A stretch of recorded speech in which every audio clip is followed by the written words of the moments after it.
Exodus 1. The Israelites multiply in Egypt.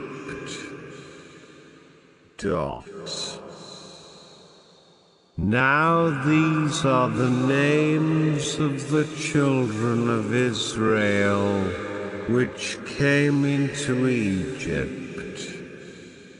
Every man and his household came with Jacob: Reuben, Simeon, Levi, and Judah, Issachar, Zebulun, and Benjamin, Dan, and Naphtali, Gad, and Asher, and all the souls that came out of the loins of Jacob were 70 souls. For Joseph was in Egypt already, and Joseph died, and all his brethren, and all the generation. And the children of Israel were fruitful, and increased abundantly, and multiplied, and waxed exceeding mighty. And the land was filled with them. Oppression by a new king. Now there arose up a new king over Egypt, which knew not Joseph. And he said unto his people, Behold, the people of the children of Israel are more and mightier than we. Come on, let us deal wisely with them, lest they multiply, and it come to pass, that, when there falleth out any war, they join also unto our enemies, and fight against us, and so get them up out of the land. Therefore they did set over them taskmasters to afflict them with their burdens. And they built for Pharaoh treasure cities, Pithom and Ramses. But the more they afflicted them, the more they multiplied and grew. And they were grieved because of the children of Israel. And the Egyptians made the children of Israel to serve with rigor, and they made their lives bitter with hard bondage, in mortar, and in brick, and in all manner of service in the field. All their service, wherein they made them serve, was with rigor. And the king of Egypt spake to the Hebrew midwives, of which the name of the one was Shiphrah, and the name of the other Puah. And he said, When ye do the office of a midwife to the Hebrew women, and see them upon the stools, if it be a son, then ye shall kill him. But if it be a daughter, then she shall live. But the midwives feared God, and did not as the king of Egypt commanded them, but saved the men children alive. And the king of Egypt called for the midwives, and said unto them, Why have ye done this thing, and have saved the men children alive? And the midwives said unto Pharaoh, Because the Hebrew women are not as the Egyptian women, for they are lively, and are delivered ere the midwives come in unto them. Therefore God dealt well with the midwives, and the people multiplied, and waxed very mighty.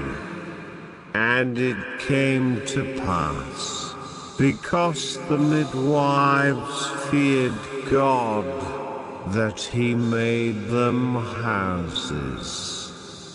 And Pharaoh charged all his people, saying, Every son that is born ye shall cast into the river, and every daughter ye shall save alive. Exodus 2. The birth and adoption of Moses. And there went a man of the house of Levi, and took to wife a daughter of Levi. And the woman conceived, and bare a son. And when she saw him that he was a goodly child, she hid him 3 months. And when she could not longer hide him, she took for him an ark of bulrushes, and daubed it with slime and with pitch, and put the child therein. And she laid it in the flags by the river's brink. And his sister stood afar off, to wit what would be done to him.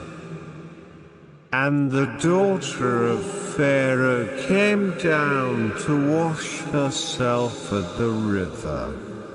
And her maidens walked along by the river's side.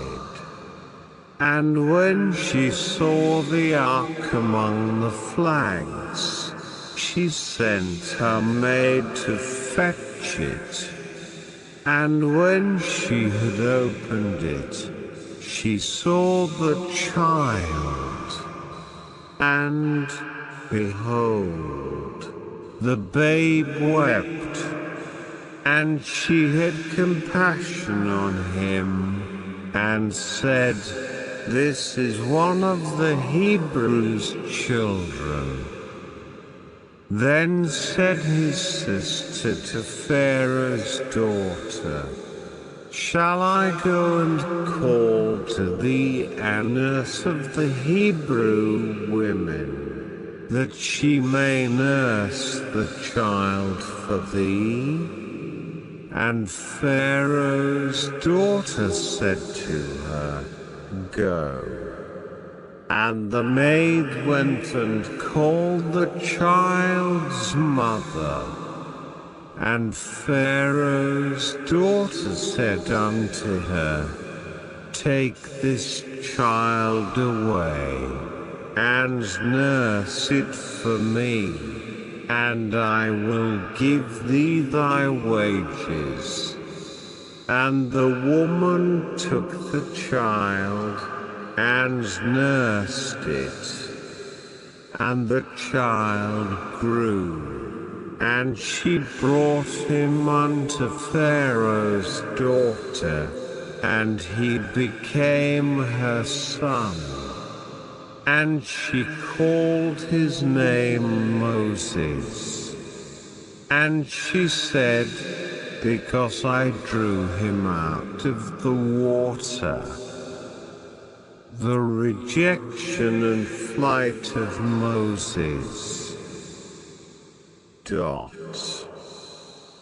And it came to pass in those days, when Moses was grown, that he went out unto his brethren, and looked on their burdens. And he spied an Egyptian smiting an Hebrew, one of his brethren. And he looked this way and that way. And when he saw that there was no man, he slew the Egyptian, and hid him in the sand. And when he went out the second day, behold, 2 men of the Hebrews strove together. And he said to him that did the wrong, wherefore smitest thou thy fellow? And he said, who made thee a prince and a judge over us? Intendest thou to kill me, as thou killedst the Egyptian? And Moses feared, and said, surely this thing is known. Now when Pharaoh heard this thing, he sought to slay Moses. But Moses fled from the face of Pharaoh, and dwelt in the land of Midian. And he sat down by a well. Now the priest of Midian had 7 daughters, and they came and drew water, and filled the troughs to water their father's flock. And the shepherds came and drove them away. But Moses stood up and helped them, and watered their flock. And when they came to Reuel their father, he said, how is it that ye are come so soon today? And they said, an Egyptian delivered us out of the hand of the shepherds, and also drew water enough for us, and watered the flock. And he said unto his daughters, and where is he? Why is it that ye have left the man? Call him, that he may eat bread.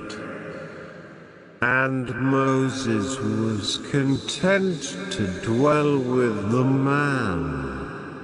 And he gave Moses Zipporah, his daughter, and she bare him a son. And he called his name Gershom. For he said, I have been a stranger in a strange land. God hears the cry of the Israelites. And it came to pass in process of time, that the king of Egypt died, And the children of Israel sighed by reason of the bondage, and they cried. And their cry came up unto God by reason of the bondage. And God heard their groaning, and God remembered his covenant with Abraham, with Isaac, and with Jacob. And God looked upon the children of Israel, and God had respect unto them. Exodus 3. Moses at the burning bush.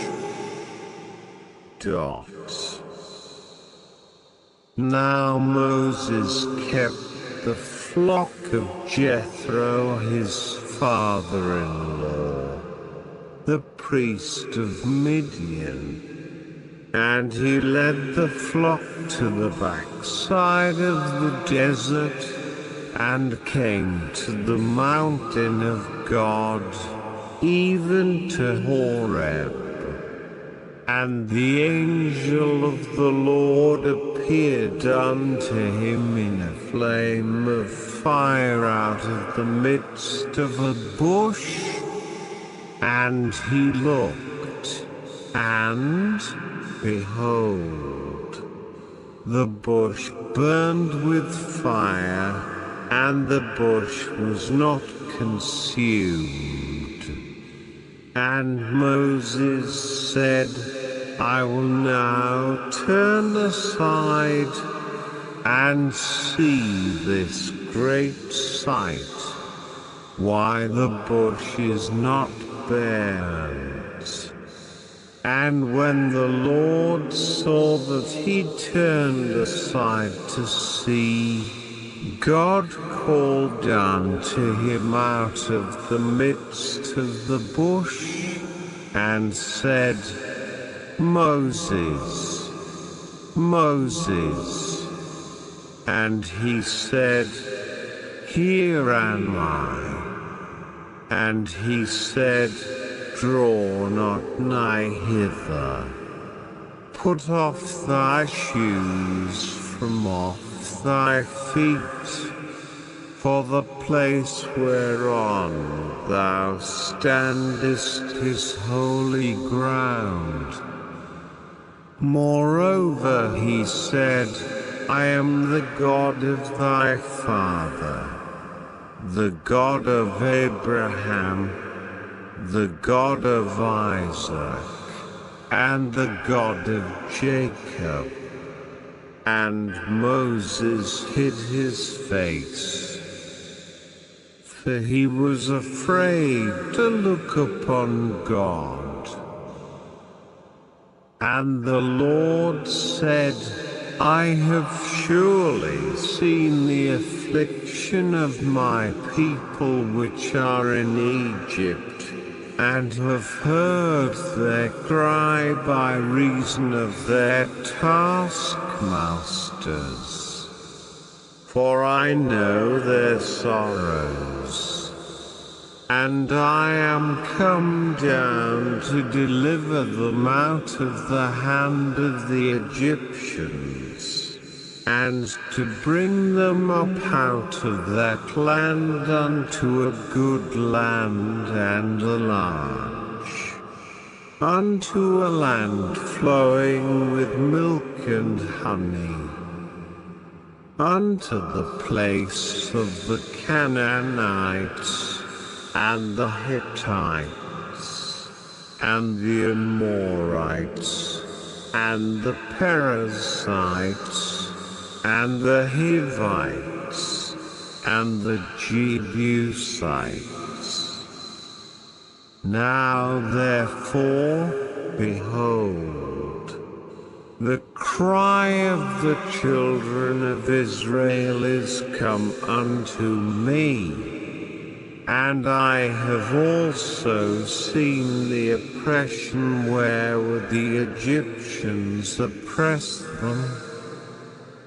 Come now therefore, And I will send thee unto Pharaoh, that thou mayest bring forth my people the children of Israel out of Egypt. And Moses said unto God, Who am I, that I should go unto Pharaoh, and that I should bring forth the children of Israel out of Egypt? And he said, Certainly I will be with thee, and this shall be a token unto thee, that I have sent thee. When thou hast brought forth the people out of Egypt, ye shall serve God upon this mountain. And Moses said unto God, Behold, when I come unto the children of Israel, and shall say unto them, The God of your fathers hath sent me unto you, and they shall say to me, What is his name? What shall I say unto them? And God said unto Moses, I am that I am. And he said, Thus shalt thou say unto the children of Israel, I am hath sent me unto you.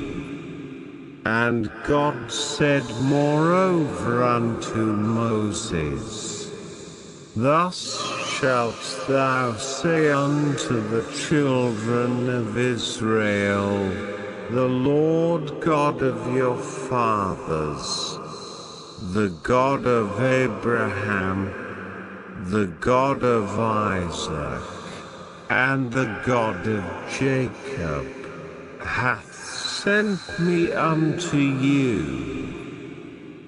This is my name forever, and this is my memorial unto all generations.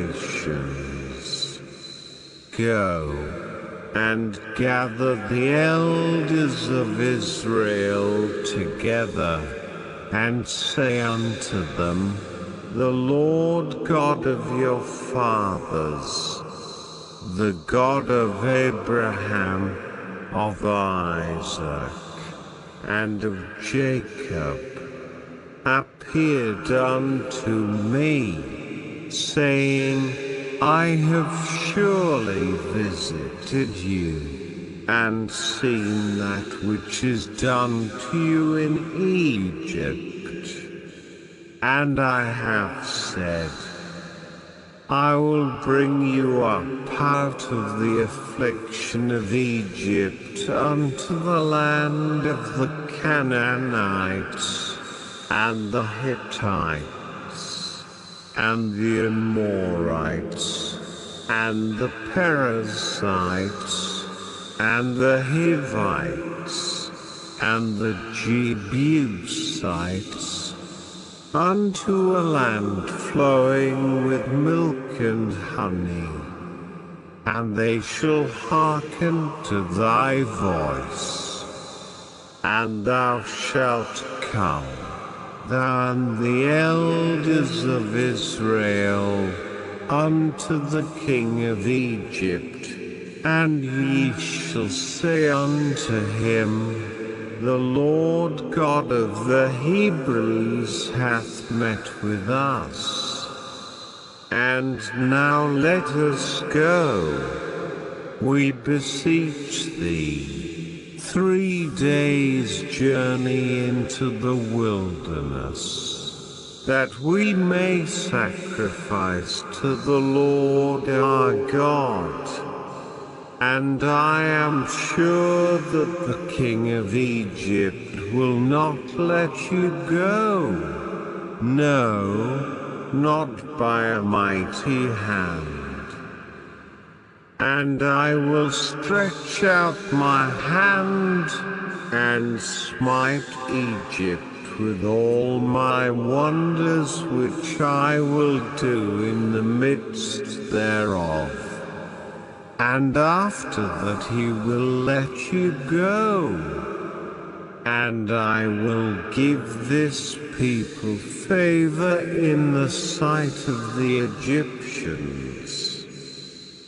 And it shall come to pass that, when ye go, ye shall not go empty. But every woman shall borrow of her neighbor, and of her that sojourneth in her house, jewels of silver, and jewels of gold, and raiment. And ye shall put them upon your sons, and upon your daughters. And ye shall spoil the Egyptians.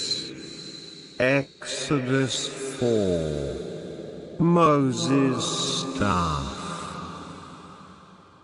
And Moses answered and said, But, behold, they will not believe me, nor hearken unto my voice. For they will say, The Lord hath not appeared unto thee. And the Lord said unto him, What is that in thine hand? And he said, A rod. And he said, Cast it on the ground. And he cast it on the ground, and it became a serpent. And Moses fled from before it. And the Lord said unto Moses, Put forth thine hand, and take it by the tail. And he put forth his hand, and caught it, and it became a rod in his hand, that they may believe that the Lord God of their fathers, the God of Abraham, the God of Isaac, and the God of Jacob, hath appeared unto thee. Moses' hand. And the Lord said furthermore unto him, Put now thine hand into thy bosom. And he put his hand into his bosom. And when he took it out, behold, his hand was leprous as snow. And he said, Put thine hand into thy bosom again. And he put his hand into his bosom again, and plucked it out of his bosom, and, behold, it was turned again as his other flesh. And it shall come to pass, if they will not believe thee, neither hearken to the voice of the first sign, that they will believe the voice of the latter sign. And it shall come to pass, if they will not believe also these two signs, neither hearken unto thy voice, that thou shalt take of the water of the river, and pour it upon the dry land. And the water which thou takest out of the river shall become blood upon the dry land. The appointment of Aaron. And Moses said unto the Lord, O my Lord, I am not eloquent, neither heretofore, nor since thou hast spoken unto thy servant. But I am slow of speech, and of a slow tongue. And the Lord said unto him, Who hath made man's mouth? Or who maketh the dumb, or deaf, or the seeing, or the blind? Have not I the Lord? Now therefore go, and I will be with thy mouth, and teach thee what thou shalt say. And he said, O my Lord, send, I pray thee, by the hand of him whom thou wilt send. And the anger of the Lord was kindled against Moses, and he said, Is not Aaron the Levite thy brother? I know that he can speak well. And also, behold, he cometh forth to meet thee. And when he seeth thee, he will be glad in his heart. And thou shalt speak unto him, and put words in his mouth. And I will be with thy mouth, and with his mouth, and will teach you what ye shall do. And he shall be thy spokesman unto the people. And he shall be, even he shall be to thee instead of a mouth, and thou shalt be to him instead of God. And thou shalt take this rod in thine hand, wherewith thou shalt do signs. Moses leaves for Egypt. And Moses went and returned to Jethro his father-in-law, and said unto him, Let me go, I pray thee, and return unto my brethren which are in Egypt, and see whether they be yet alive. And Jethro said to Moses, Go in peace. And the Lord said unto Moses in Midian, Go, return into Egypt, for all the men are dead which sought thy life.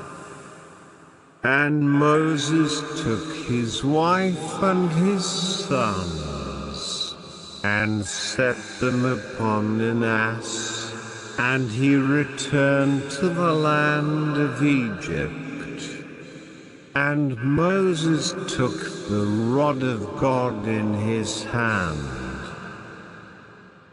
And the Lord said unto Moses, When thou goest to return into Egypt, see that thou do all those wonders before Pharaoh, which I have put in thine hand.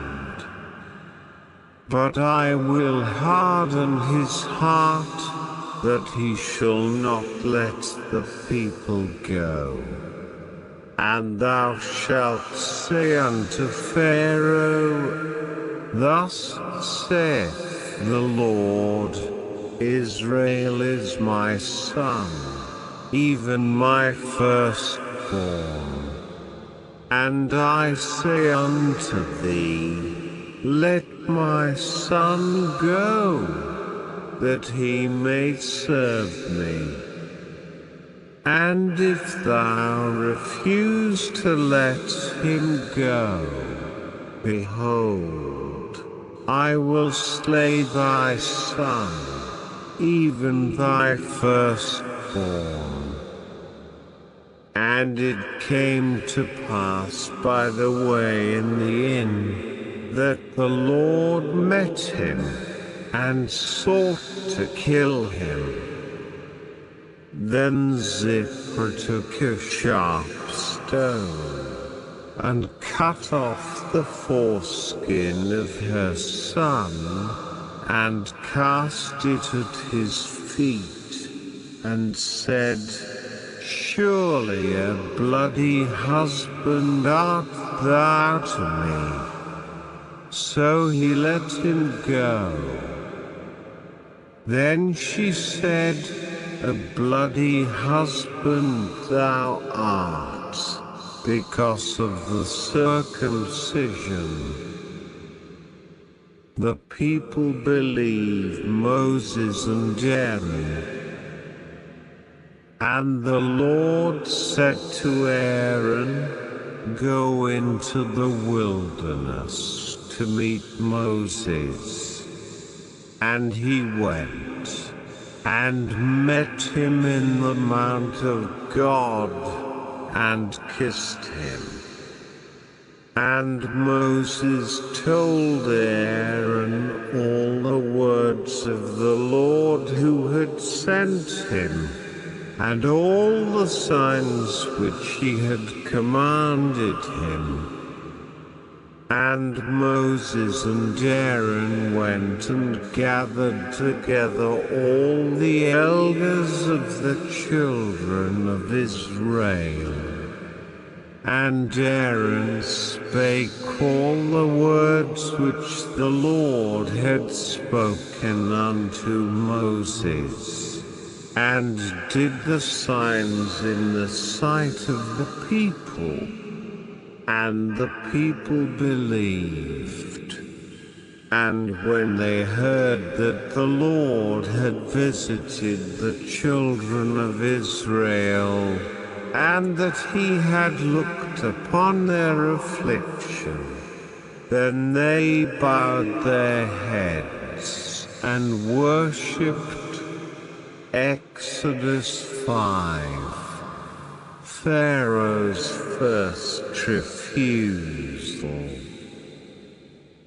And afterward Moses and Aaron went in, and told Pharaoh, Thus saith the Lord God of Israel, Let my people go, that they may hold a feast unto me in the wilderness. And Pharaoh said, Who is the Lord, that I should obey his voice to let Israel go? I know not the Lord, neither will I let Israel go. And they said, The God of the Hebrews hath met with us. Let us go, we pray thee, 3 days' journey into the desert, and sacrifice unto the Lord our God, lest he fall upon us with pestilence, or with the sword.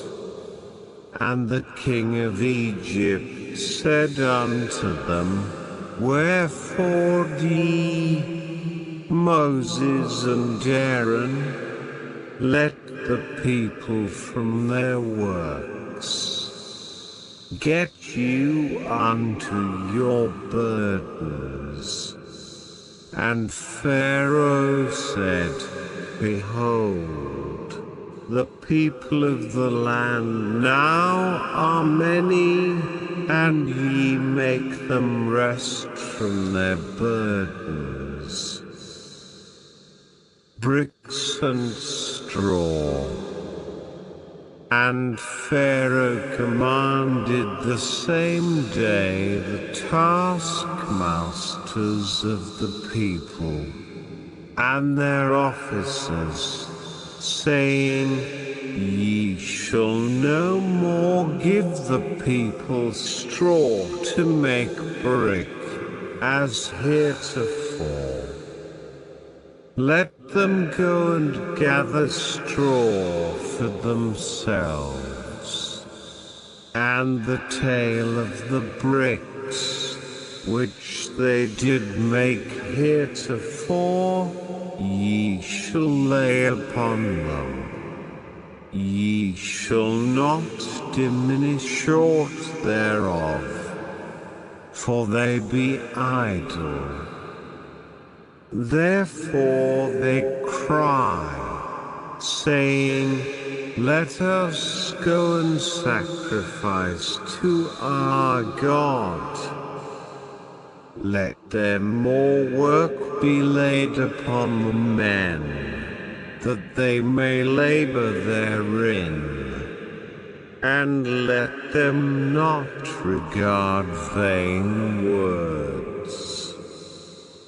And the taskmasters of the people went out, and their officers, and they spake to the people, saying, Thus saith Pharaoh, I will not give you straw.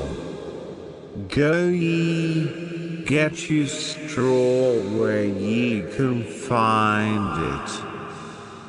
Yet not aught of your work shall be diminished. So the people were scattered abroad throughout all the land of Egypt to gather stubble instead of straw. And the taskmasters hasted them, saying, Fulfill your works, your daily tasks, as when there was straw. And the officers of the children of Israel, which Pharaoh's taskmasters had set over them, were beaten, and demanded, Wherefore have ye not fulfilled your task in making brick both yesterday and today, as heretofore? The cry of the Israelites.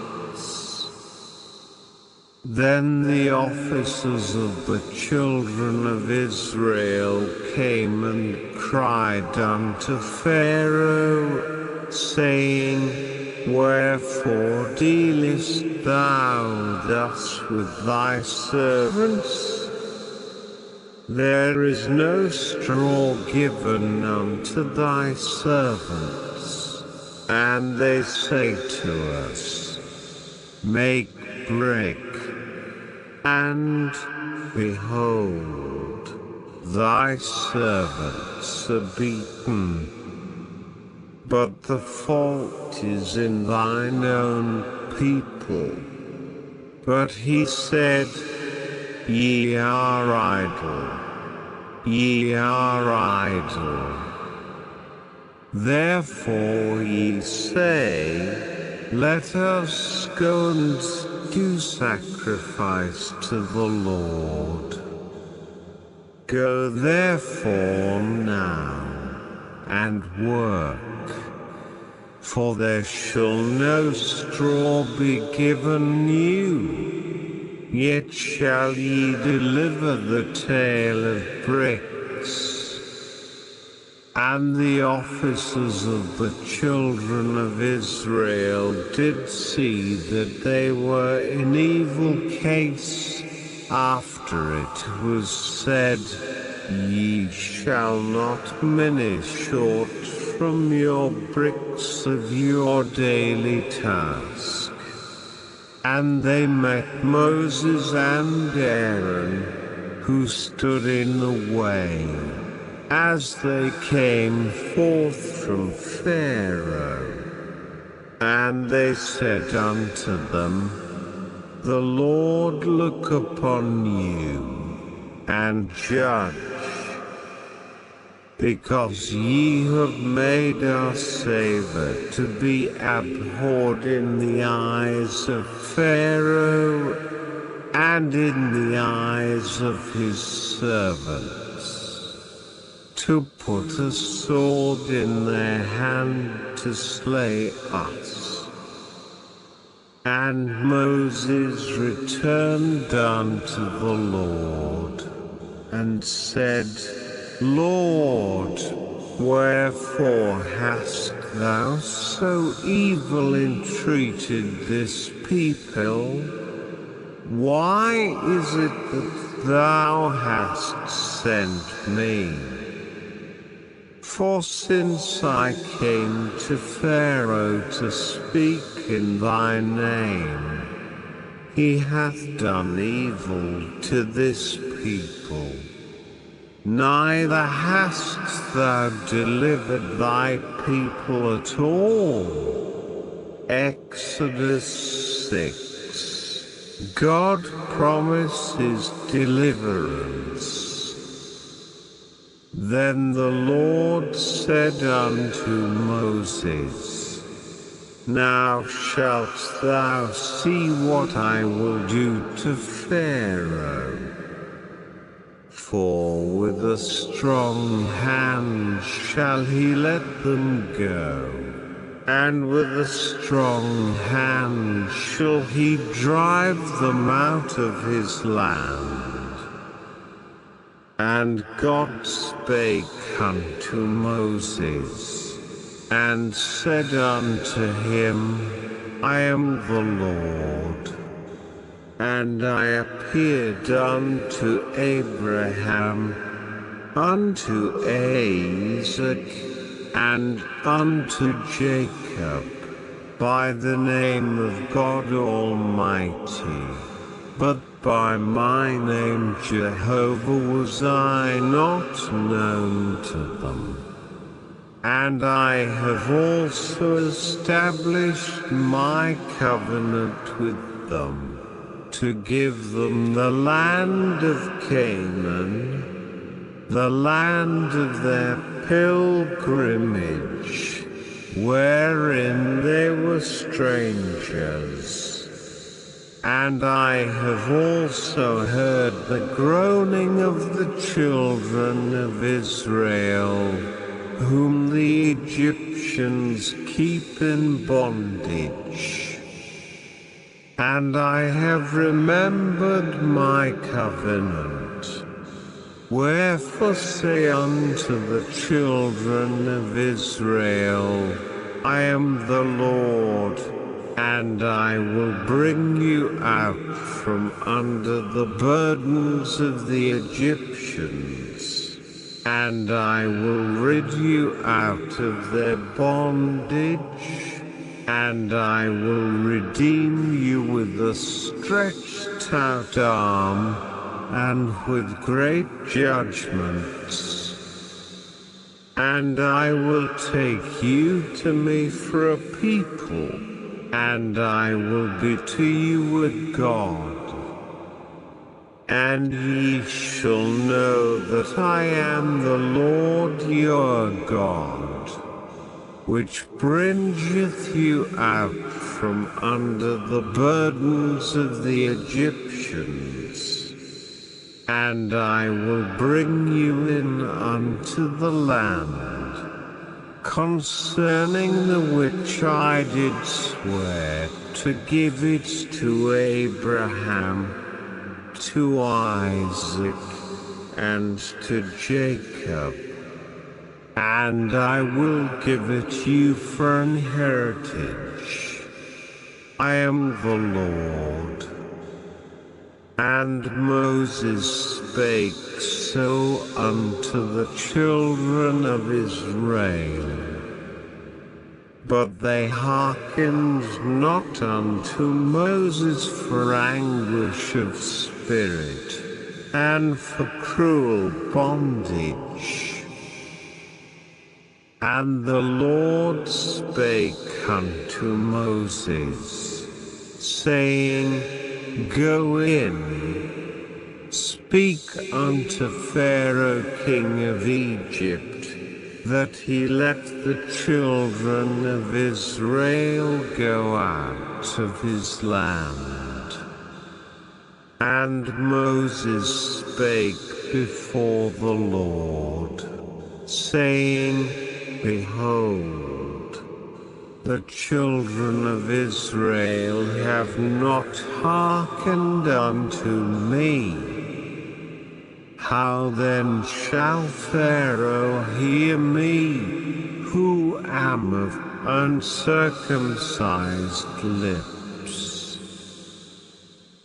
And the Lord spake unto Moses and unto Aaron, and gave them a charge unto the children of Israel, and unto Pharaoh king of Egypt, to bring the children of Israel out of the land of Egypt. Genealogies of Moses and Aaron. These be the heads of their fathers' houses. The sons of Reuben, the firstborn of Israel, Hanok, and Palu, Hezron, and Carmi. These be the families of Reuben. And the sons of Simeon, Jemuel, and Jamin, and Ohad, and Jekin, and Zohar, and Shaul the son of a Canaanitish woman. These are the families of Simeon. And these are the names of the sons of Levi according to their generations: Gershon, and Kehath, and Merari. And the years of the life of Levi were 137 years. The sons of Gershon, Libni, and Shimei, according to their families. And the sons of Kehath, Amram, and Izhar, and Hebron, and Uzziel. And the years of the life of Kehath were 133 years. And the sons of Merari, Mahali and Mushi. These are the families of Levi according to their generations. And Amram took him Jochebed his father's sister to wife. And she bare him Aaron and Moses. And the years of the life of Amram were 137 years. And the sons of Issachar,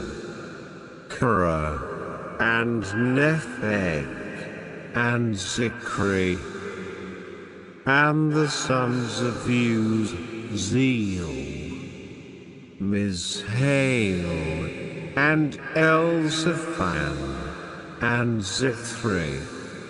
And Aaron took him Elishba, daughter of Amminadab, sister of Nushan, to wife.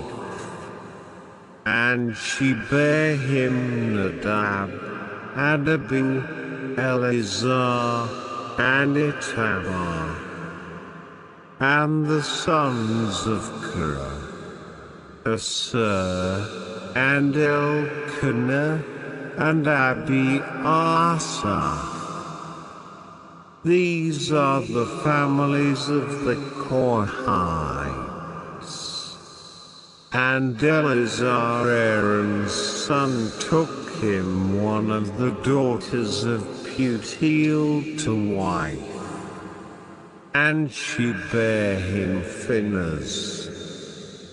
These are the heads of the fathers of the Levites according to their families. These are that Aaron and Moses, to whom the Lord said, Bring out the children of Israel from the land of Egypt according to their armies. These are they which spake to Pharaoh king of Egypt, to bring out the children of Israel from Egypt. These are but Moses and Aaron. And it came to pass on the day when the Lord spake unto Moses in the land of Egypt, that the Lord spake unto Moses, saying, I am the Lord. Speak thou unto Pharaoh king of Egypt all that I say unto thee. And Moses said before the Lord, Behold, I am of uncircumcised lips, and how shall Pharaoh hearken unto me? Exodus 7. God commands Moses and Aaron. And the Lord said unto Moses, See, I have made thee a god to Pharaoh, and Aaron thy brother shall be thy prophet. Thou shalt speak all that I command thee. And Aaron thy brother shall speak unto Pharaoh, that he send the children of Israel out of his land. And I will harden Pharaoh's heart, and multiply my signs and my wonders in the land of Egypt. But Pharaoh shall not hearken unto you, that I may lay my hand upon Egypt, and bring forth mine armies, and my people the children of Israel, out of the land of Egypt by great judgments. And the Egyptians shall know that I am the Lord, when I stretch forth mine hand upon Egypt, and bring out the children of Israel from among them. And Moses and Aaron did as the Lord commanded them, so did they. And Moses was 80 years old, and Aaron 83 years old, when they spake unto Pharaoh. Aaron's staff. And the Lord spake unto Moses and unto Aaron, saying, When Pharaoh shall speak unto you, saying, Show a miracle for you, then thou shalt say unto Aaron, Take thy rod, and cast it before Pharaoh, and it shall become a serpent. And Moses and Aaron went in unto Pharaoh, and they did so as the Lord had commanded. And Aaron cast down his rod before Pharaoh, and before his servants, and it became a serpent. Then Pharaoh also called the wise men and the sorcerers. Now the magicians of Egypt, they also did in like manner with their enchantments. For they cast down every man his rod, and they became serpents. But Aaron's rod swallowed up their rods, and he hardened Pharaoh's heart, that he hearkened not unto them, as the Lord had said. The first plague, blood. And the Lord said unto Moses, Pharaoh's heart is hardened, he refuseth to let the people go. Get thee unto Pharaoh in the morning. Lo, he goeth out unto the water, and thou shalt stand by the river's brink against he come. And the rod which was turned to a serpent shalt thou take in thine hand, and thou shalt say unto him, The Lord God of the Hebrews hath sent me unto thee, saying, Let my people go, that they may serve me in the wilderness. And, behold, hitherto thou wouldest not hear. Thus saith the Lord, In this thou shalt know that I am the Lord. Behold, I will smite with the rod that is in mine hand upon the waters which are in the river, and they shall be turned to blood. And the fish that is in the river shall die, and the river shall stink. And the Egyptians shall loathe to drink of the water of the river. And the Lord spake unto Moses, say unto Aaron, take thy rod, and stretch out thine hand upon the waters of Egypt, upon their streams, upon their rivers, and upon their ponds, and upon all their pools of water, that they may become blood, and that there may be blood throughout all the land of Egypt, both in vessels of wood and in vessels of stone. And Moses and Aaron did so, as the Lord commanded. And he lifted up the rod, and smote the waters that were in the river, in the sight of Pharaoh, and in the sight of his servants.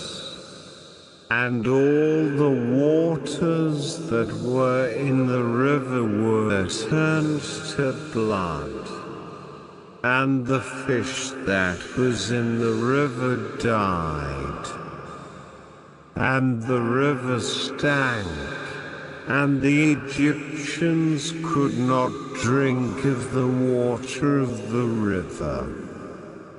And there was blood throughout all the land of Egypt, and the magicians of Egypt did so with their enchantments.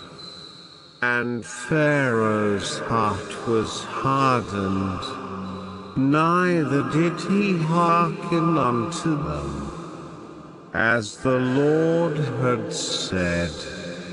And Pharaoh turned and went into his house, neither did he set his heart to this also.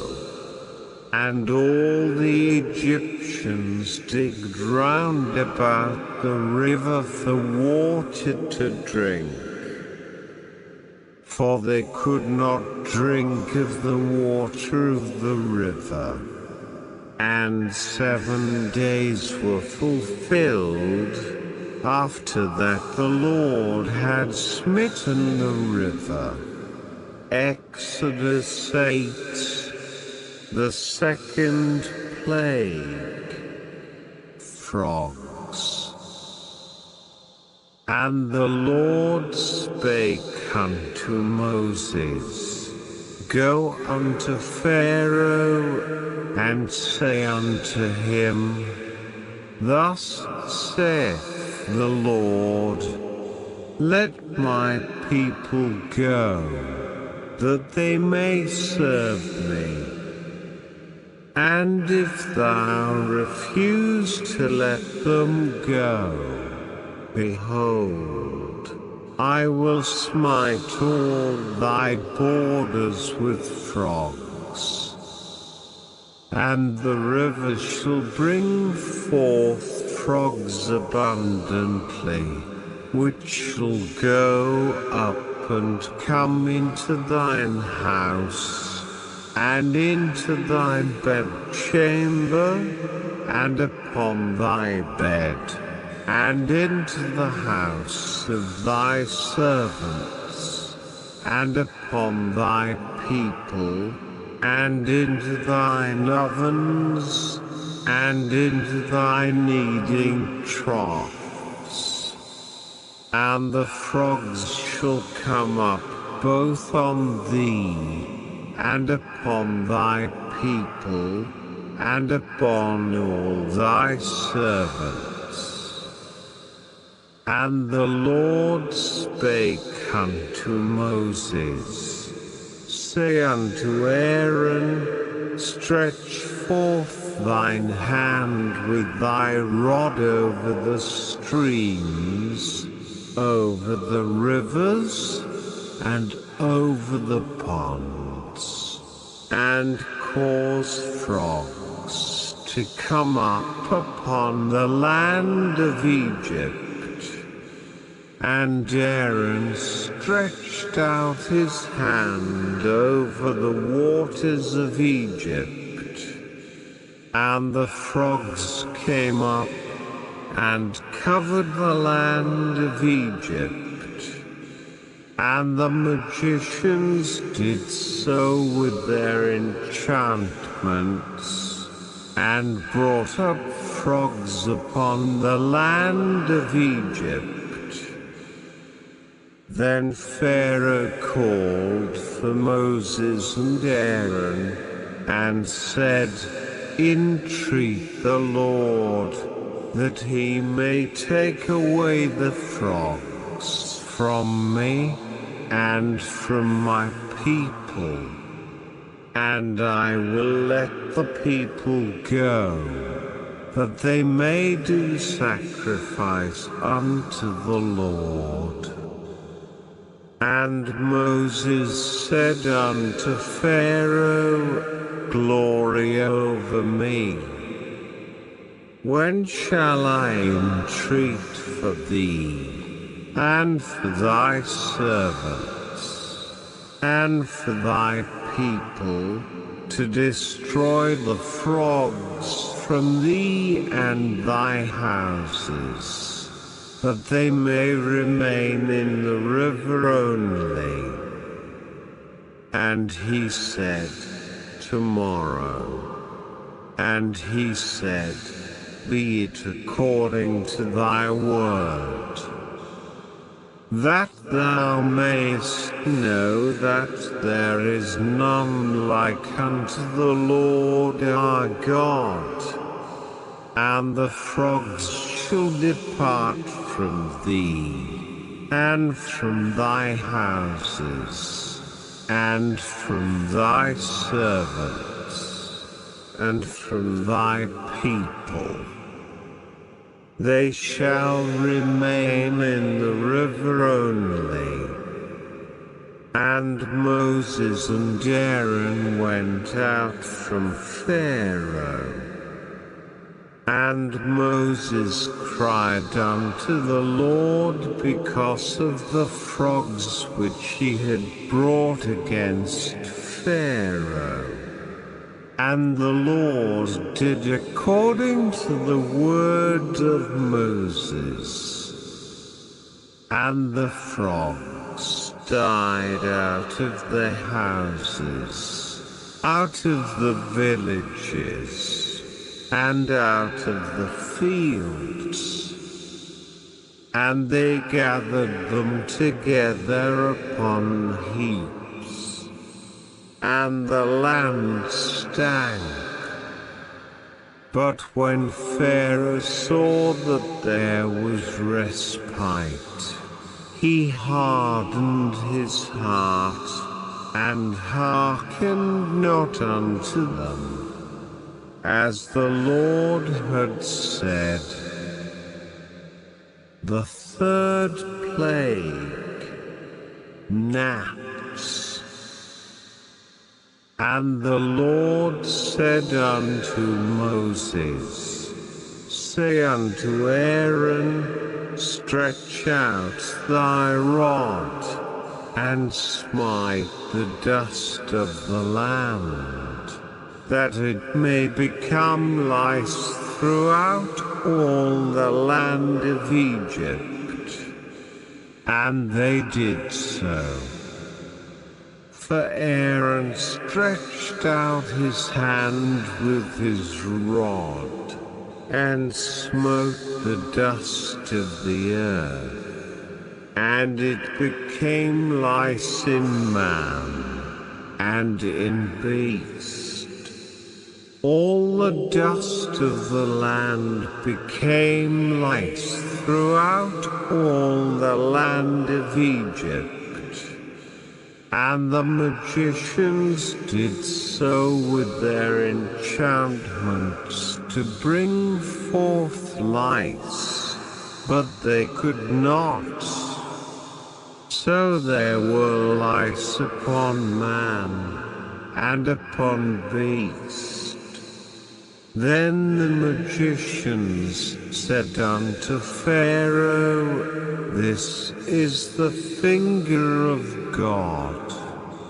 And Pharaoh's heart was hardened, and he hearkened not unto them, as the Lord had said.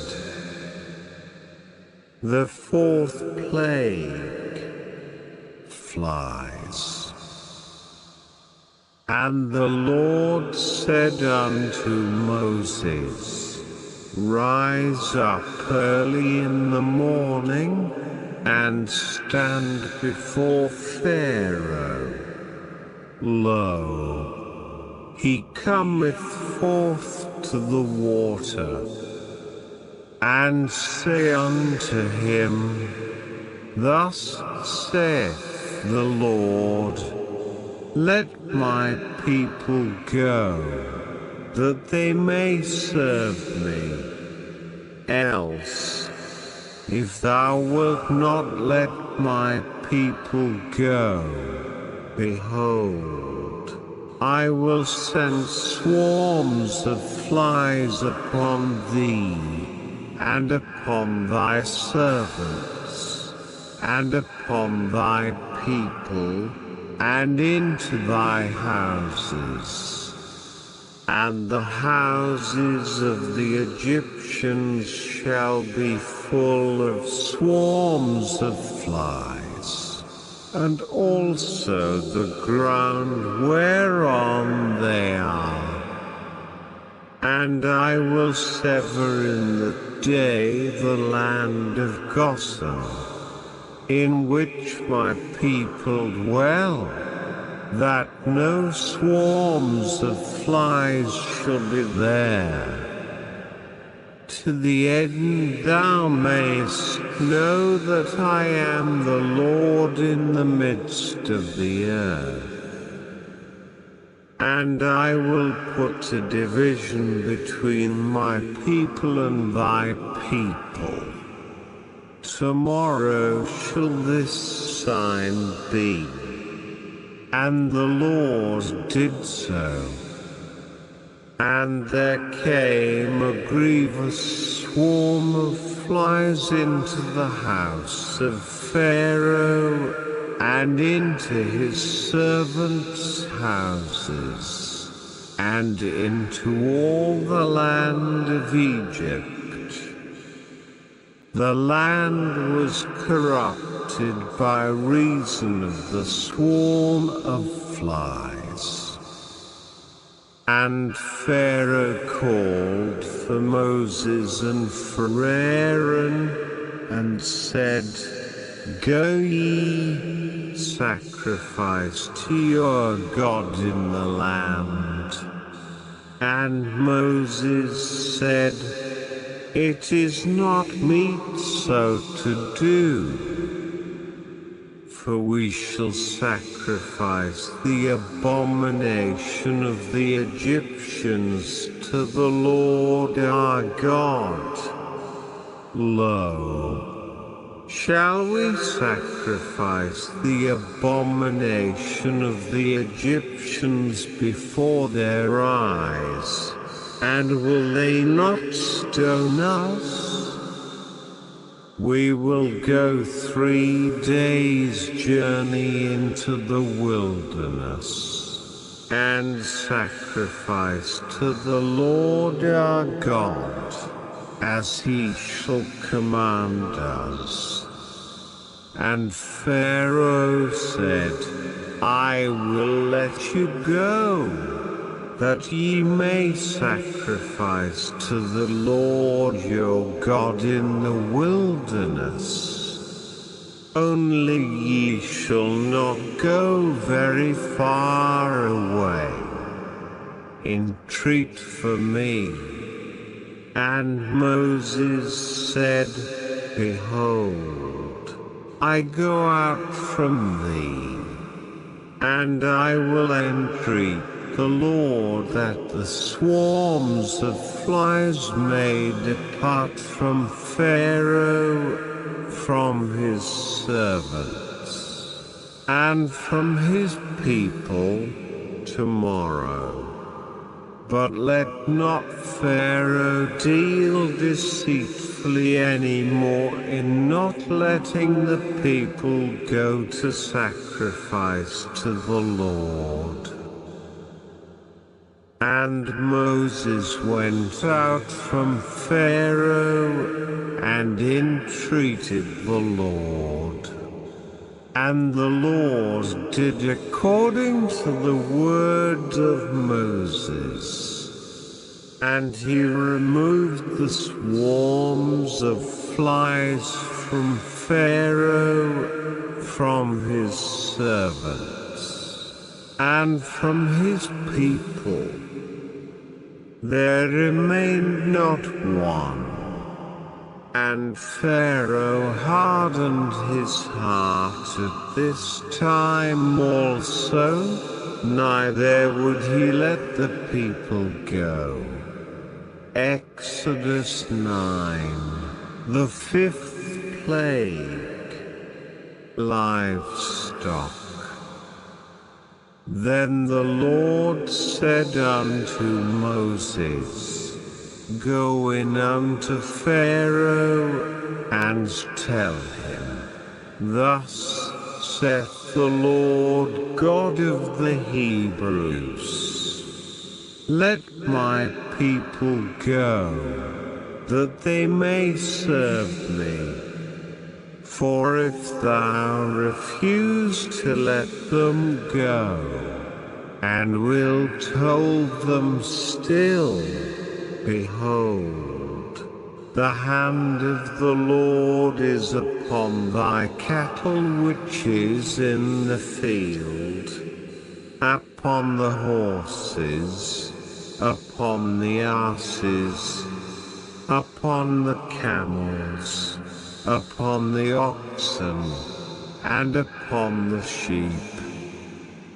There shall be a very grievous murrain, and the Lord shall sever between the cattle of Israel and the cattle of Egypt. And there shall nothing die of all that is the children's of Israel. And the Lord appointed a set time, saying, Tomorrow the Lord shall do this thing in the land. And the Lord did that thing on the morrow. And all the cattle of Egypt died. But of the cattle of the children of Israel died not one. And Pharaoh sent, and, behold, there was not one of the cattle of the Israelites dead. And the heart of Pharaoh was hardened, and he did not let the people go. The 6th plague, boils. And the Lord said unto Moses and unto Aaron, Take to you handfuls of ashes of the furnace, and let Moses sprinkle it toward the heaven in the sight of Pharaoh. And it shall become small dust in all the land of Egypt, and shall be a boil breaking forth with flames upon man, and upon beast, throughout all the land of Egypt. And they took ashes of the furnace, and stood before Pharaoh. And Moses sprinkled it up toward heaven. And it became a boil, breaking forth with blains upon man, and upon beast. And the magicians could not stand before Moses because of the boils. For the boil was upon the magicians, and upon all the Egyptians. And the Lord hardened the heart of Pharaoh, and he hearkened not unto them, as the Lord had spoken unto Moses. The seventh plague, hail. And the Lord said unto Moses, Rise up early in the morning, and stand before Pharaoh, and say unto him, Thus saith the Lord God of the Hebrews, Let my people go, that they may serve me. For I will at this time send all my plagues upon thine heart, and upon thy servants, and upon thy people, that thou mayest know that there is none like me in all the earth. For now I will stretch out my hand, that I may smite thee and thy people with pestilence, and thou shalt be cut off from the earth. And in very deed for this cause have I raised thee up, for to show in thee my power, and that my name may be declared throughout all the earth.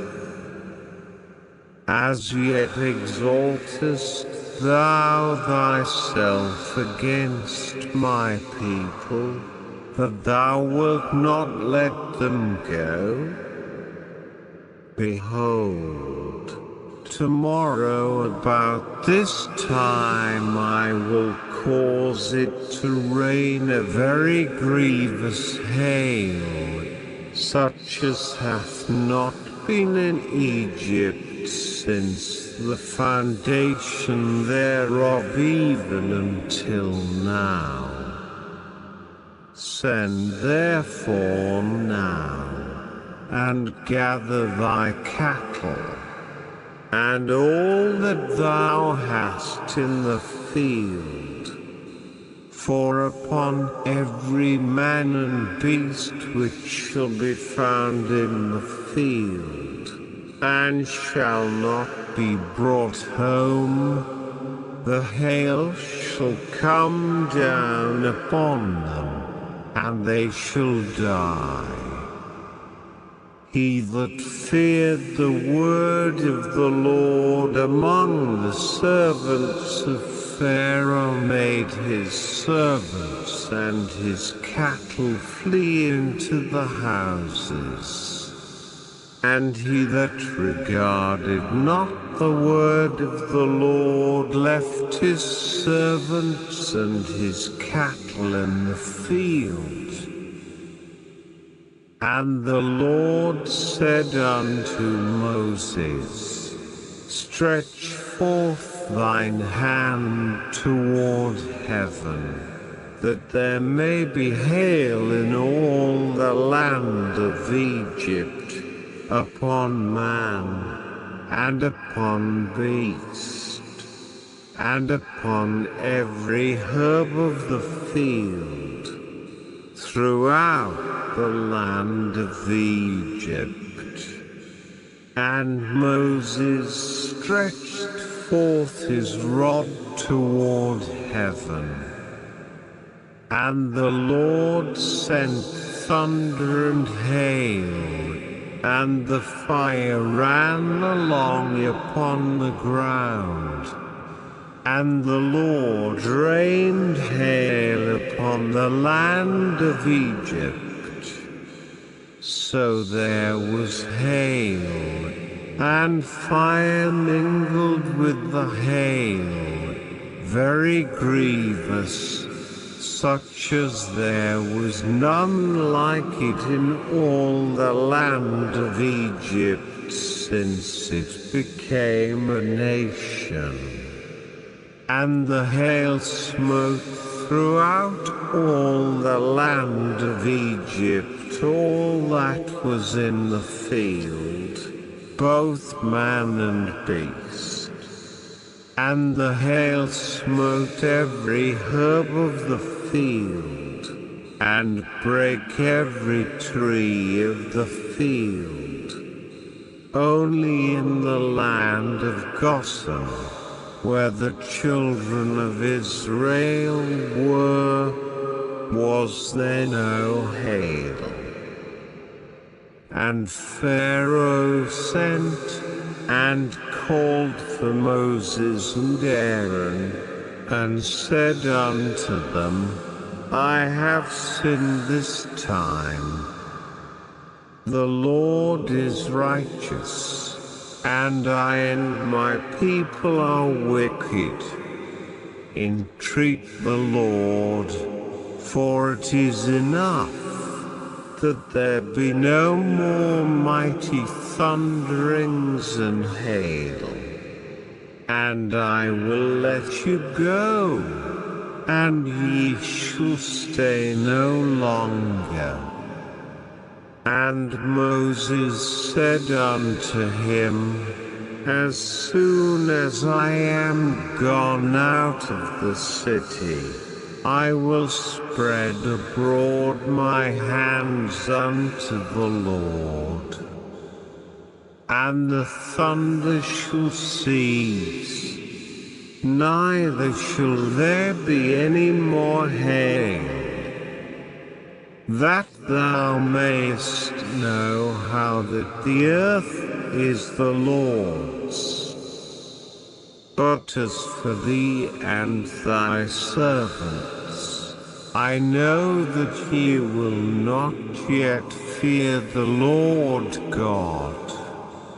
And the flax and the barley was smitten, for the barley was in the ear, and the flax was bald. But the wheat and the rye were not smitten, for they were not grown up. And Moses went out of the city from Pharaoh, and spread abroad his hands unto the Lord. And the thunders and hail ceased, and the rain was not poured upon the earth. And when Pharaoh saw that the rain and the hail and the thunders were ceased, he sinned yet more, and hardened his heart, he and his servants. And the heart of Pharaoh was hardened, neither would he let the children of Israel go, as the Lord had spoken by Moses. Exodus 10. The 8th plague. Locusts. And the Lord said unto Moses, Go in unto Pharaoh, for I have hardened his heart, and the heart of his servants, that I might show these my signs before him, and that thou mayest tell in the ears of thy son, and of thy son's son, what things I have wrought in Egypt, and my signs which I have done among them, that ye may know how that I am the Lord.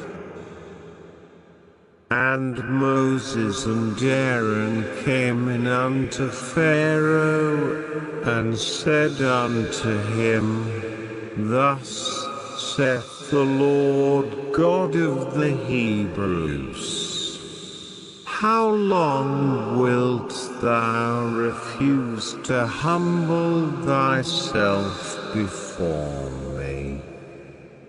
Let my people go, that they may serve me. Else, if thou refuse to let my people go, behold, tomorrow will I bring the locusts into thy coast, and they shall cover the face of the earth, that one cannot be able to see the earth. And they shall eat the residue of that which is escaped, which remaineth unto you from the hail, and shall eat every tree which groweth for you out of the field. And they shall fill thy houses, and the houses of all thy servants, and the houses of all the Egyptians, which neither thy fathers, nor thy fathers' fathers have seen, since the day that they were upon the earth unto this day. And he turned himself, and went out from Pharaoh. And Pharaoh's servants said unto him, How long shall this man be a snare unto us? Let the men go, that they may serve the Lord their God. Knowest thou not yet that Egypt is destroyed? And Moses and Aaron were brought again unto Pharaoh. And he said unto them, Go, serve the Lord your God. But who are they that shall go? And Moses said, We will go with our young and with our old, with our sons and with our daughters, with our flocks and with our herds will we go. For we must hold a feast unto the Lord. And he said unto them, Let the Lord be so with you, as I will let you go, and your little ones. Look to it, for evil is before you, not so. Go now, ye that are men, and serve the Lord. For that ye did desire, and they were driven out from Pharaoh's presence. And the Lord said unto Moses, Stretch out thine hand over the land of Egypt for the locusts, that they may come up upon the land of Egypt, and eat every herb of the land, even all that the hail hath left. And Moses stretched forth his rod over the land of Egypt, and the Lord brought an east wind upon the land all that day, and all that night. And when it was morning, the east wind brought the locusts, and the locusts went up over all the land of Egypt, and rested in all the coasts of Egypt. Very grievous were they. Before them there were no such locusts as they, neither after them shall be such. For they covered the face of the whole earth, so that the land was darkened.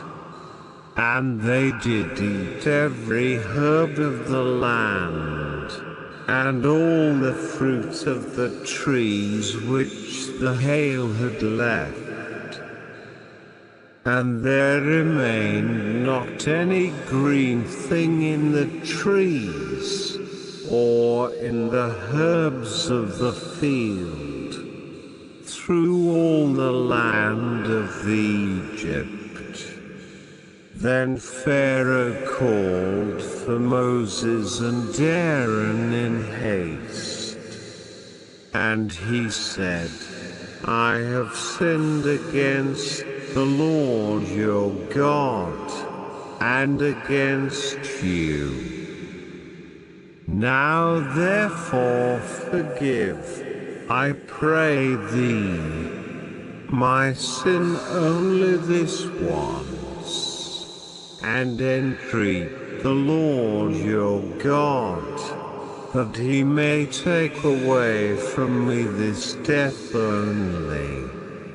And he went out from Pharaoh, and entreated the Lord. And the Lord turned a mighty strong west wind, which took away the locusts, and cast them into the Red Sea. There remained not one locust in all the coasts of Egypt. But the Lord hardened Pharaoh's heart, so that he would not let the children of Israel go. The 9th plague, darkness. And the Lord said unto Moses, Stretch out thine hand toward heaven, that there may be darkness over the land of Egypt, even darkness which may be felt. And Moses stretched forth his hand toward heaven, and there was a thick darkness in all the land of Egypt 3 days. They saw not one another, neither rose any from his place for 3 days. But all the children of Israel had light in their dwellings. And Pharaoh called unto Moses, and said, Go ye, serve the Lord. Only let your flocks and your herds be stayed, let your little ones also go with you. And Moses said, Thou must give us also sacrifices and burnt offerings, that we may sacrifice unto the Lord our God. Our cattle also shall go with us. There shall not an hoof be left behind. For thereof must we take to serve the Lord our God. And we know not with what we must serve the Lord, until we come thither.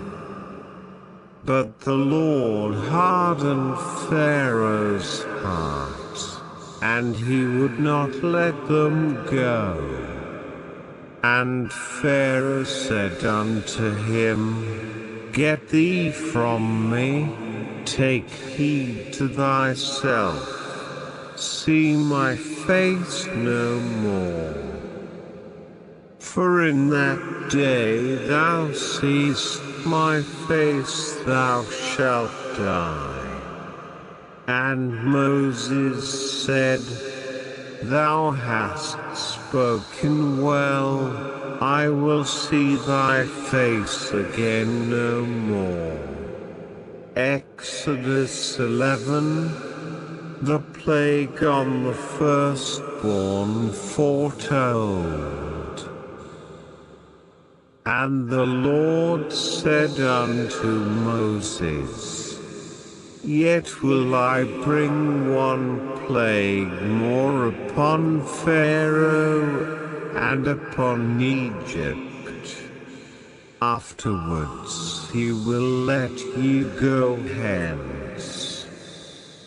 When he shall let you go, he shall surely thrust you out hence altogether.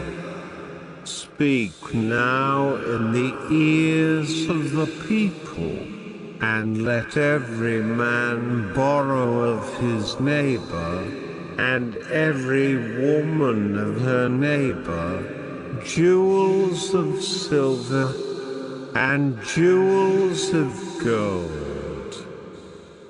And the Lord gave the people favor in the sight of the Egyptians. Moreover, the man Moses was very great in the land of Egypt, in the sight of Pharaoh's servants, and in the sight of the people. And Moses said, Thus saith the Lord, About midnight will I go out into the midst of Egypt, and all the firstborn in the land of Egypt shall die, from the firstborn of Pharaoh that sitteth upon his throne, even unto the firstborn of the maidservant that is behind the mill, and all the firstborn of beasts. And there shall be a great cry throughout all the land of Egypt, such as there was none like it, nor shall be like it any more. But against any of the children of Israel shall not a dog move his tongue against man or beast, that ye may know how that the Lord doth put the difference between the Egyptians and Israel. And all these thy servants shall come down unto me, and bow down themselves unto me, saying, Get thee out, and all the people that follow thee. And after that I will go out. And he went out from Pharaoh in a great anger. And the Lord said unto Moses, Pharaoh shall not hearken unto you, that my wonders may be multiplied in the land of Egypt. And Moses and Aaron did all these wonders before Pharaoh. And the Lord hardened Pharaoh's heart, so that he would not let the children of Israel go out of his land. Exodus 12. The first Passover. And the Lord spake unto Moses and Aaron in the land of Egypt, saying, This month shall be unto you the beginning of months. It shall be the first month of the year to you. Speak ye unto all the congregation of Israel, saying, In the 10th day of this month they shall take to them every man a lamb, according to the house of their fathers, a lamb for an house. And if the household be too little for the lamb, let him and his neighbor next unto his house take it according to the number of the souls. Every man according to his eating shall make your count for the lamb. Your lamb shall be without blemish, a male of the first year. Ye shall take it out from the sheep, or from the goats, and ye shall keep it up until the 14th day of the same month. And the whole assembly of the congregation of Israel shall kill it in the evening. And they shall take of the blood, and strike it on the two side posts and on the upper doorpost of their houses, wherein they shall eat it. And they shall eat the flesh in that night, roast with fire, and unleavened bread, and with bitter herbs they shall eat it. Eat not of it raw, nor sodden at all with water, but roast with fire, his head with his legs, and with the purtenance thereof. And ye shall let nothing of it remain until the morning. And that which remaineth of it until the morning ye shall burn with fire, and thus shall ye eat it.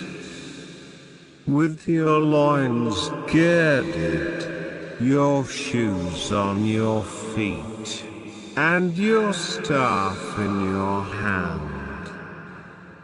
And ye shall eat it in haste. It is the Lord's Passover. For I will pass through the land of Egypt this night, and will smite all the firstborn in the land of Egypt, both man and beast. And against all the gods of Egypt I will execute judgment. I am the Lord. And the blood shall be to you for a token upon the houses where ye are. And when I see the blood, I will pass over you, and the plague shall not be upon you to destroy you, when I smite the land of Egypt. The feast of unleavened bread. And this day shall be unto you for a memorial. And ye shall keep it a feast to the Lord throughout your generations. Ye shall keep it a feast by an ordinance forever. 7 days shall ye eat unleavened bread. Even the first day ye shall put away leaven out of your houses. For whosoever eateth leavened bread from the first day until the 7th day, that soul shall be cut off from Israel. And in the first day there shall be an holy convocation, and in the 7th day there shall be an holy convocation to you. No manner of work shall be done in them, save that which every man must eat, that only may be done of you.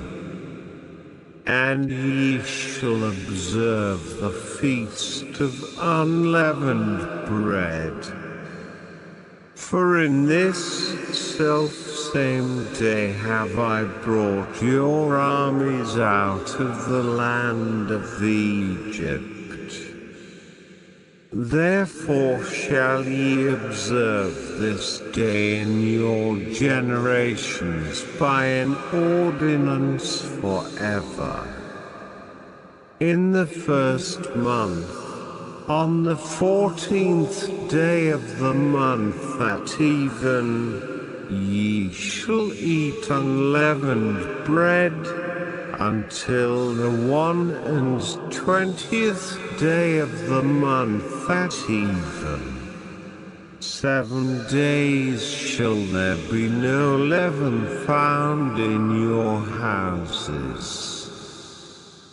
For whosoever eateth that which is leavened, even that soul shall be cut off from the congregation of Israel, whether he be a stranger, or born in the land.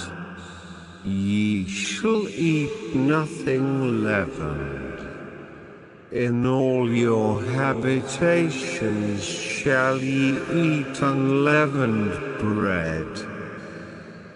Then Moses called for all the elders of Israel, and said unto them, Draw out and take you a lamb according to your families, and kill the Passover.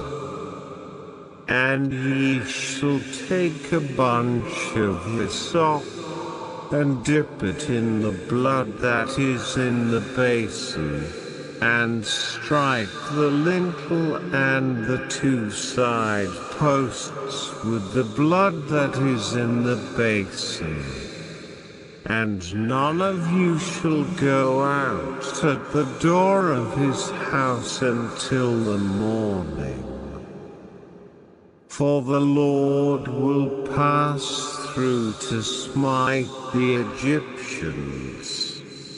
And when he seeth the blood upon the lintel, and on the two side posts, the Lord will pass over the door, and will not suffer the destroyer to come in unto your houses to smite you.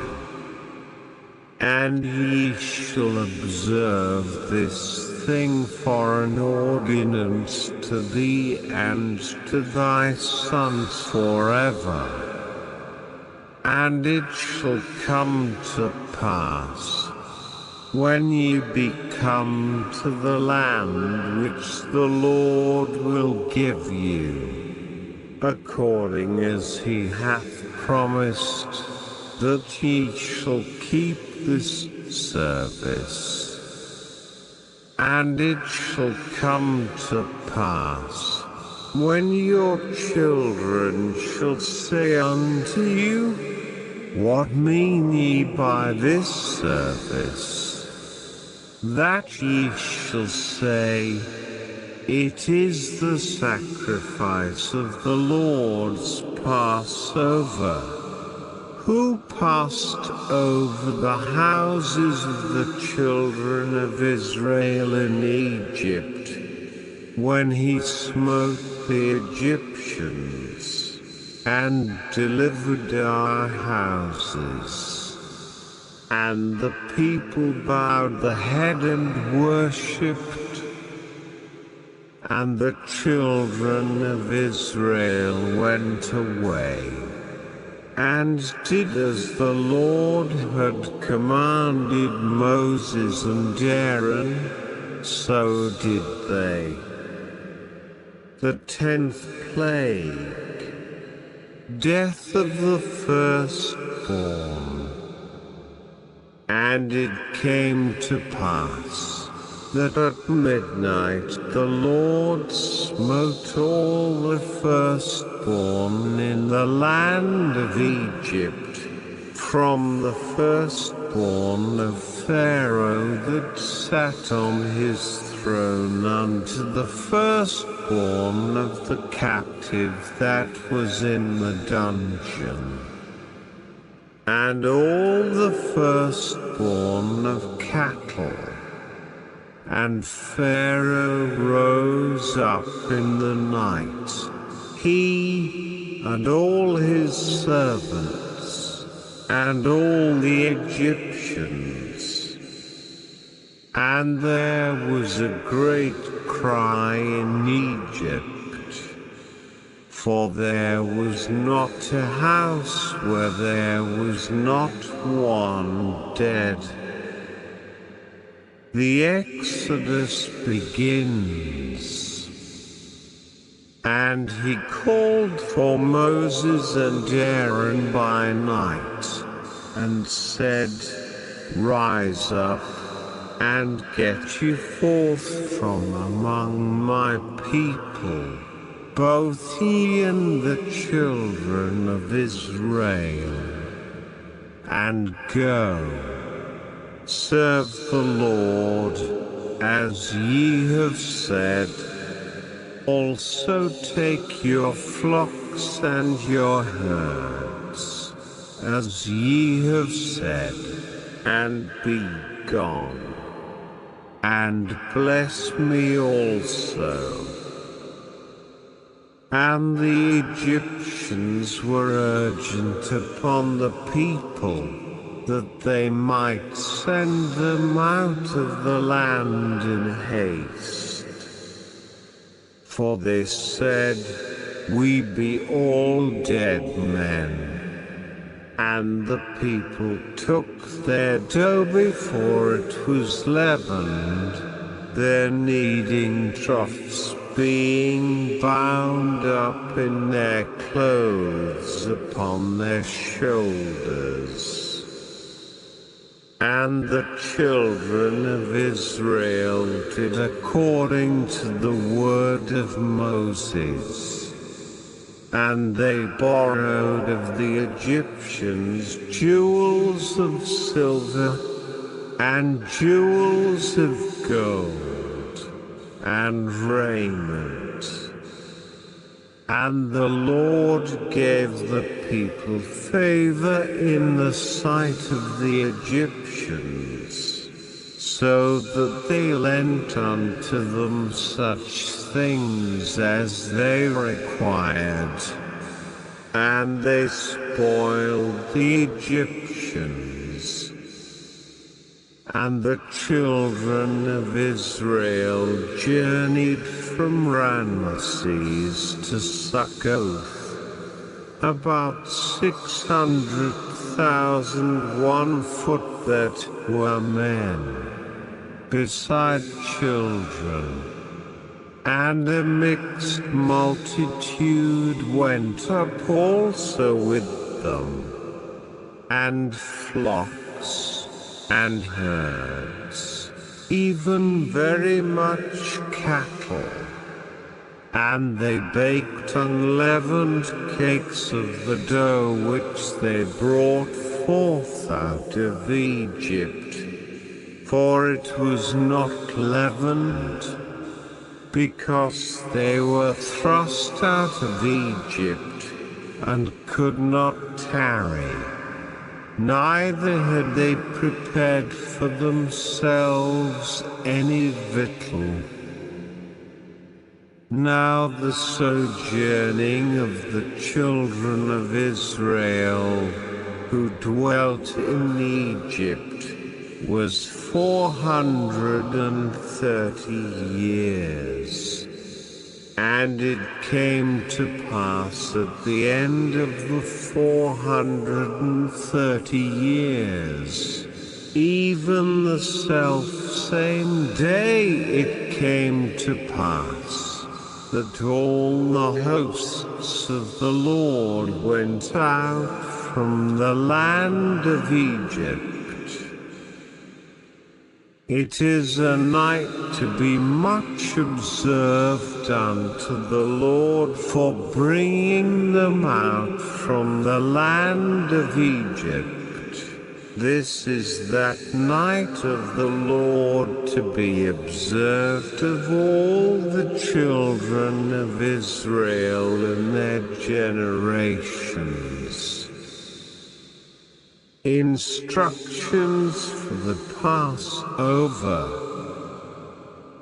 And the Lord said unto Moses and Aaron, This is the ordinance of the Passover.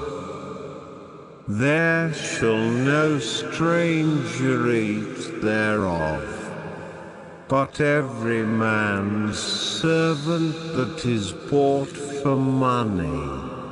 When thou hast circumcised him, then shall he eat thereof.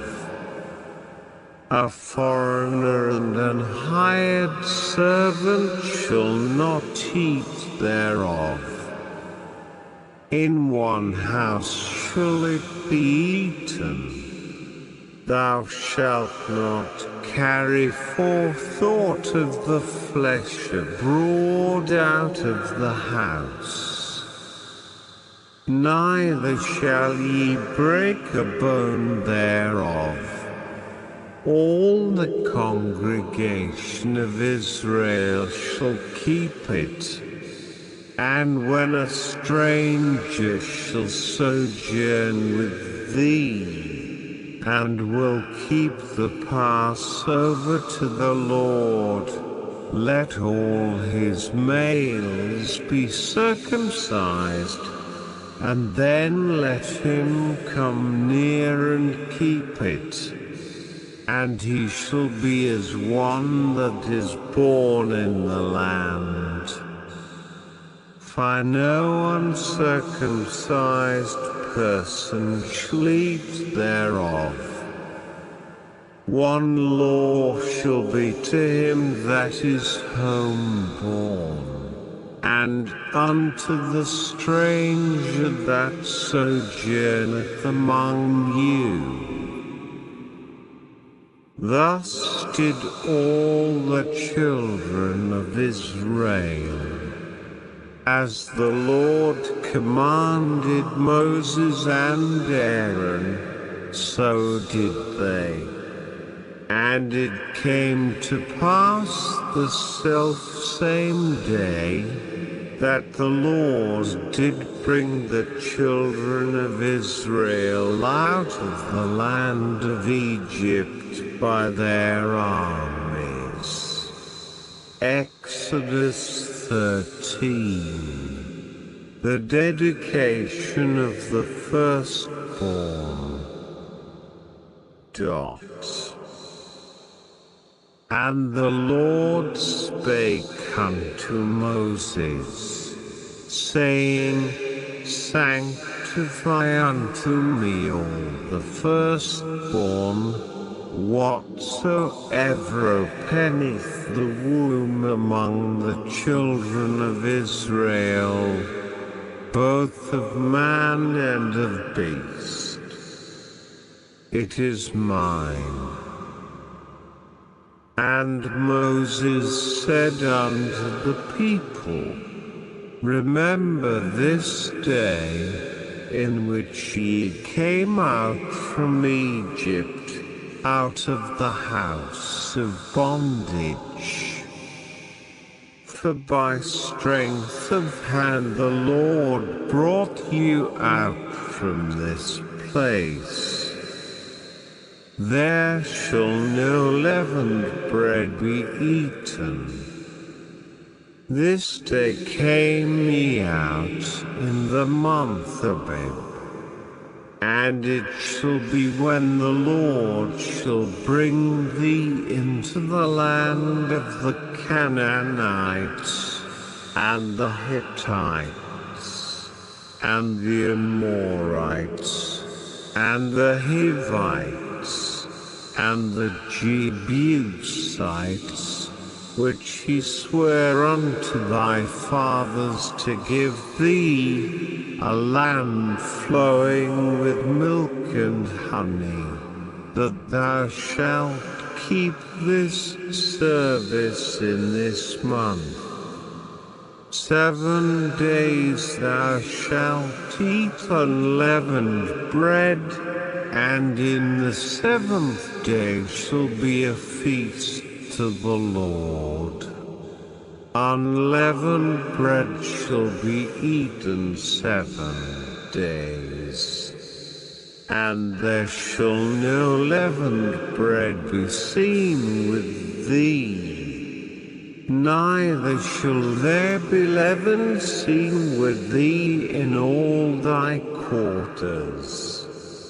And thou shalt show thy son in that day, saying, This is done because of that which the Lord did unto me when I came forth out of Egypt.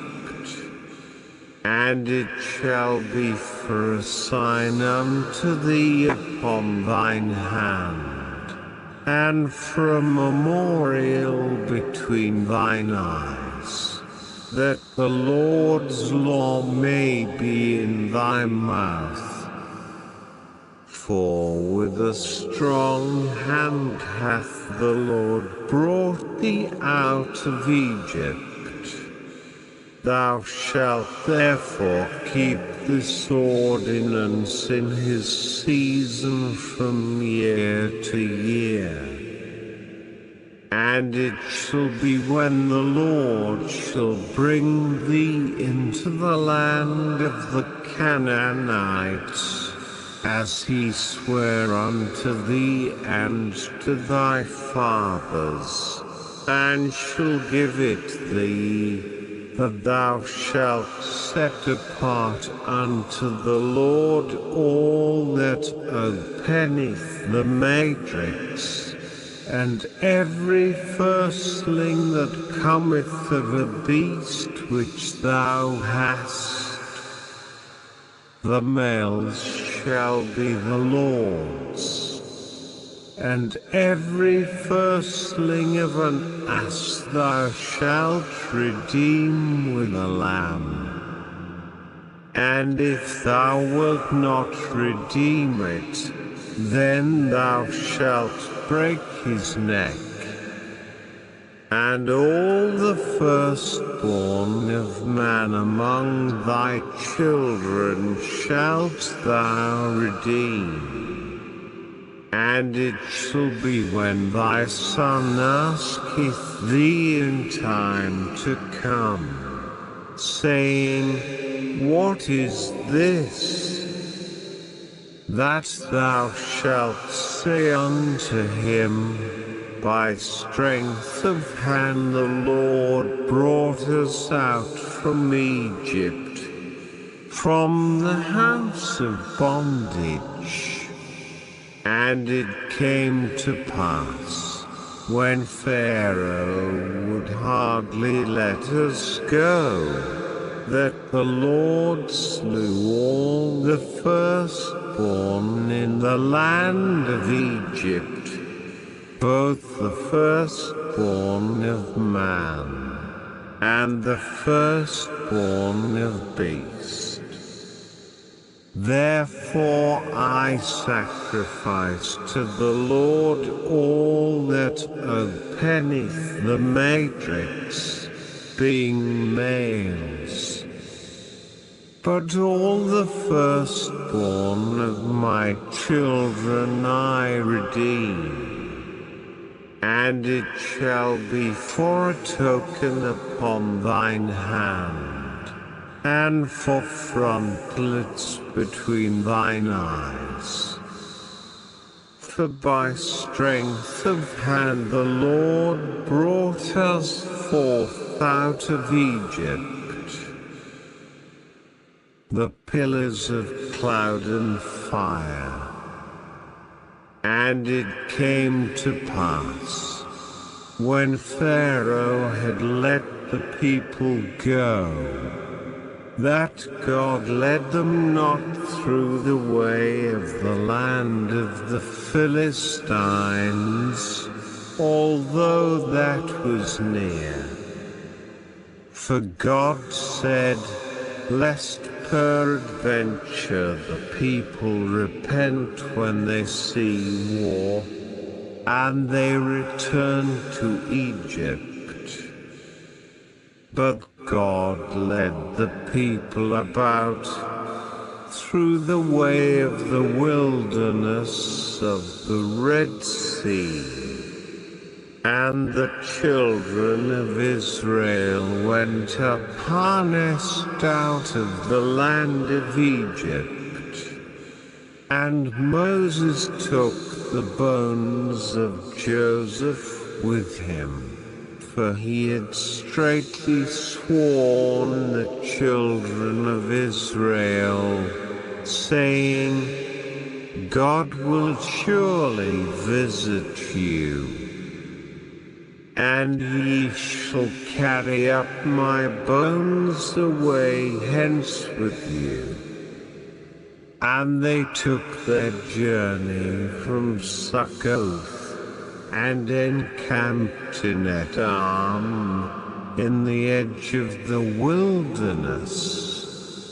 And the Lord went before them by day in a pillar of a cloud, to lead them the way, and by night in a pillar of fire, to give them light, to go by day and night. He took not away the pillar of the cloud by day, nor the pillar of fire by night, from before the people. Exodus 14. Pharaoh pursues the Israelites. And the Lord spake unto Moses, saying, Speak unto the children of Israel, that they turn and encamp before Pi-hahiroth, between Migdol and the sea, over against Baal-zephon. Before it shall ye encamp by the sea. For Pharaoh will say of the children of Israel, They are entangled in the land. The wilderness hath shut them in. And I will harden Pharaoh's heart, that he shall follow after them. And I will be honored upon Pharaoh and upon all his host, that the Egyptians may know that I am the Lord. And they did so.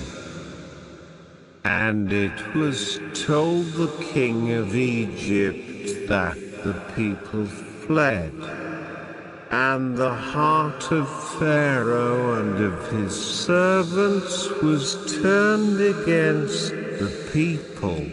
And they said, Why have we done this, that we have let Israel go from serving us? And he made ready his chariot, and took his people with him. And he took 600 chosen chariots, and all the chariots of Egypt, and captains over every one of them. And the Lord hardened the heart of Pharaoh king of Egypt, and he pursued after the children of Israel. And the children of Israel went out with an high hand. But the Egyptians pursued after them, all the horses and chariots of Pharaoh, and his horsemen, and his army, and overtook them encamping by the sea, beside Pi-hahiroth, before Baal-zephon. And when Pharaoh drew nigh, the children of Israel lifted up their eyes, and, behold, the Egyptians marched after them. And they were sore afraid. And the children of Israel cried out unto the Lord. And they said unto Moses, Because there were no graves in Egypt, hast thou taken us away to die in the wilderness? Wherefore hast thou dealt thus with us, to carry us forth out of Egypt? Is not this the word that we did tell thee in Egypt, saying, Let us alone, that we may serve the Egyptians? For it had been better for us to serve the Egyptians, than that we should die in the wilderness. And Moses said unto the people, Fear ye not, stand still, and see the salvation of the Lord, which he will show to you today. For the Egyptians whom ye have seen today, ye shall see them again no more forever. The Lord shall fight for you, and ye shall hold your peace, parting the Red Sea. And the Lord said unto Moses, Wherefore criest thou unto me? Speak unto the children of Israel, that they go forward. But lift thou up thy rod, and stretch out thine hand over the sea, and divide it. And the children of Israel shall go on dry ground through the midst of the sea. And I, behold, I will harden the hearts of the Egyptians, and they shall follow them. And I will get me honor upon Pharaoh, and upon all his host, upon his chariots, and upon his horsemen. And the Egyptians shall know that I am the Lord, when I have gotten me honor upon Pharaoh, upon his chariots, and upon his horsemen. And the angel of God, which went before the camp of Israel, removed and went behind them.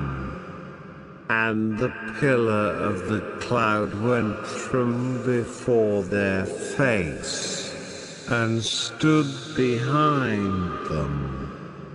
And it came between the camp of the Egyptians and the camp of Israel.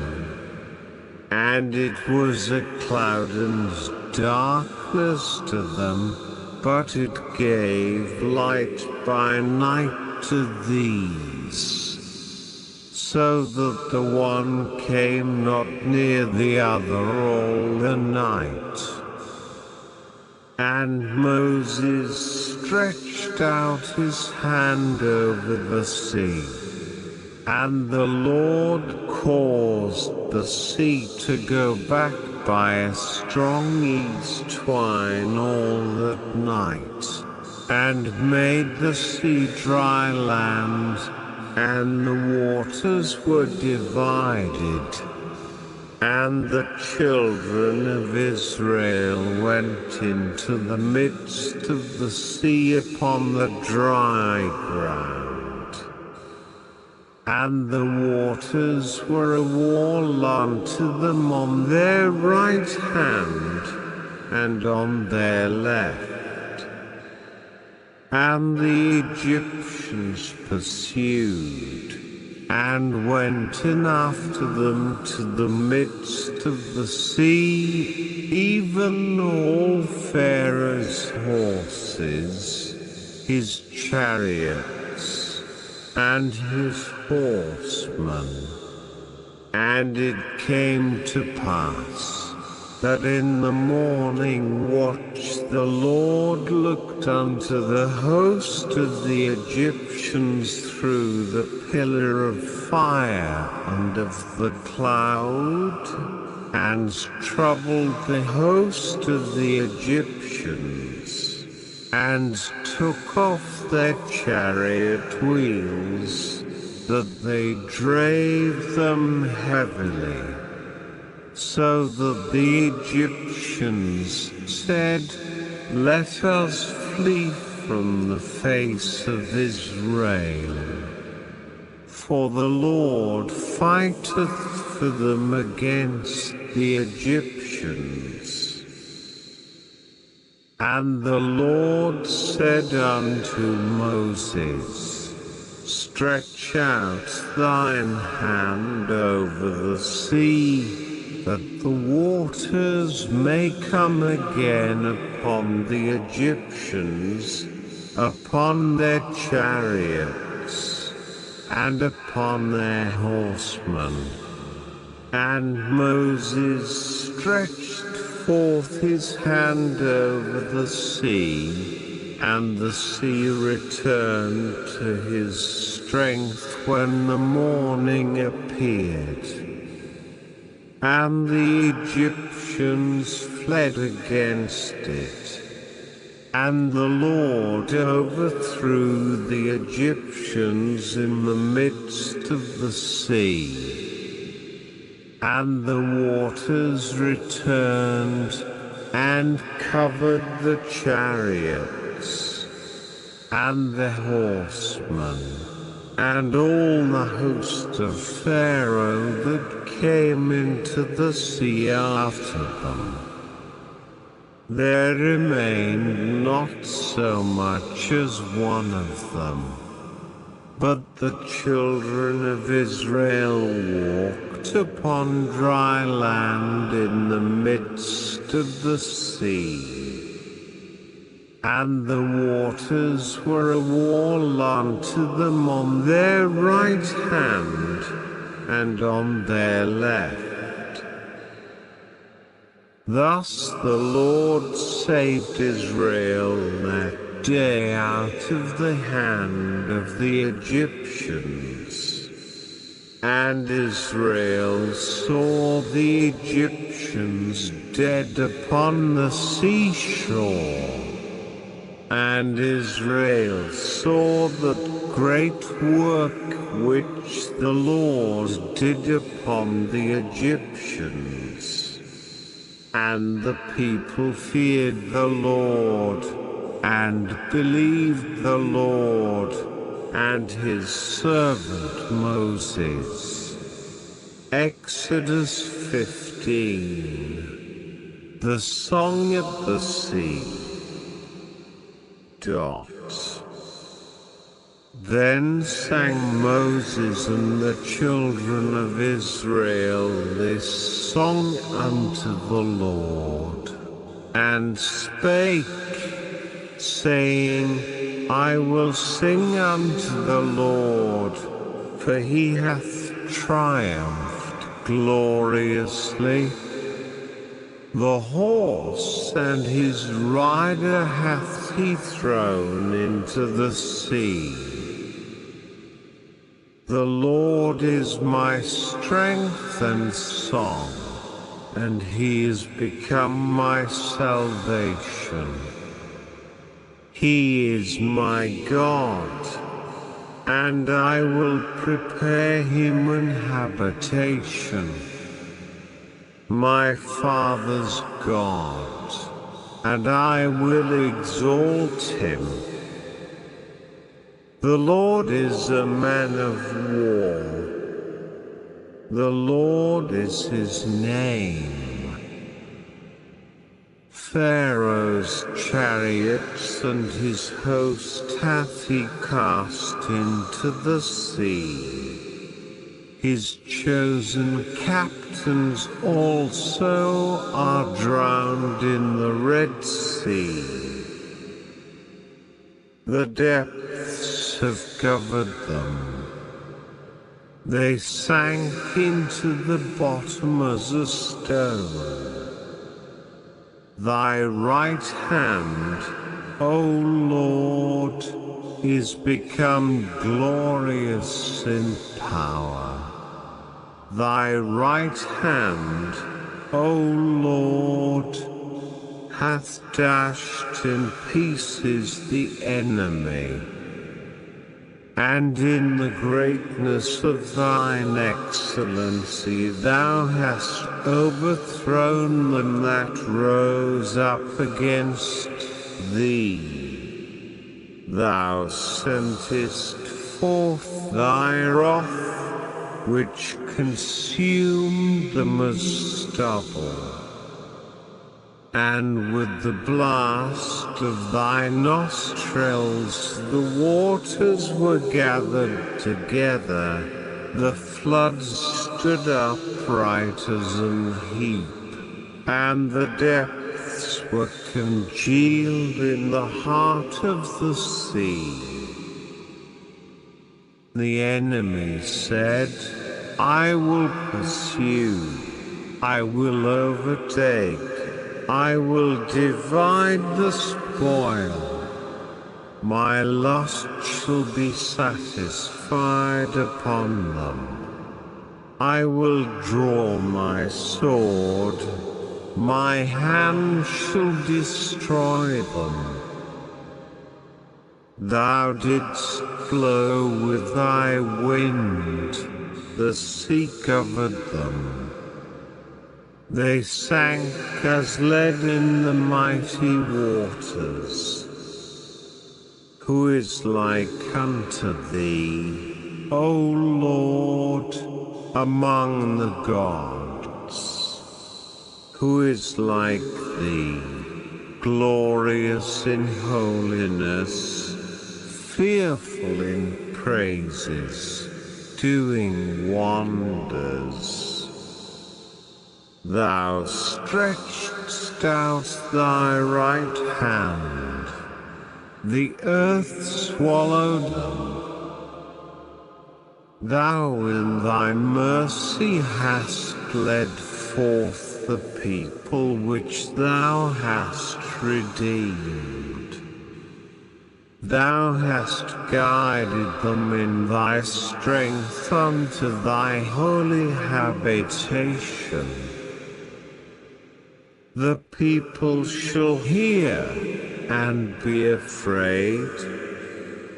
Sorrow shall take hold on the inhabitants of Palestina. Then the dukes of Edom shall be amazed. The mighty men of Moab, trembling, shall take hold upon them. All the inhabitants of Canaan shall melt away. Fear and dread shall fall upon them.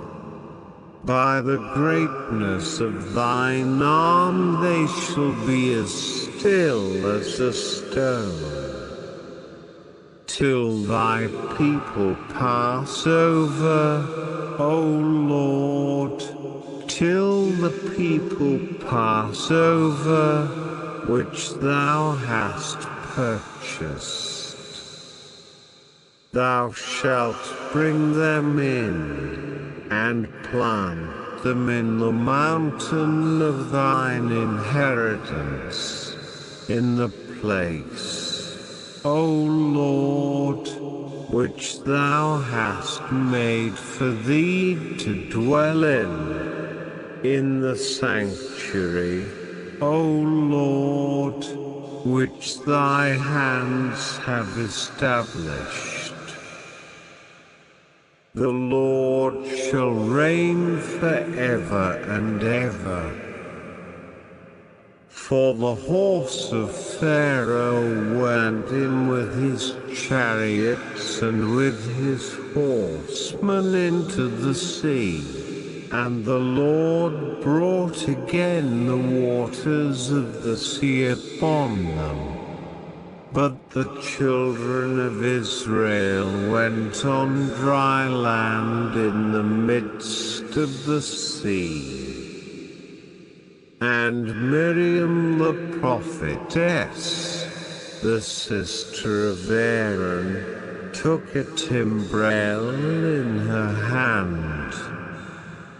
And all the women went out after her with timbrels and with dances.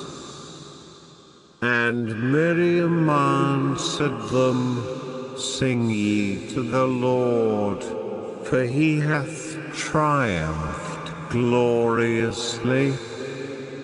The horse and his rider hath he thrown into the sea. the waters of Marah.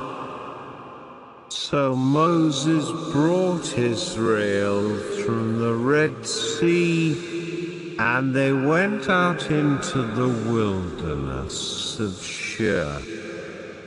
And they went 3 days in the wilderness, and found no water.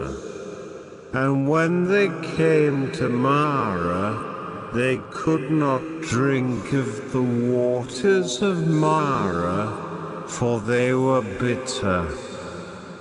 Therefore the name of it was called Marah. And the people murmured against Moses, saying, "What shall we drink?" And he cried unto the Lord. And the Lord showed him a tree, which when he had cast into the waters were made sweet.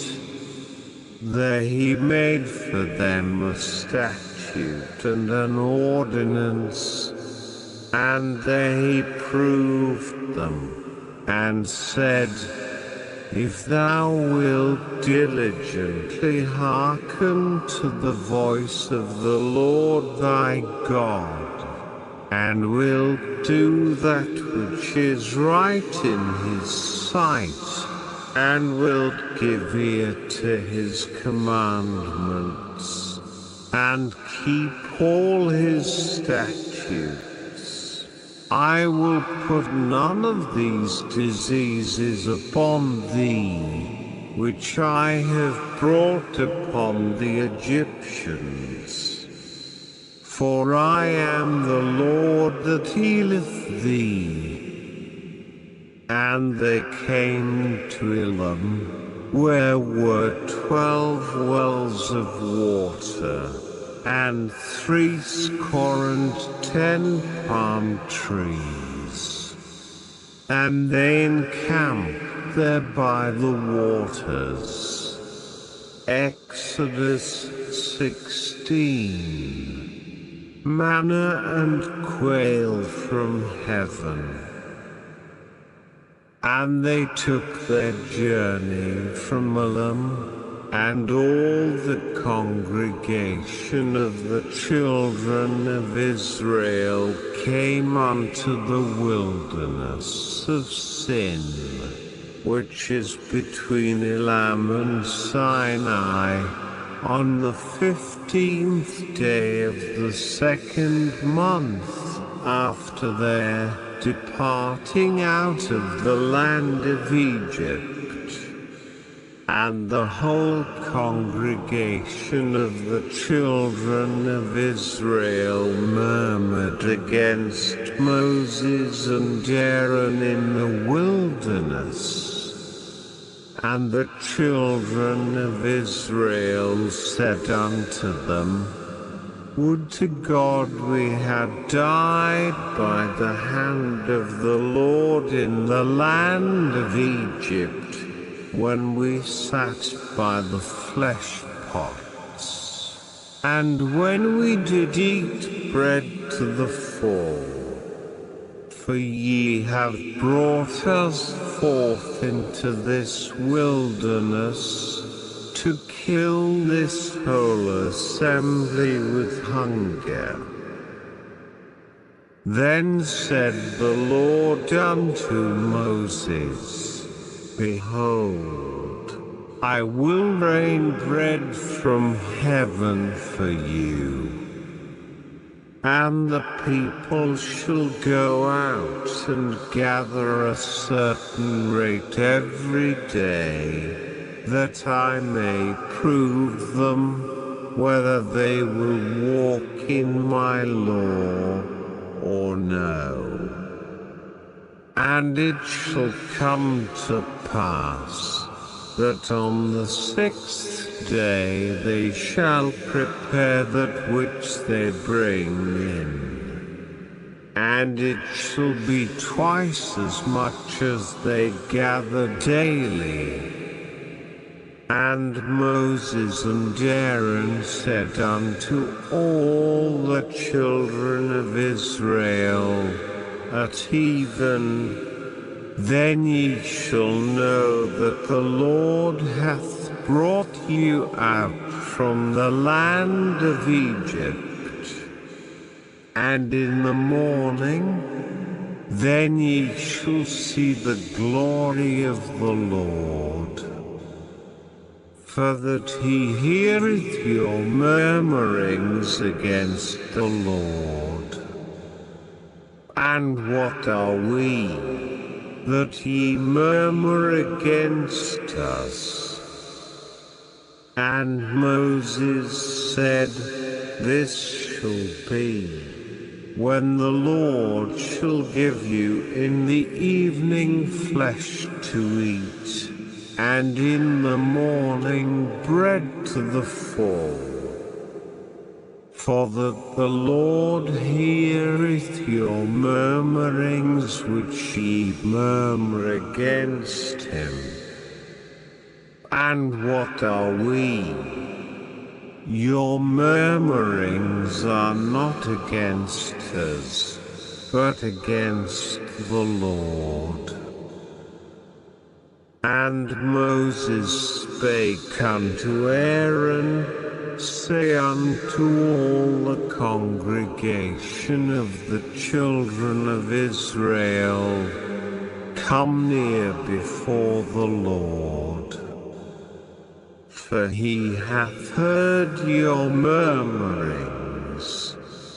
And it came to pass, as Aaron spake unto the whole congregation of the children of Israel, that they looked toward the wilderness. And, behold, the glory of the Lord appeared in the cloud.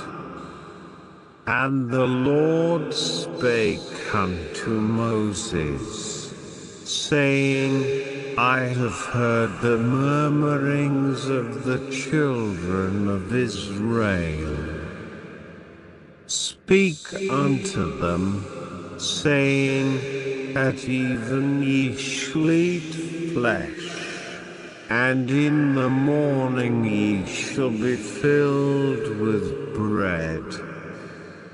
And ye shall know that I am the Lord your God. And it came to pass, that even the quails came up, and covered the camp. And in the morning the dew lay round about the host. And when the dew that lay was gone up, behold, upon the face of the wilderness there lay a small round thing, as small as the hoarfrost on the ground. And when the children of Israel saw it, they said one to another, it is manna. For they wist not what it was. And Moses said unto them, this is the bread which the Lord hath given you to eat. This is the thing which the Lord hath commanded. Gather of it every man according to his eating, an omer for every man, according to the number of your persons. Take ye every man for them which are in his tents. And the children of Israel did so, and gathered, some more, some less. And when they did meet it with an omer, he that gathered much had nothing over, and he that gathered little had no lack. They gathered every man according to his eating. And Moses said, Let no man leave of it till the morning. Notwithstanding they hearkened not unto Moses, but some of them left of it until the morning, and it bred worms, and stank. And Moses was wroth with them. And they gathered it every morning, every man according to his eating. And when the sun waxed hot, it melted. The Sabbath observed.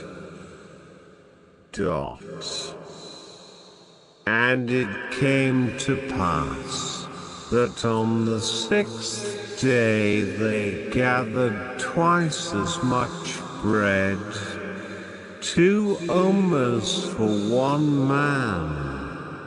And all the rulers of the congregation came and told Moses.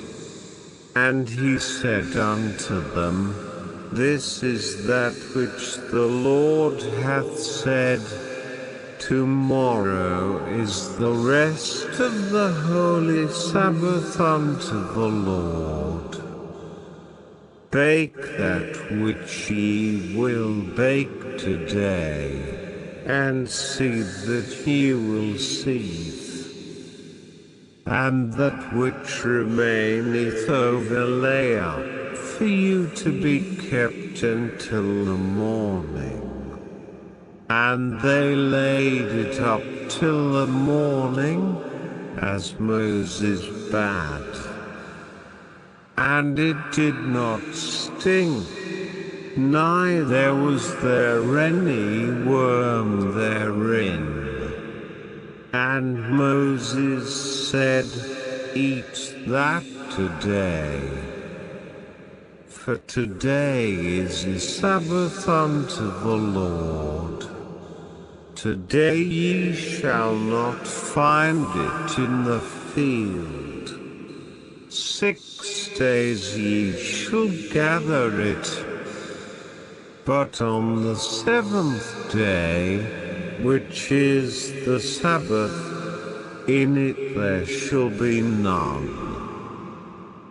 And it came to pass that there went out some of the people on the 7th day for to gather, and they found none. And the Lord said unto Moses, How long refuse ye to keep my commandments and my laws? See, for that the Lord hath given you the Sabbath, therefore he giveth you on the 6th day the bread of 2 days.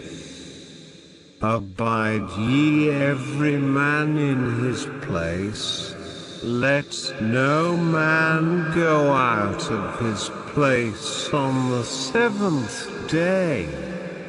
So the people rested on the 7th day. The jar of manna. And the house of Israel called the name thereof manna. And it was like coriander seed, white. And the taste of it was like wafers made with honey. And Moses said, This is the thing which the Lord commandeth, fill an omer of it to be kept for your generations.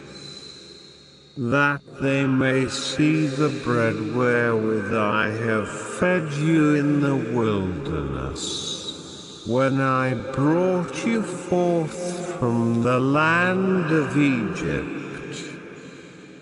And Moses said unto Aaron, Take a pot, and put an omer full of manna therein, and lay it up before the Lord, to be kept for your generations, as the Lord commanded Moses.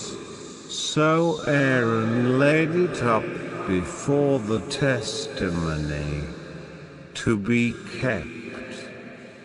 And the children of Israel did eat manna 40 years, until they came to a land inhabited. They did eat manna until they came unto the borders of the land of Canaan. Now an omer is the 10th part of an ephah. Exodus 17. Water from the rock. And all the congregation of the children of Israel journeyed from the wilderness of Sin, after their journeys, according to the commandment of the Lord, and pitched in Rephidim. And there was no water for the people to drink. Wherefore the people did chide with Moses, and said, Give us water that we may drink. And Moses said unto them, Why chide ye with me? Wherefore do ye tempt the Lord? And the people thirsted there for water, and the people murmured against Moses, and said, Wherefore is this that thou hast brought us up out of Egypt, to kill us and our children and our cattle with thirst? And Moses cried unto the Lord, saying, What shall I do unto this people? They be almost ready to stone me. And the Lord said unto Moses, Go on before the people, and take with thee of the elders of Israel, and thy rod, wherewith thou smotest the river, take in thine hand, and go. Behold, I will stand before thee there upon the rock in Horeb, and thou shalt smite the rock, and there shall come water out of it, that the people may drink. And Moses did so in the sight of the elders of Israel. And he called the name of the place Massah and Meribah, because of the chiding of the children of Israel, and because they tempted the Lord, saying, Is the Lord among us, or not? The defeat of the Amalekites. Then came Amalek, and fought with Israel in Rephidim. And Moses said unto Joshua, Choose us out men, and go out, fight with Amalek. Tomorrow I will stand on the top of the hill with the rod of God in mine hand. So Joshua did as Moses had said to him, and fought with Amalek. And Moses, Aaron, and Hur went up to the top of the hill. And it came to pass, when Moses held up his hand, that Israel prevailed. And when he let down his hand, Amalek prevailed. But Moses' hands were heavy. And they took a stone, and put it under him, and he sat thereon. And Aaron and Hur stayed up his hands, the one on the one side, and the other on the other side.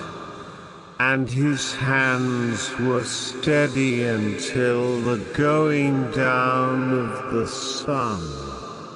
And Joshua discomfited Amalek and his people with the edge of the sword.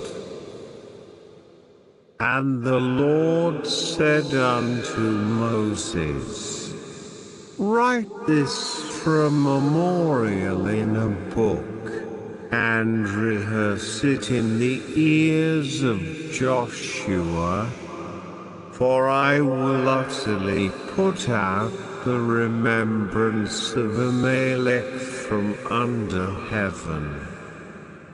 And Moses built an altar, and called the name of it Jehovah Nissi. For he said, Because the Lord hath sworn that the Lord will have war with Amalek from generation to generation.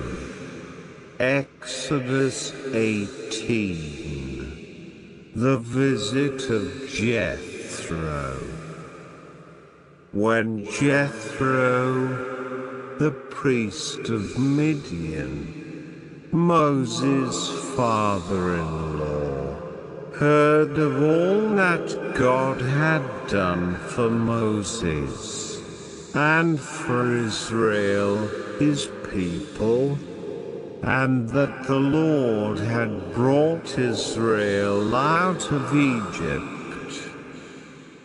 Then Jethro, Moses' father-in-law, took Zipporah, Moses' wife, after he had sent her back, and her 2 sons, of which the name of the one was Gershom. For he said, I have been an alien in a strange land. And the name of the other was Ilzah. For the God of my father, said he, was mine help, and delivered me from the sword of Pharaoh. And Jethro, Moses' father-in-law, came with his sons and his wife unto Moses into the wilderness, where he encamped at the mount of God. And he said unto Moses, I thy father-in-law Jethro am come unto thee, and thy wife, and her 2 sons with her. And Moses went out to meet his father-in-law, and did obeisance, and kissed him. And they asked each other of their welfare.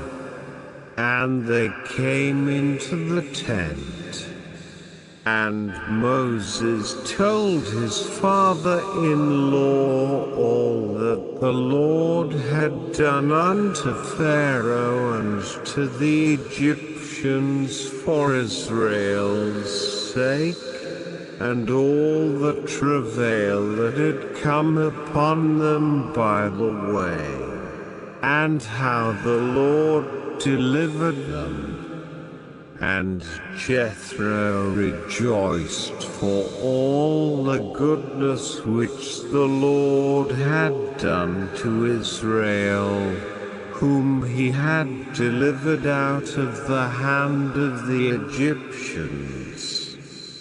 And Jethro said, Blessed be the Lord, who hath delivered you out of the hand of the Egyptians, and out of the hand of Pharaoh, who hath delivered the people from under the hand of the Egyptians. Now I know that the Lord is greater than all gods. For in the thing wherein they dealt proudly he was above them. And Jethro, Moses' father-in-law, took a burnt offering and sacrifices for God. And Aaron came, and all the elders of Israel, to eat bread with Moses' father-in-law before God. Jethro advises Moses. And it came to pass on the morrow that Moses sat to judge the people. And the people stood by Moses from the morning unto the evening. And when Moses' father-in-law saw all that he did to the people, he said, What is this thing that thou doest to the people? Why sittest thou thyself alone? And all the people stand by thee from morning unto even. And Moses said unto his father-in-law, Because the people come unto me to inquire of God.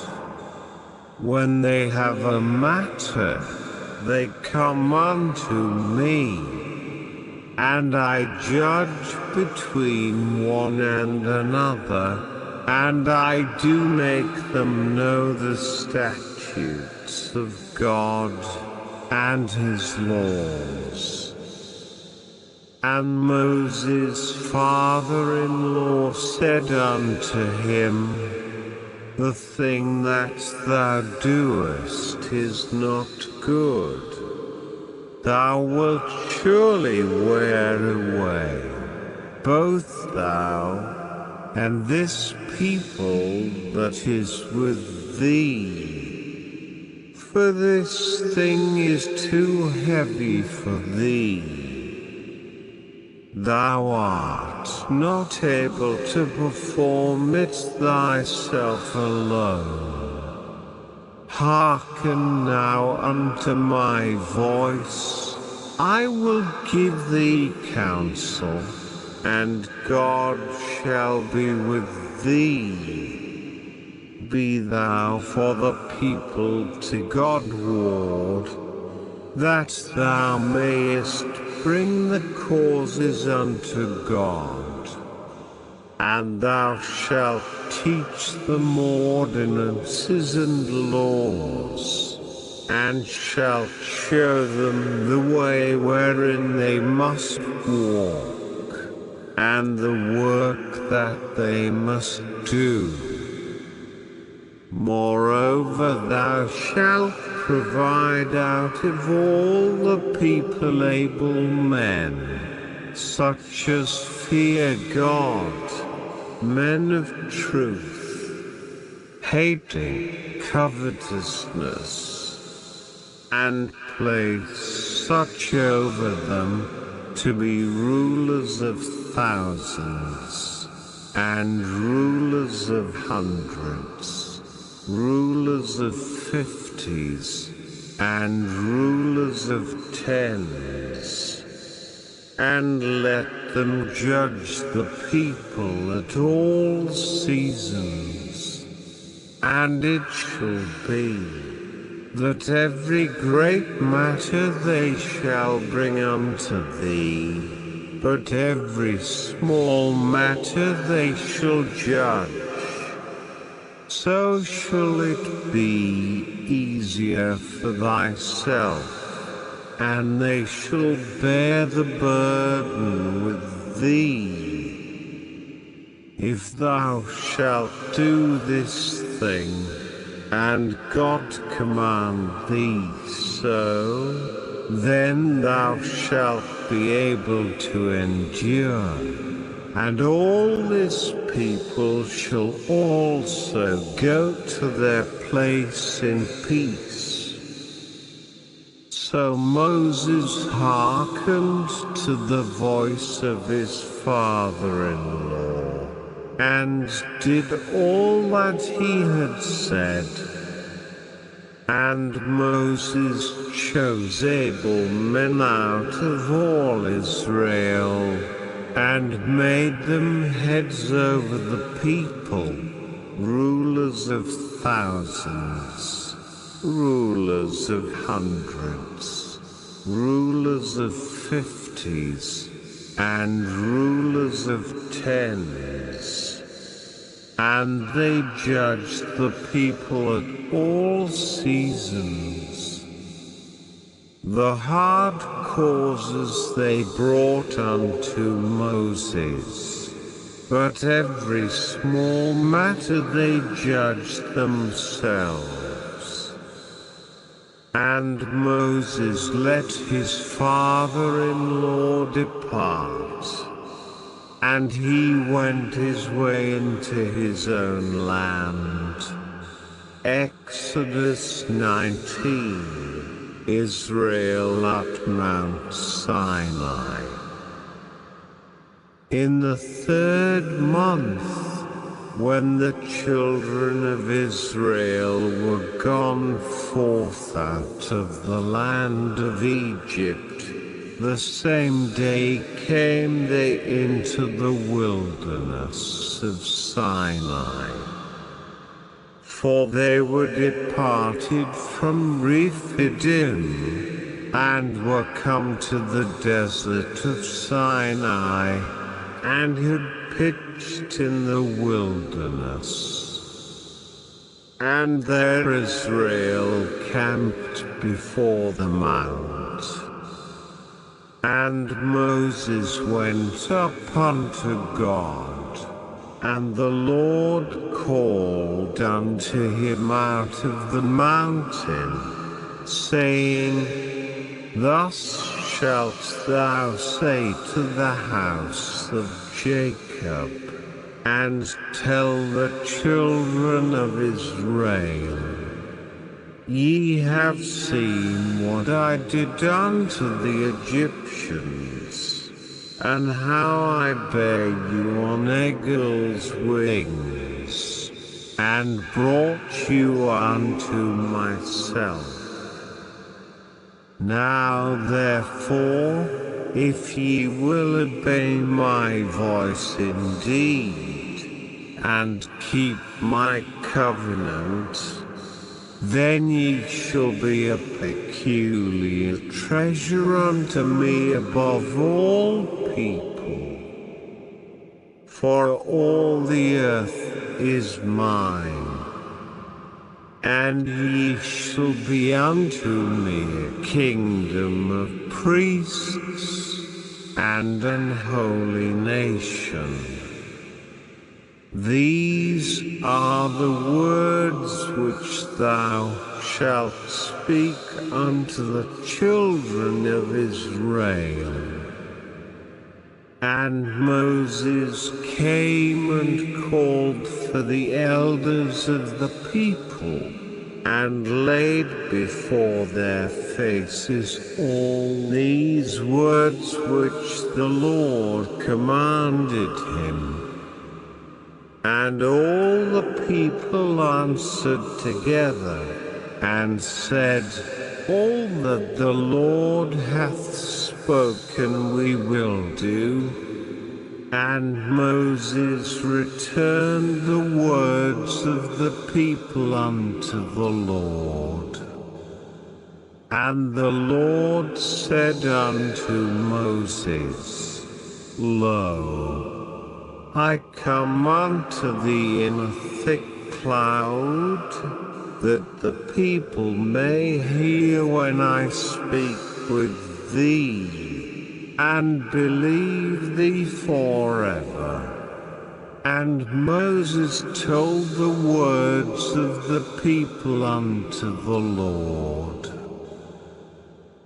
And the Lord said unto Moses, Go unto the people, and sanctify them today and tomorrow, and let them wash their clothes, and be ready against the third day.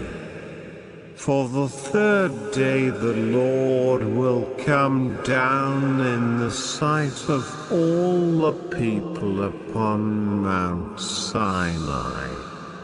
And thou shalt set bounds unto the people round about, saying, Take heed to yourselves, that ye go not up into the mount, or touch the border of it.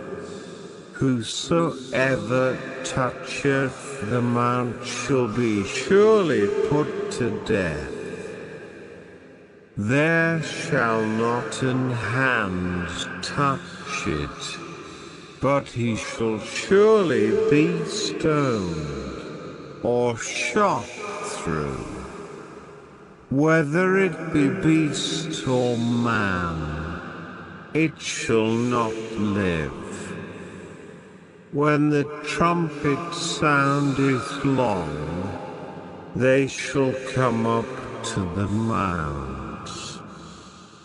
And Moses went down from the mount unto the people, and sanctified the people. And they washed their clothes. And he said unto the people, Be ready against the third day. Come not at your wives. The Lord visits Sinai. And it came to pass on the third day in the morning, that there were thunders and lightnings, and a thick cloud upon the mount, and the voice of the trumpet exceeding loud, so that all the people that was in the camp trembled. And Moses brought forth the people out of the camp to meet with God. And they stood at the nether part of the mount. And Mount Sinai was altogether on a smoke, because the Lord descended upon it in fire, and the smoke thereof ascended as the smoke of a furnace, and the whole mount quaked greatly. And when the voice of the trumpet sounded long, and waxed louder and louder, Moses spake, and God answered him by a voice. And the Lord came down upon Mount Sinai, on the top of the mount. And the Lord called Moses up to the top of the mount. And Moses went up. And the Lord said unto Moses, Go down, charge the people, lest they break through unto the Lord to gaze, and many of them perish. And let the priests also, which come near to the Lord, sanctify themselves, lest the Lord break forth upon them.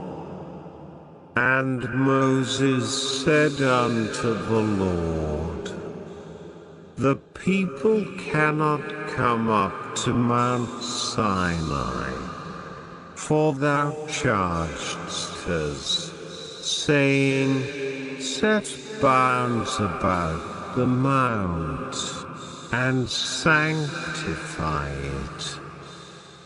And the Lord said unto him, The way, get thee down, and thou shalt come up, thou and Aaron with thee.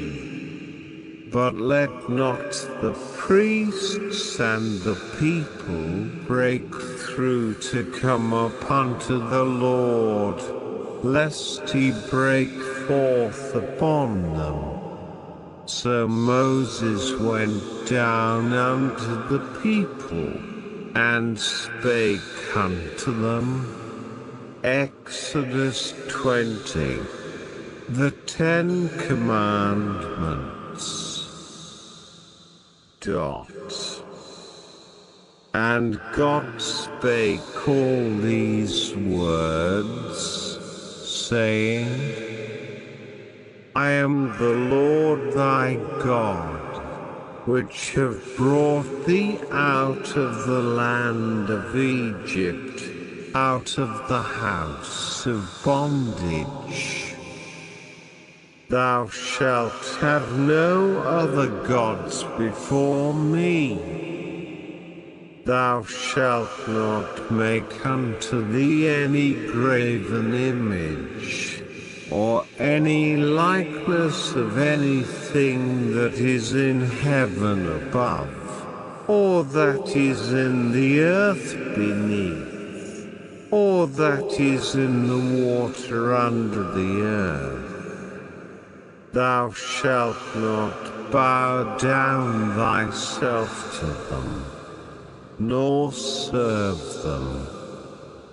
For I, the Lord thy God, am a jealous God, visiting the iniquity of the fathers upon the children unto the third and fourth generation of them that hate me, and showing mercy unto thousands of them that love me, and keep my commandments. Thou shalt not take the name of the Lord thy God in vain, for the Lord will not hold him guiltless that taketh his name in vain. Remember the Sabbath day, to keep it holy. 6 days shalt thou labor, and do all thy work. But the 7th day is the Sabbath of the Lord thy God. In it thou shalt not do any work, thou, nor thy son, nor thy daughter, thy manservant, nor thy maidservant, nor thy cattle, nor thy stranger that is within thy gates.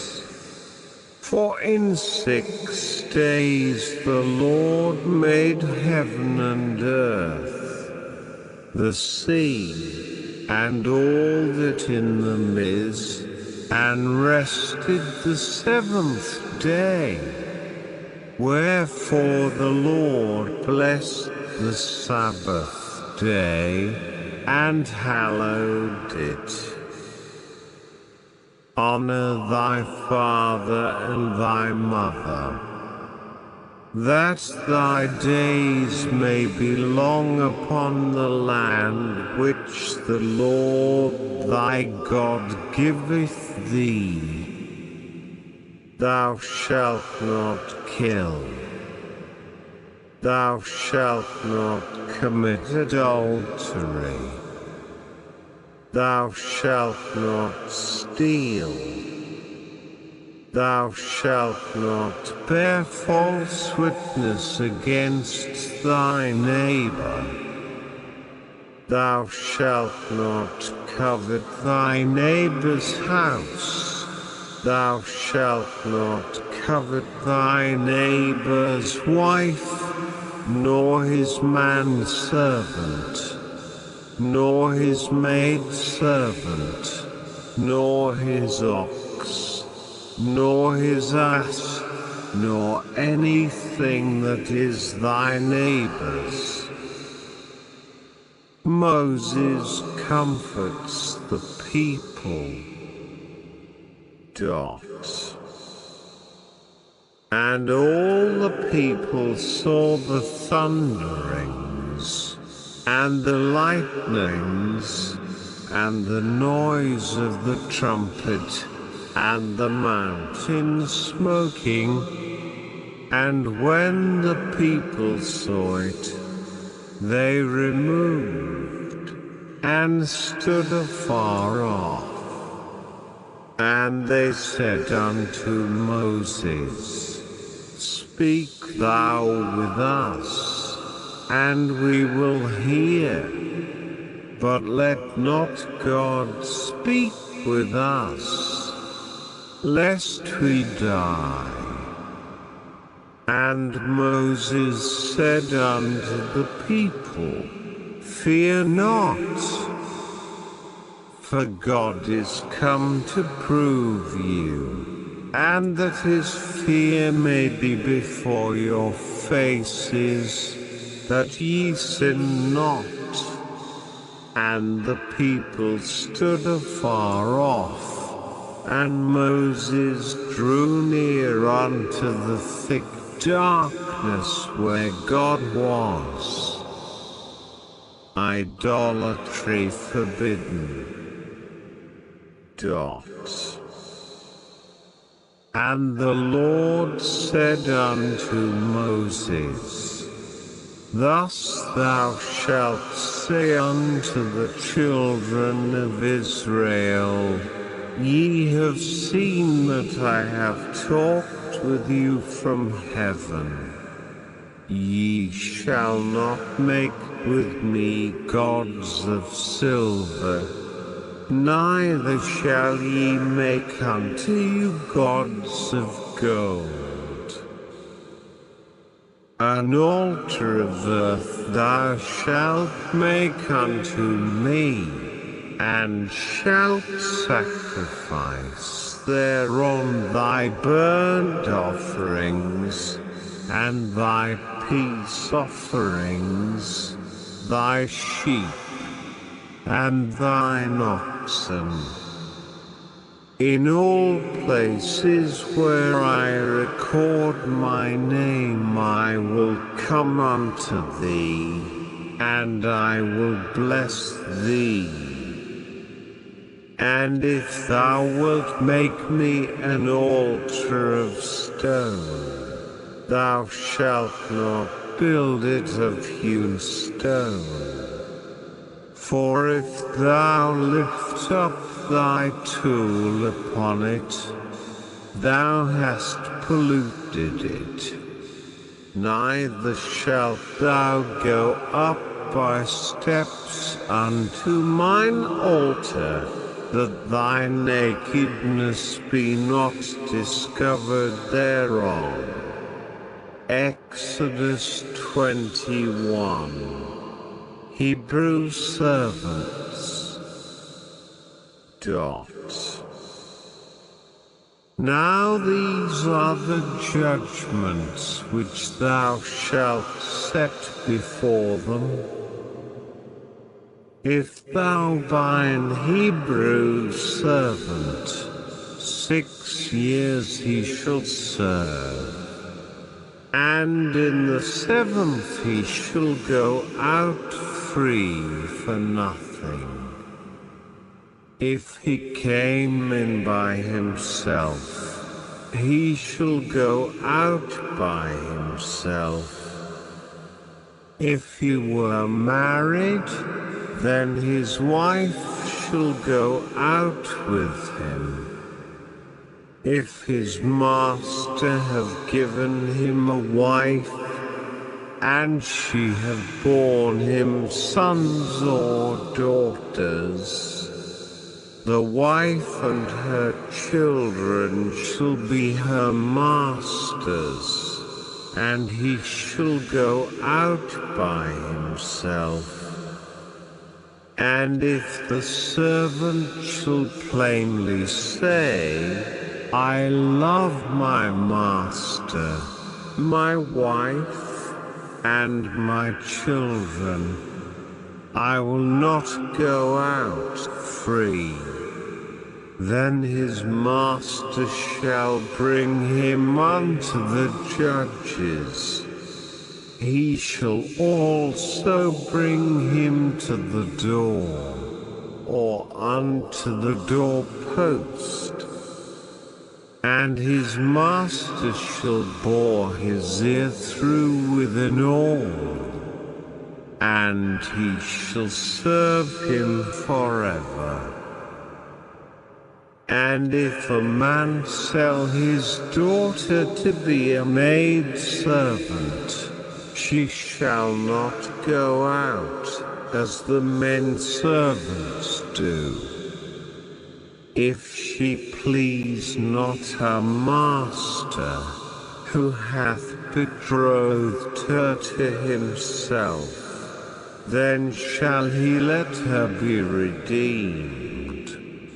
To sell her unto a strange nation he shall have no power, seeing he hath dealt deceitfully with her.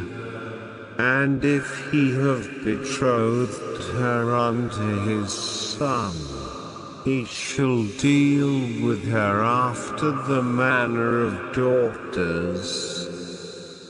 If he take him another wife, her food, her raiment, and her duty of marriage shall he not diminish.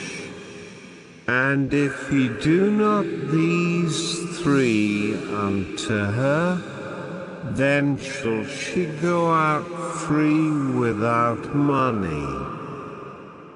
Personal injury laws. He that smiteth a man, so that he die, shall be surely put to death.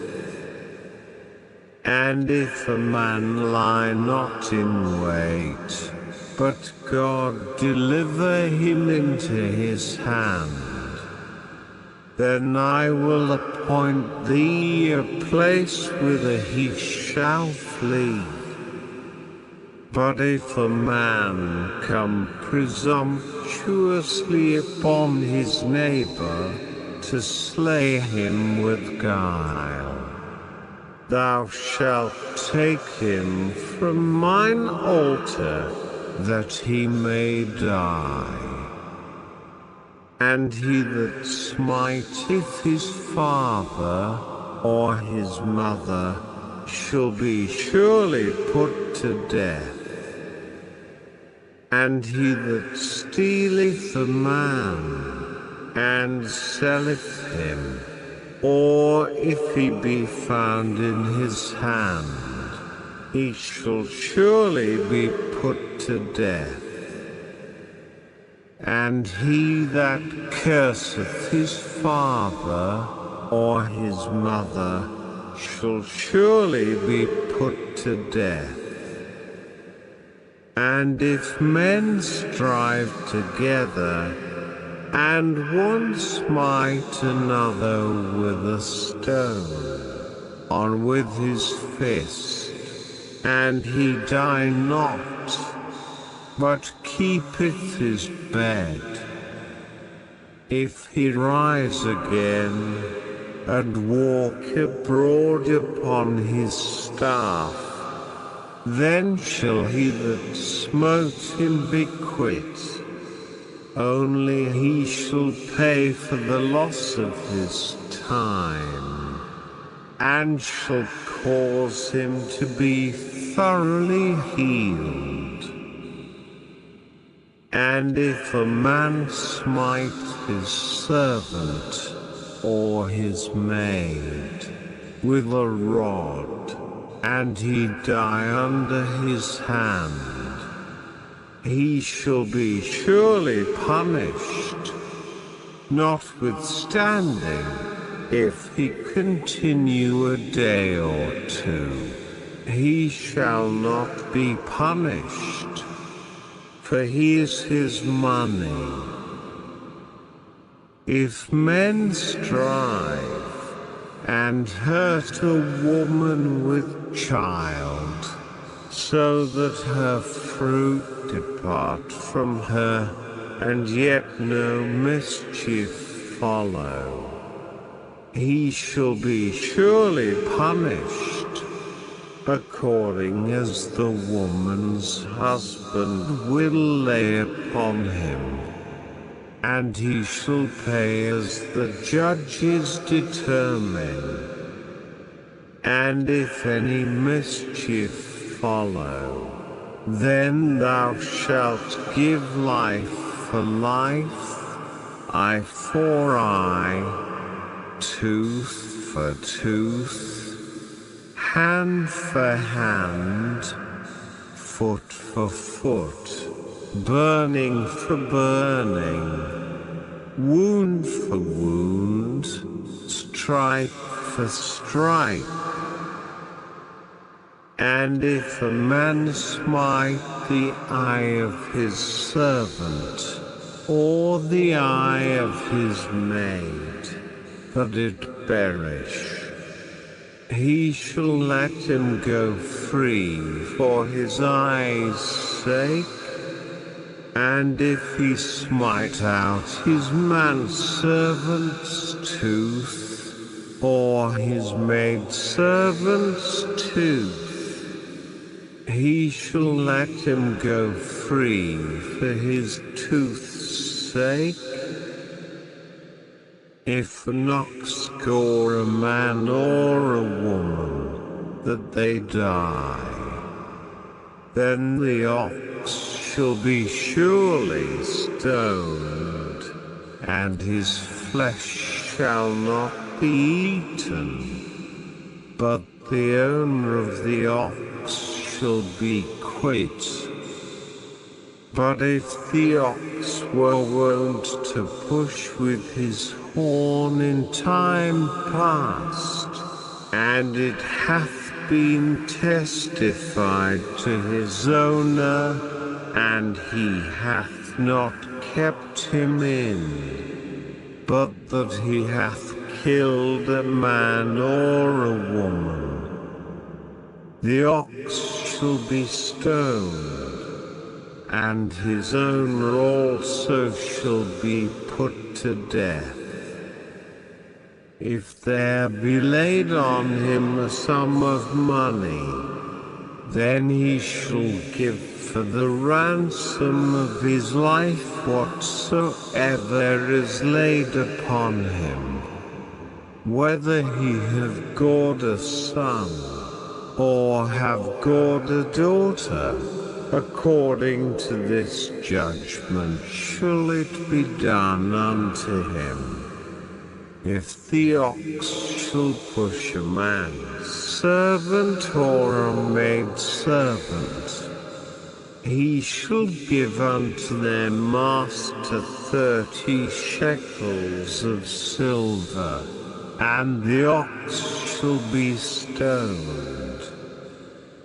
And if a man shall open a pit, or if a man shall dig a pit, and not cover it, and an ox or an ass fall therein, the owner of the pit shall make it good, and give money unto the owner of them, and the dead beast shall be his. And if one man's ox hurt another's, that he die, then they shall sell the live ox, and divide the money of it, and the dead ox also they shall divide.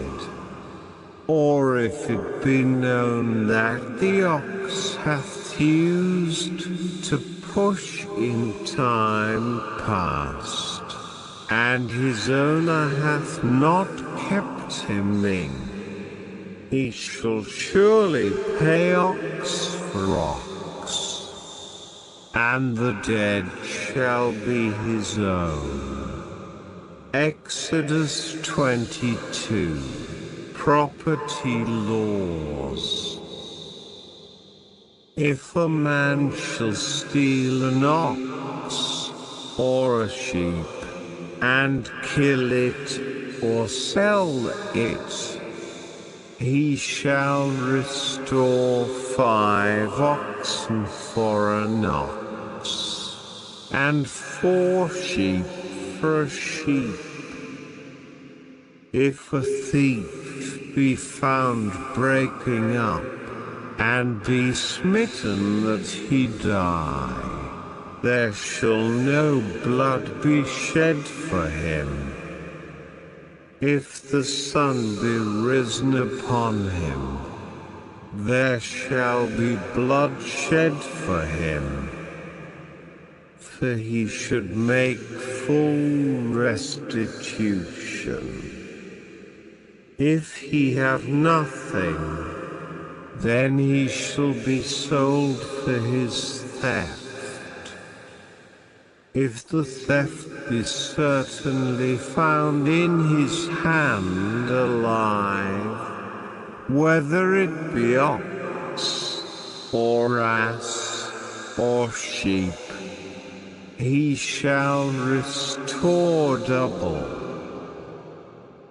If a man shall cause a field or vineyard to be eaten, and shall put in his beast, and shall feed in another man's field, of the best of his own field, and of the best of his own vineyard, shall he make restitution. If fire break out and catch in thorns, so that the stacks of corn, or the standing corn, or the field, be consumed therewith, He that kindled the fire shall surely make restitution. If a man shall deliver unto his neighbor money or stuff to keep, and it be stolen out of the man's house, if the thief be found, let him pay double. If the thief be not found, then the master of the house shall be brought unto the judges, to see whether he have put his hand unto his neighbor's goods.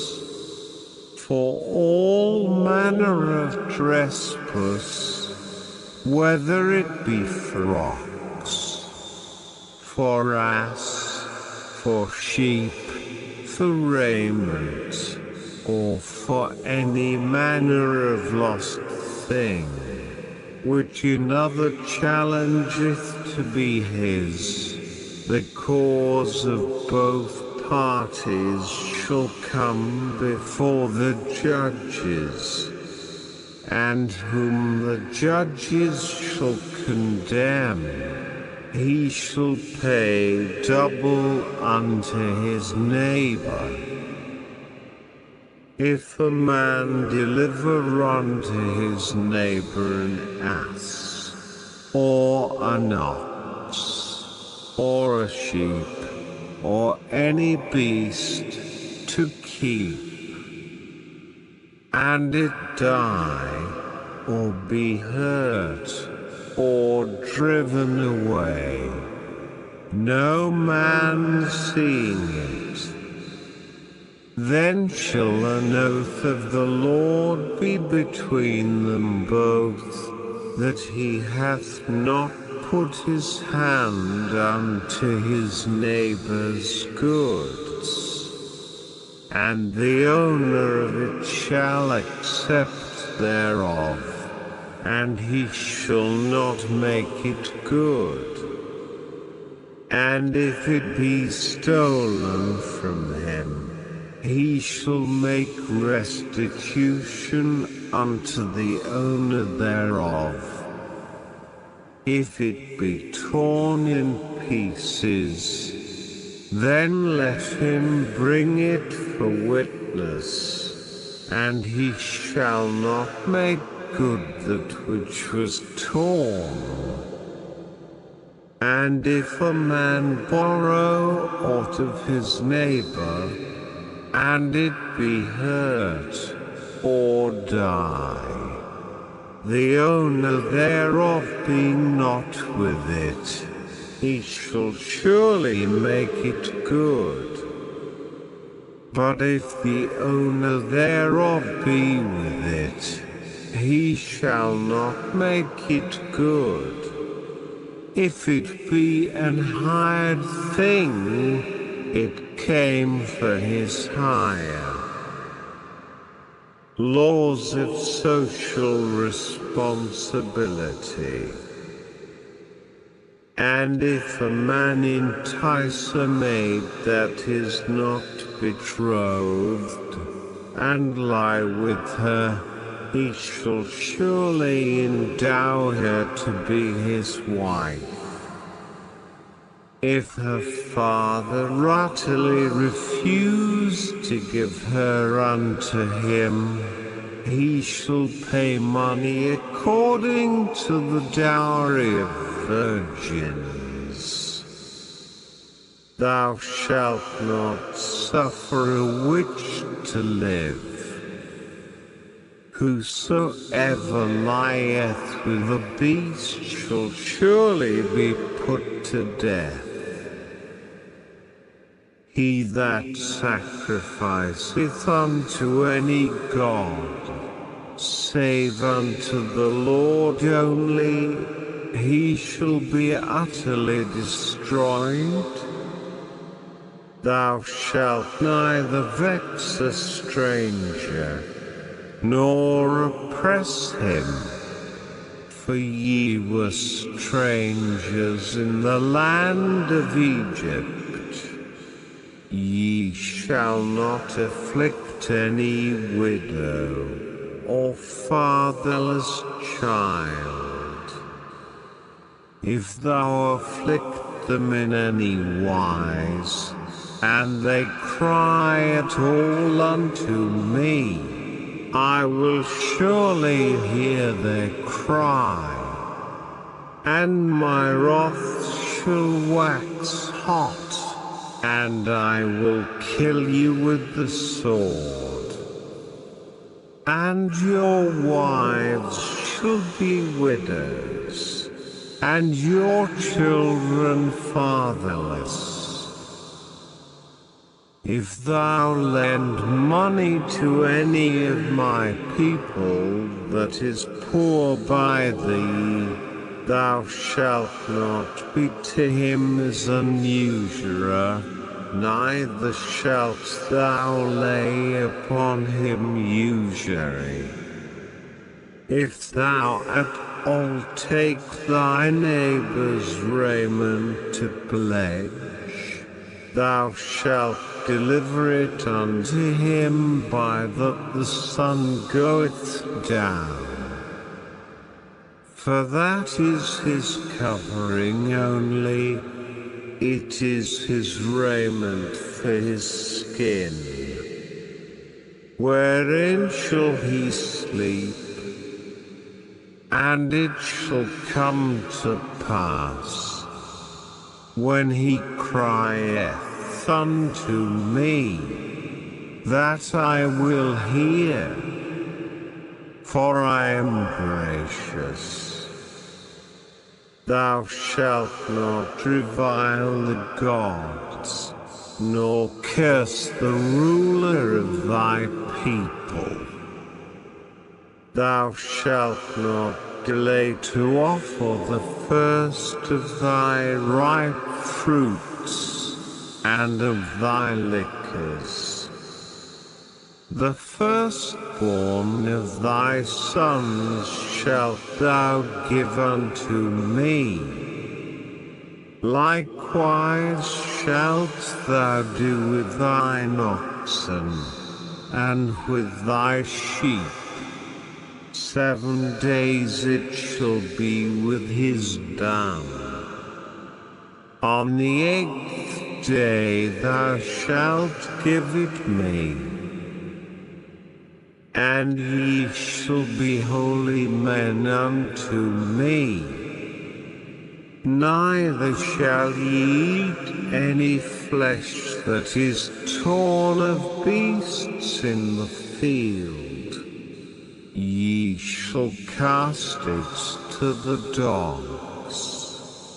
Exodus 23. Justice and mercy. Thou shalt not raise a false report. Put not thine hand with the wicked to be an unrighteous witness. Thou shalt not follow a multitude to do evil, neither shalt thou speak in a cause to decline after many to wrest judgment. Neither shalt thou countenance a poor man in his cause. If thou meet thine enemy's ox or his ass going astray, thou shalt surely bring it back to him again. If thou see the ass of him that hateth thee lying under his burden, and wouldest forbear to help him, thou shalt surely help with him.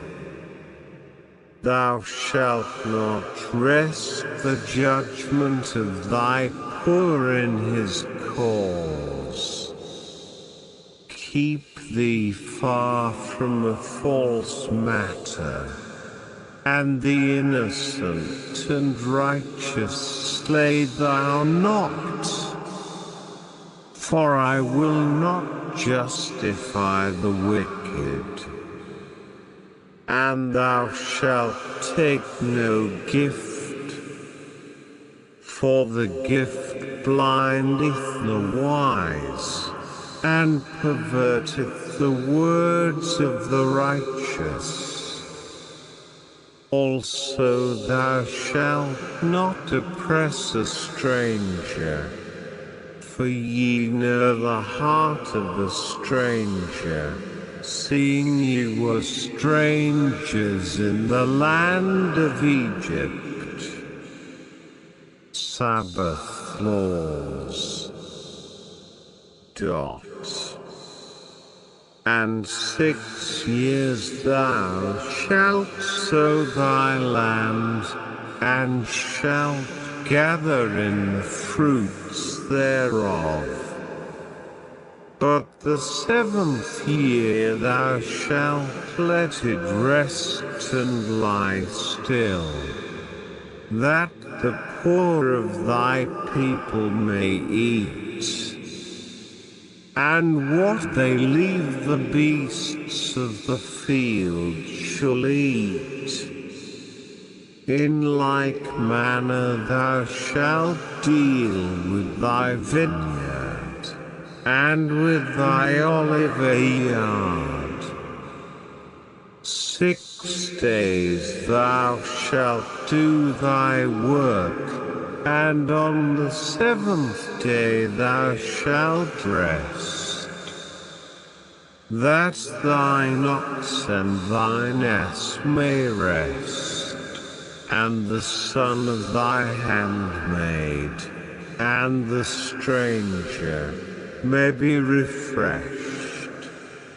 And in all things that I have said unto you be circumspect, and make no mention of the name of other gods, neither let it be heard out of thy mouth.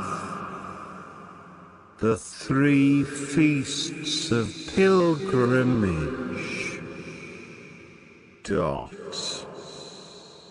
3 times thou shalt keep a feast unto me in the year. Thou shalt keep the feast of unleavened bread. Thou shalt eat unleavened bread 7 days, as I commanded thee, in the time appointed of the month Abib. For in this thou camest out from Egypt, and none shall appear before me empty. And the feast of harvest, the first fruits of thy labors, which thou hast sown in the field, and the feast of ingathering, which is in the end of the year, when thou hast gathered in thy labors out of the field. 3 times in the year all thy males shall appear before the Lord God. Thou shalt not offer the blood of my sacrifice with leavened bread, neither shall the fat of my sacrifice remain until the morning.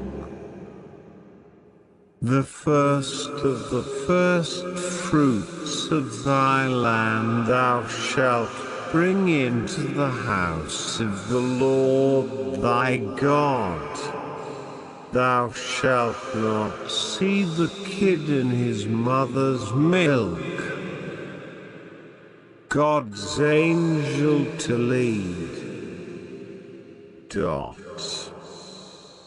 Behold, I send an angel before thee, to keep thee in the way, and to bring thee into the place which I have prepared. Beware of him, and obey his voice, provoke him not. For he will not pardon your transgressions. For my name is in him.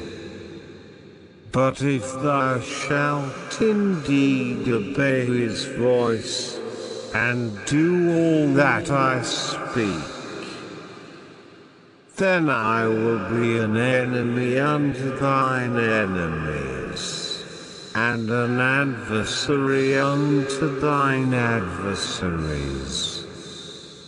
For mine angel shall go before thee, and bring thee in unto the Amorites, and the Hittites, and the Perizzites, and the Canaanites, and the Hivites, and the Jebusites, and I will cut them off.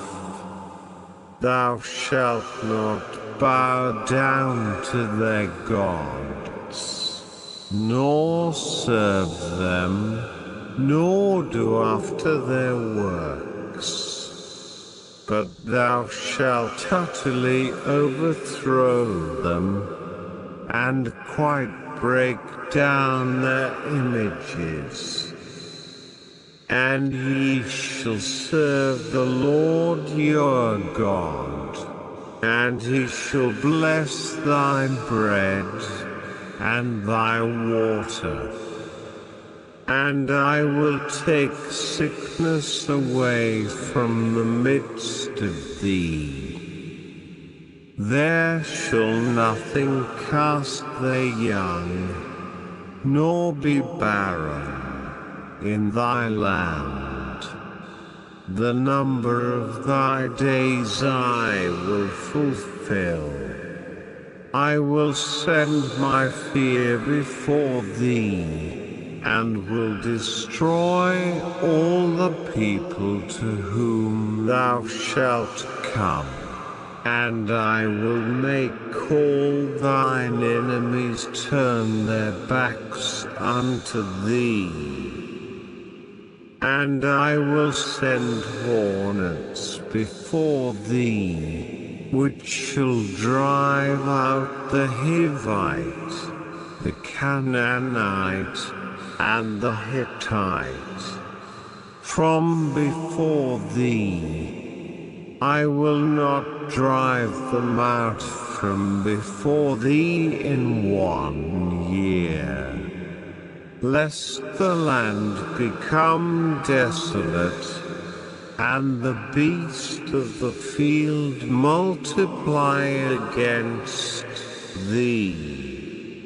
By little and little I will drive them out from before thee, until thou be increased, and inherit the land. And I will set thy bounds from the Red Sea even unto the sea of the Philistines, and from the desert unto the river. For I will deliver the inhabitants of the land into your hand, and thou shalt drive them out before thee. Thou shalt make no covenant with them, nor with their gods. They shall not dwell in thy land, lest they make thee sin against me. For if thou serve their gods, it will surely be a snare unto thee. Exodus 24, the covenant sealed. And he said unto Moses, Come up unto the Lord, thou, and Aaron, Nadab, and Abihu, and 70 of the elders of Israel, and worship ye afar off. And Moses alone shall come near the Lord, but they shall not come nigh, neither shall the people go up with him. And Moses came and told the people all the words of the Lord, and all the judgments. And all the people answered with one voice, and said, All the words which the Lord hath said will we do. And Moses wrote all the words of the Lord, and rose up early in the morning, and builded an altar under the hill, and 12 pillars, according to the 12 tribes of Israel. And he sent young men of the children of Israel, which offered burnt offerings, and sacrificed peace offerings of oxen unto the Lord. And Moses took half of the blood, and put it in basins, and half of the blood he sprinkled on the altar. And he took the book of the covenant, and read in the audience of the people. And they said, All that the Lord hath said will we do, and be obedient. And Moses took the blood, and sprinkled it on the people, and said, Behold the blood of the covenant, which the Lord hath made with you concerning all these words. Then went up Moses, and Aaron, Nadab, and Abihu, and 70 of the elders of Israel. And they saw the God of Israel, and there was under his feet as it were a paved work of a sapphire stone, and as it were the body of heaven in his clearness. And upon the nobles of the children of Israel he laid not his hand. Also they saw God, and did eat and drink. Moses on the mountain. And the Lord said unto Moses, Come up to me into the mount, and be there, and I will give thee tables of stone, and a law, and commandments which I have written, that thou mayest teach them.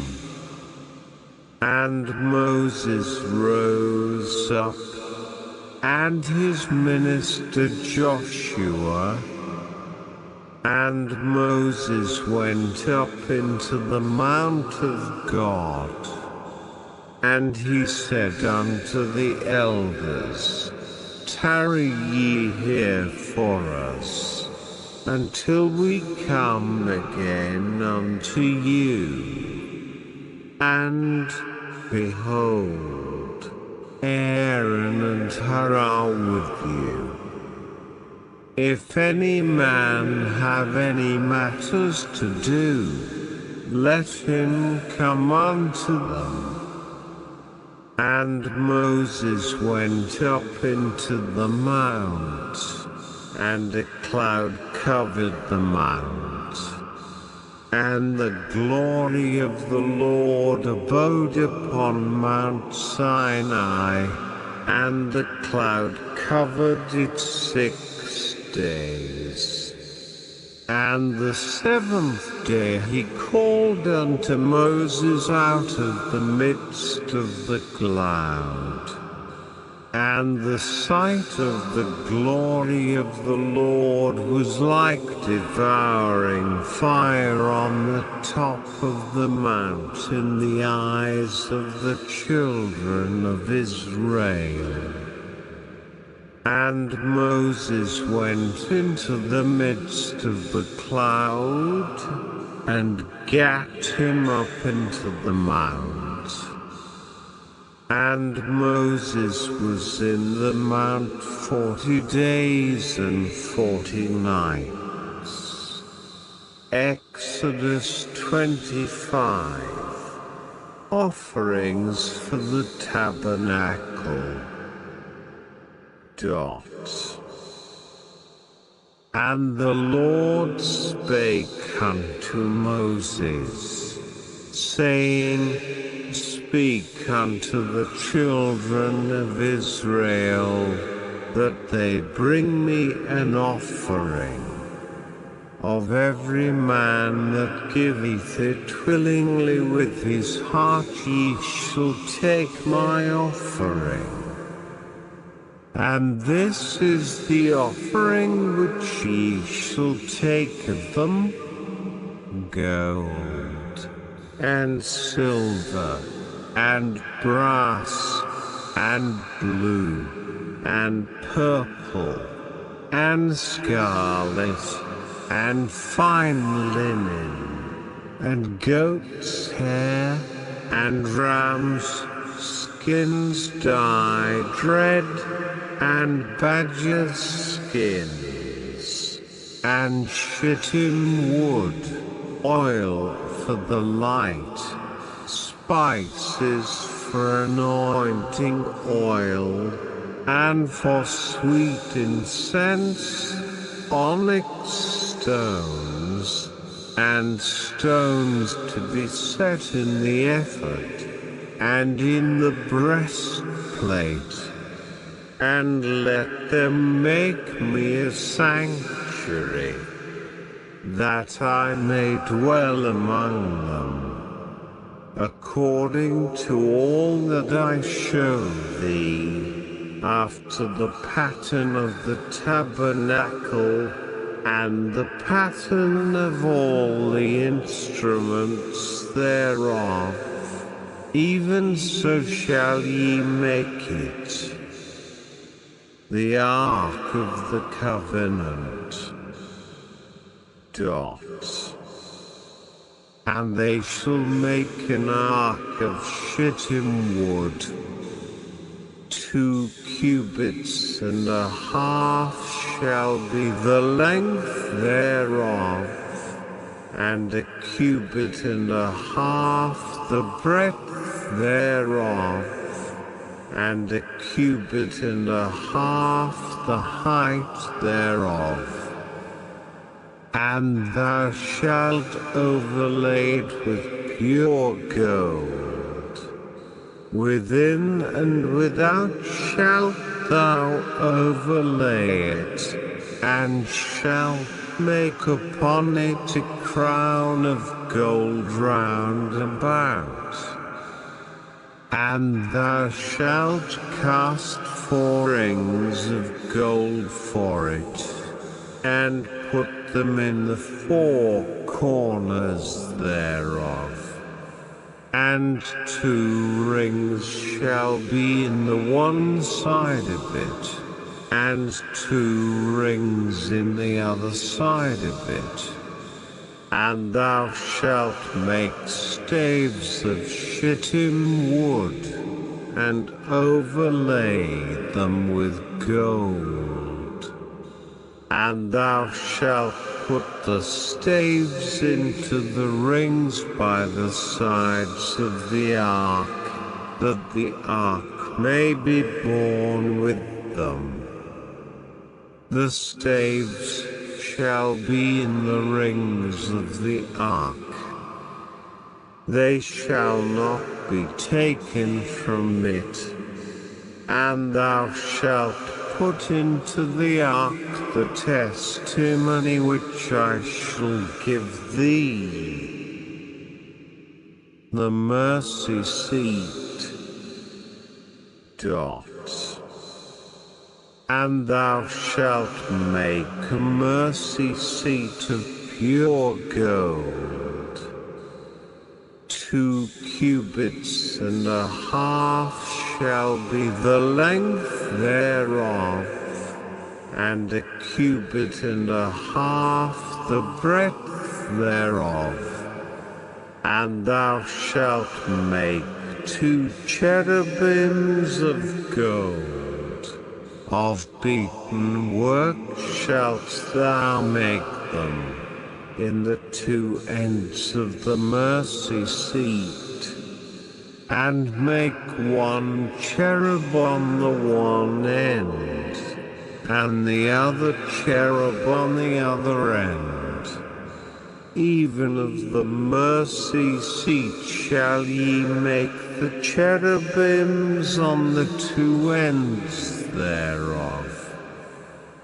And the cherubims shall stretch forth their wings on high, covering the mercy seat with their wings, and their faces shall look one to another. Toward the mercy seat shall the faces of the cherubims be. And thou shalt put the mercy seat above upon the ark, and in the ark thou shalt put the testimony that I shall give thee. And there I will meet with thee, and I will commune with thee from above the mercy seat, from between the 2 cherubims which are upon the ark of the testimony, of all things which I will give thee in commandment unto the children of Israel. The table of showbread. Thou shalt also make a table of shittim wood. 2 cubits shall be the length thereof, and 1 cubit the breadth thereof, and 1 cubit and a half the height thereof. And thou shalt overlay it with pure gold, and make thereto a crown of gold round about. And thou shalt make unto it a border of an handbreadth round about, and thou shalt make a golden crown to the border thereof round about. And thou shalt make for it 4 rings of gold, and put the rings in the 4 corners that are on the 4 feet thereof. Over against the border shall the rings be for places of the staves to bear the table. And thou shalt make the staves of shittim wood, and overlay them with gold, that the table may be borne with them.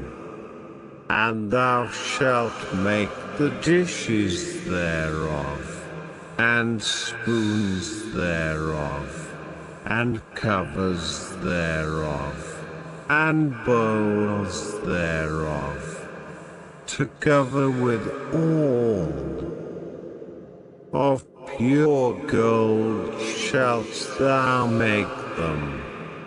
And thou shalt set upon the table shewbread before me always.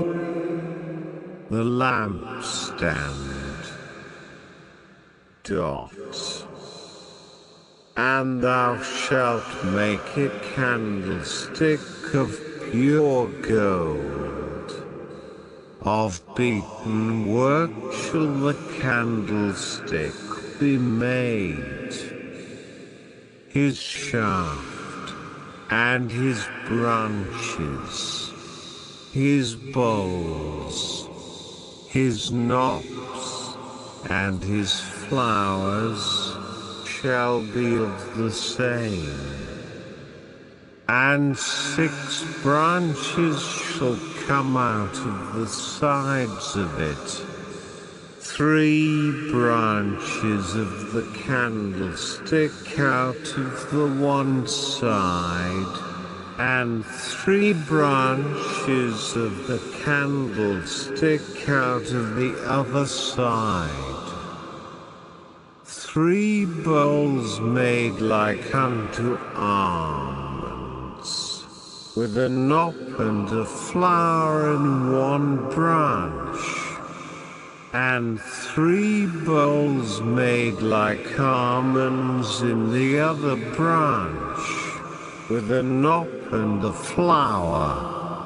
So in the 6 branches that come out of the candlestick. And in the candlestick shall be 4 bowls made like unto almonds, with their knops and their flowers. And there shall be a knop under 2 branches of the same, and a knop under 2 branches of the same, and a knop under 2 branches of the same, according to the 6 branches that proceed out of the candlestick. Their knops and their branches shall be of the same. All it shall be one beaten work of pure gold. And thou shalt make the 7 lamps thereof, and they shall light the lamps thereof, that they may give light over against it, and the tongs thereof, and the snuff dishes thereof, shall be of pure gold. Of a talent of pure gold shall he make it, with all these vessels. And look that thou make them after their pattern, which was showed thee in the mount. Exodus 26. The 10 curtains for the tabernacle. Moreover, thou shalt make the tabernacle with 10 curtains of fine twined linen, and blue, and purple, and scarlet. With cherubims of cunning work shalt thou make them. The length of one curtain shall be 820 cubits, and the breadth of one curtain 4 cubits. And every one of the curtains shall have one measure. The 5 curtains shall be coupled together one to another, and other 5 curtains shall be coupled one to another. And thou shalt make loops of blue upon the edge of the one curtain from the selvedge in the coupling. And likewise shalt thou make in the uttermost edge of another curtain, in the coupling of the second. 50 loops shalt thou make in the one curtain, and 50 loops shalt thou make in the edge of the curtain that is in the coupling of the second, that the loops may take hold one of another. And thou shalt make 50 taches of gold, and couple the curtains together with the taches. And it shall be one tabernacle. The 11 curtains of goat hair. And thou shalt make curtains of goat's hair to be a covering upon the tabernacle. 11 curtains shalt thou make. The length of one curtain shall be 30 cubits, and the breadth of one curtain 4 cubits, and the 11 curtains shall be all of one measure. And thou shalt couple 5 curtains by themselves, and 6 curtains by themselves, and shalt double the 6th curtain in the forefront of the tabernacle. And thou shalt make 50 loops on the edge of the one curtain that is outmost in the coupling, and 50 loops in the edge of the curtain which coupleth the second. And thou shalt make 50 taches of brass, and put the taches into the loops, and couple the tent together, that it may be one. And the remnant that remaineth of the curtains of the tent, the half curtain that remaineth, shall hang over the backside of the tabernacle, and a cubit on the one side, and a cubit on the other side of that which remaineth in the length of the curtains of the tent. It shall hang over the sides of the tabernacle on this side and on that side, to cover it. And thou shalt make a covering for the tent of rams' skins dyed red, and a covering above of badgers' skins. The frames and bases. And thou shalt make boards for the tabernacle of shittim wood standing up. 10 cubits shall be the length of a board, and a cubit and a half shall be the breadth breadth of one board. 2 tenons shall there be in one board, set in order one against another. Thus shalt thou make for all the boards of the tabernacle, and thou shalt make the boards for the tabernacle 20 boards on the south side southward. And thou shalt make 40 sockets of silver under the 20 boards. 2 sockets under one board for his 2 tenons, and 2 sockets under another board for his 2 tenons.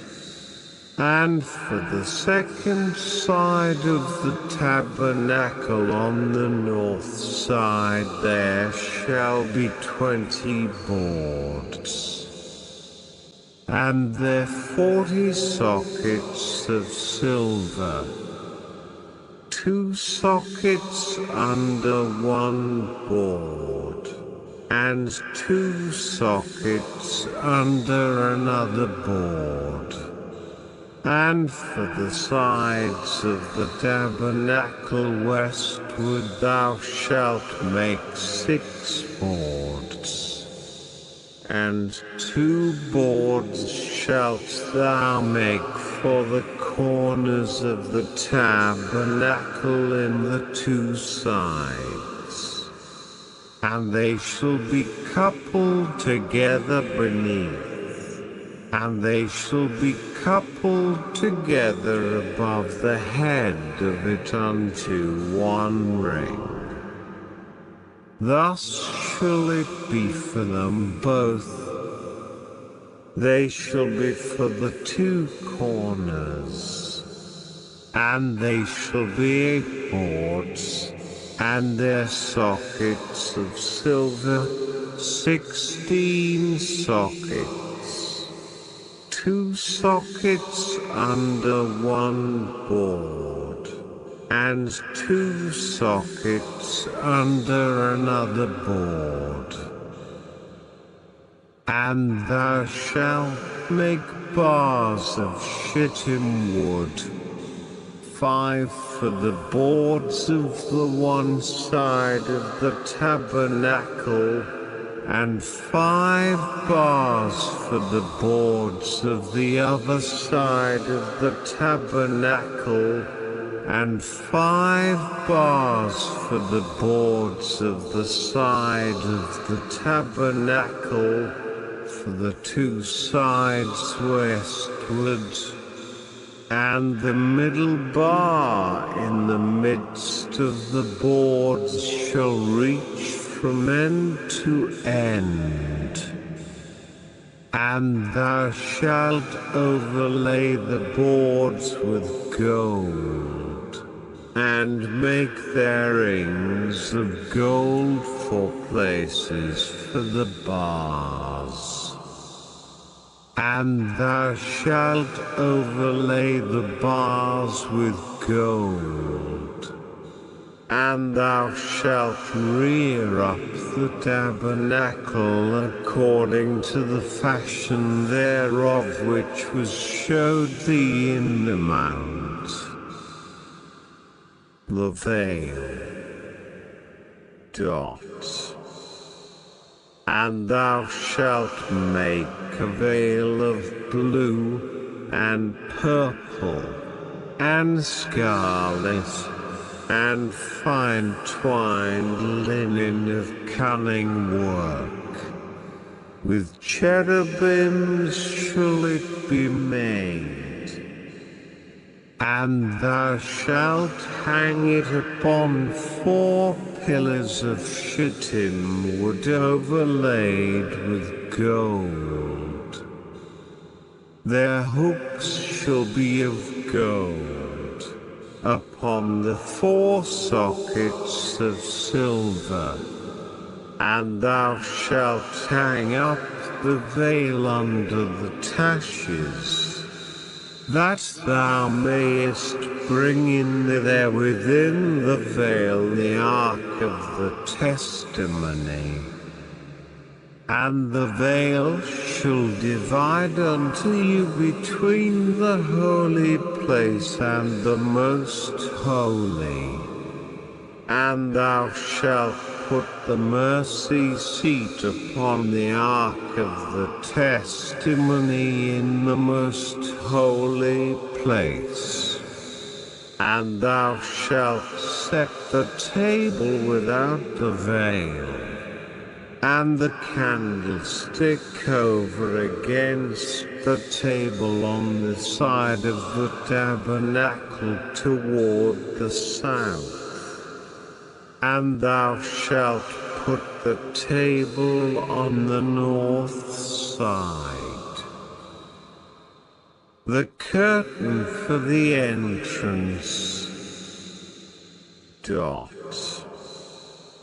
And thou shalt make an hanging for the door of the tent, of blue, and purple, and scarlet, and fine twined linen, wrought with needlework.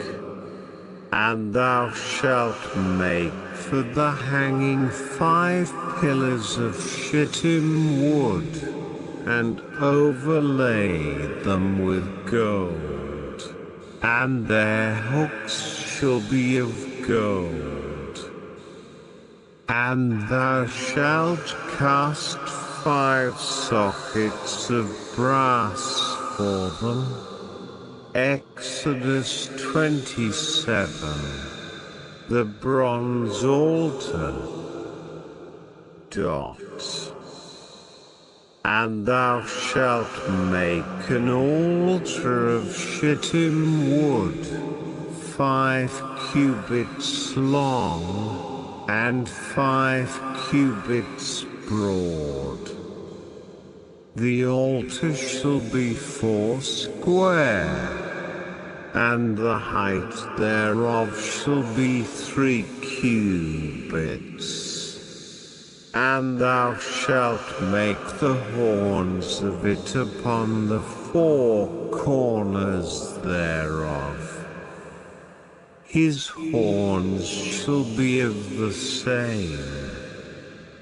And thou shalt overlay it with brass, and thou shalt make his pans to receive his ashes, and his shovels, and his basins, and his flesh hooks, and his fire pans.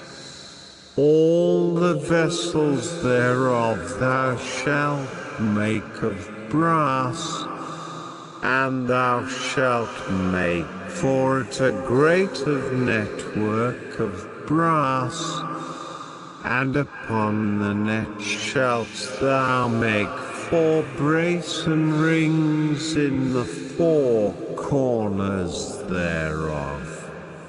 And thou shalt put it under the compass of the altar beneath, that the net may be even to the midst of the altar. And thou shalt make staves for the altar, staves of shittim wood, and overlay them with brass. And the staves shall be put into the rings, and the staves shall be upon the 2 sides of the altar, to bear it.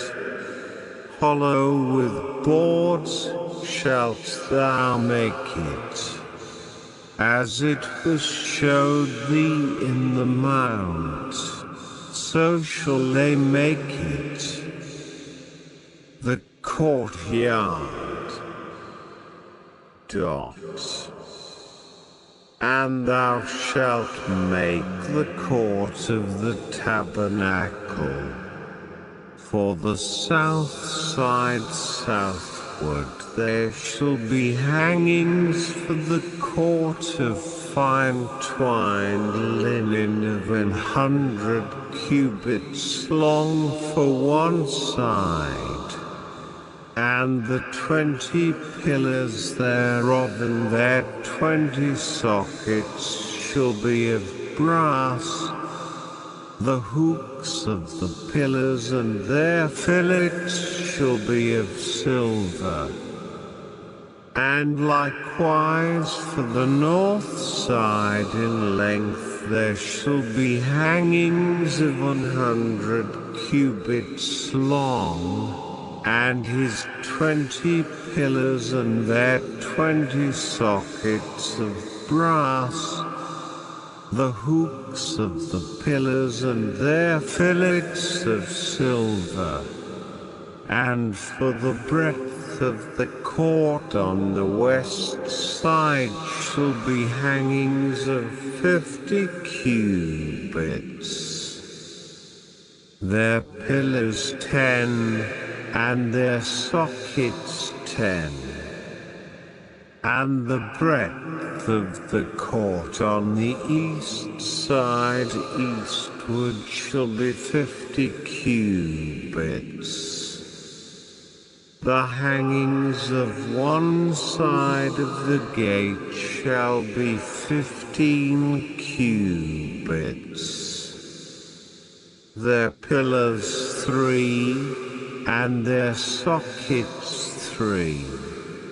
And on the other side shall be hangings 15 cubits. Their pillars 3, and their sockets 3. And for the gate of the court shall be an hanging of 20 cubits, of blue, and purple, and scarlet, and fine twined linen, wrought with needlework. And their pillars shall be 4, and their sockets 4. All the pillars round about the court shall be filleted with silver. Their hooks shall be of silver, and their sockets of brass.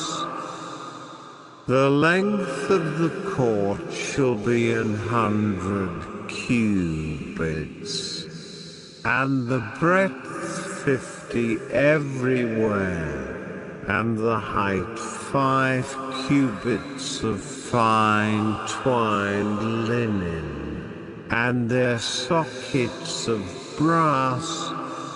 All the vessels of the tabernacle in all the service thereof, and all the pins thereof, and all the pins of the court shall be of brass. The oil for the lamps. And thou shalt command the children of Israel that they bring thee pure oil olive beaten for the light, to cause the lamp to burn always in the tabernacle of the congregation without the veil, which is before the testimony. Aaron and his sons shall order it from evening to morning before the Lord. It shall be a statute forever unto their generations on the behalf of the children of Israel. Exodus 28. Garments for the priests. And take thou unto thee Aaron thy brother, and his sons with him, from among the children of Israel, that he may minister unto me in the priest's office, even Aaron, Nadab, Abihu, Eleazar and Ithamar, Aaron's sons. And thou shalt make holy garments for Aaron thy brother for glory and for beauty. And thou shalt speak unto all that are wise-hearted, whom I have filled with the spirit of wisdom, that they may make Aaron's garments to consecrate him, that he may minister unto me in the priest's office. And these are the garments which they shall make: a breastplate, and an ephod, and a robe, and a broidered coat, a mitre, and a girdle. And they shall make holy garments for Aaron thy brother and his sons, that he may minister unto me in the priest's office. And they shall take gold, and blue, and purple, and scarlet, and fine linen. The ephod, and they shall make the ephod of gold, of blue, and of purple, of scarlet, and fine twined linen, with cunning work. It shall have the two shoulder pieces thereof joined at the two edges thereof. And so it shall be joined together. And the curious girdle of the ephod, which is upon it, shall be of the same, according to the work thereof, even of gold, of blue, and purple, and scarlet, and fine twined linen. And thou shalt take 2 onyx stones, and grave on them the names of the children of Israel, 6 of their names on one stone, and the other 6 names of the rest on the other stone, according to their birth, with the work of an engraver in stone, like the engravings of a signet, shalt thou engrave the 2 stones with the names of the children of Israel. Thou shalt make them to be set in ouches of gold. And thou shalt put the 2 stones upon the shoulders of the ephod for stones of memorial unto the children of Israel. And Aaron shall bear their names before the Lord upon his 2 shoulders for a memorial. And thou shalt make ouches of gold, and 2 chains of pure gold at the ends. Of wreathen work shalt thou make them, and fasten the wreathen chains to the ouches. The breastpiece. And thou shalt make the breastplate of judgment with cunning work. After the work of the ephod thou shalt make it, of gold, of blue, and of purple, and of scarlet, and of fine twined linen, shalt thou make it. 4 it shall be, being doubled. A span shall be the length thereof, and a span shall be the breadth thereof. And thou shalt set in it settings of stones, even 4 rows of stones. The first row shall be a sardius, a topaz, and a carbuncle. This shall be the first row. And the second row shall be an emerald, a sapphire, and a diamond. And the third row a ligure, an agate, and an amethyst.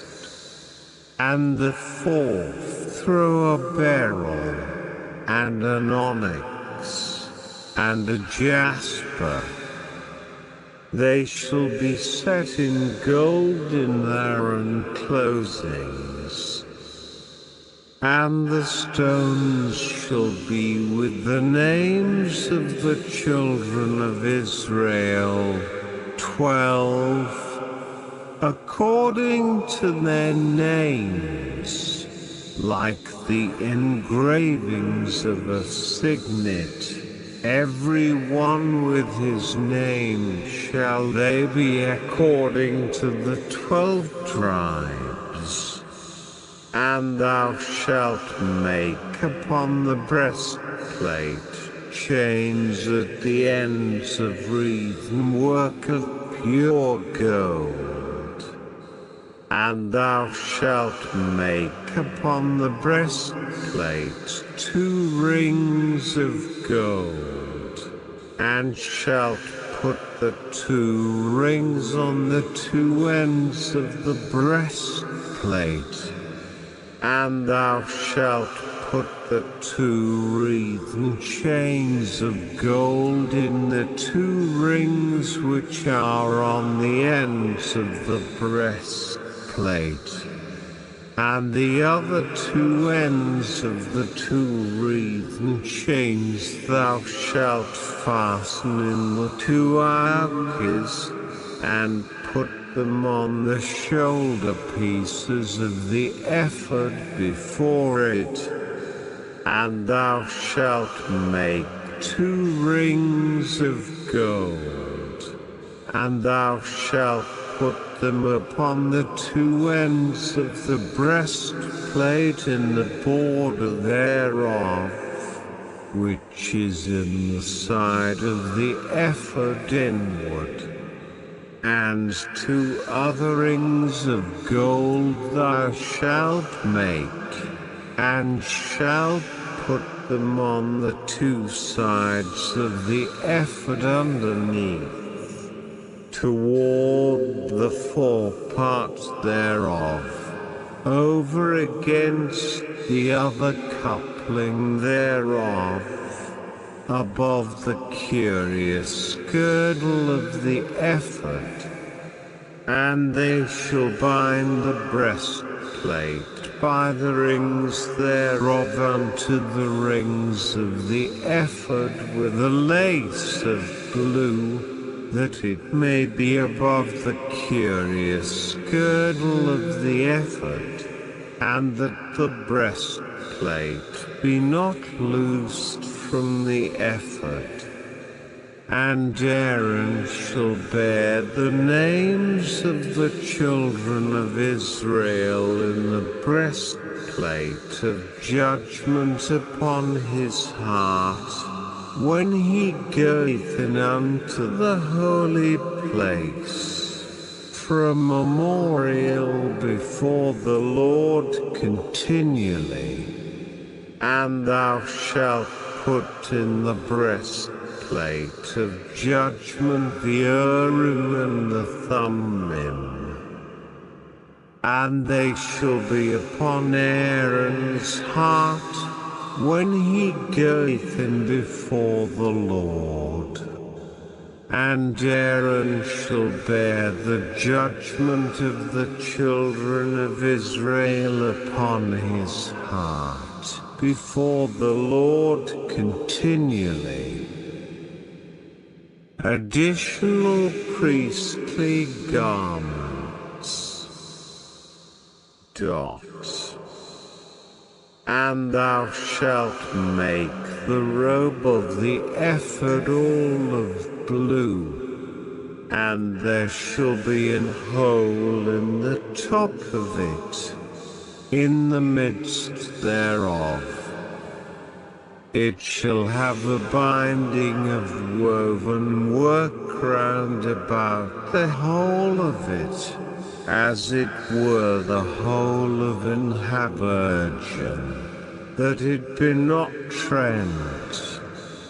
And beneath upon the hem of it thou shalt make pomegranates of blue, and of purple, and of scarlet, round about the hem thereof, and bells of gold between them round about, a golden bell and a pomegranate, a golden bell and a pomegranate, upon the hem of the robe round about.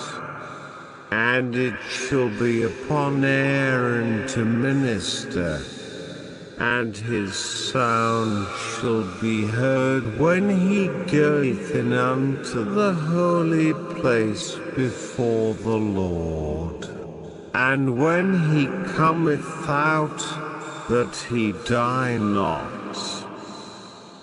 And thou shalt make a plate of pure gold, and grave upon it, like the engravings of a signet, holiness to the Lord. And thou shalt put it on a blue lace, that it may be upon the mitre.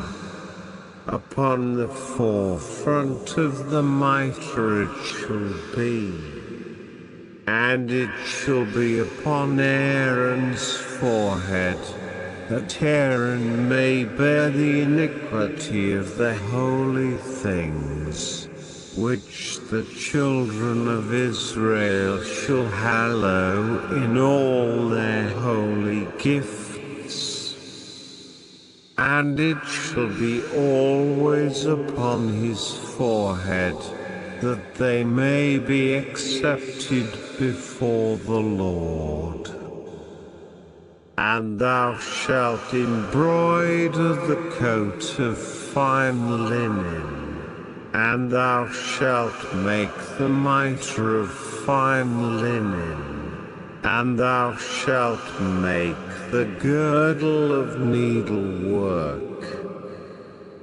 And for Aaron's sons thou shalt make coats, and thou shalt make for them girdles, and bonnets shalt thou make for them, for glory and for beauty. And thou shalt put them upon Aaron thy brother, and his sons with him, and shalt anoint them, and consecrate them, and sanctify them, that they may minister unto me in the priest's office. And thou shalt make them linen breeches to cover their nakedness. From the loins even unto the thighs they shall reach, and they shall be upon Aaron and upon his sons, when they come in unto the tabernacle of the congregation, or when they come near unto the altar to minister in the holy place, that they bear not iniquity, and die. It shall be a statute forever unto him and his seed after him. Exodus 29. Consecration of the priests.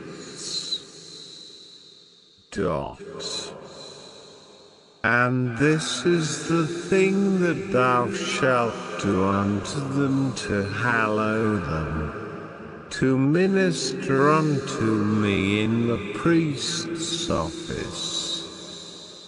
Take one young bullock, and 2 rams without blemish, and unleavened bread, and cakes unleavened, tempered with oil, and wafers unleavened, anointed with oil. Of wheaten flour shalt thou make them, and thou shalt put them into one basket, and bring them in the basket with the bullock and the 2 rams. And Aaron and his sons thou shalt bring unto the door of the tabernacle of the congregation, and shalt wash them with water. And thou shalt take the garments, and put upon Aaron the coat, and the robe of the ephod, and the ephod, and the breastplate, and gird him with the curious girdle of the ephod. And thou shalt put the mitre upon his head, and put the holy crown upon the mitre. Then shalt thou take the anointing oil, and pour it upon his head, and anoint him. And thou shalt bring his sons, and put coats upon them. And thou shalt gird them with girdles, Aaron and his sons, and put the bonnets on them. And the priest's office shall be theirs for a perpetual statute. And thou shalt consecrate Aaron and his sons. The order of the sacrifices. And thou shalt cause a bullock to be brought before the tabernacle of the congregation. And Aaron and his sons shall put their hands upon the head of the bullock. And thou shalt kill the bullock before the Lord, by the door of the tabernacle of the congregation. And thou shalt take of the blood of the bullock, and put it upon the horns of the altar with thy finger, and pour all the blood beside the bottom of the altar. And thou shalt take all the fat that covereth the inwards, and the caul that is above the liver, and the 2 kidneys, and the fat that is upon them, and burn them upon the altar. But the flesh of the bullock, and his skin, and his dung, shalt thou burn with fire without the camp. It is a sin offering. Thou shalt also take 1 ram, and Aaron and his sons shall put their hands upon the head of the ram. And thou shalt slay the ram, and thou shalt take his blood, and sprinkle it round about upon the altar. And thou shalt cut the ram in pieces, and wash the inwards of him, and his legs, and put them unto his pieces, and unto his head. And thou shalt burn the whole ram upon the altar. It is a burnt offering unto the Lord. It is a sweet savour, an offering made by fire unto the Lord. And thou shalt take the other ram, and Aaron and his sons shall put their hands upon the head of the ram. Then shalt thou kill the ram, and take of his blood, and put it upon the tip of the right ear of Aaron, and upon the tip of the right ear of his sons, and upon the thumb of their right hand, and upon the great toe of their right foot, and sprinkle the blood upon the altar round about. And thou shalt take of the blood that is upon the altar, and of the anointing oil, and sprinkle it upon Aaron, and upon his garments, and upon his sons, and upon the garments of his sons with him. And he shall be hallowed, and his garments, and his sons, and his sons' garments with him. Also thou shalt take of the ram the fat and the rump, and the fat that covereth the inwards, and the caul above the liver, and the 2 kidneys, and the fat that is upon them, and the right shoulder. For it is a ram of consecration. And 1 loaf of bread, and 1 cake of oiled bread, and 1 wafer out of the basket of the unleavened bread that is before the Lord.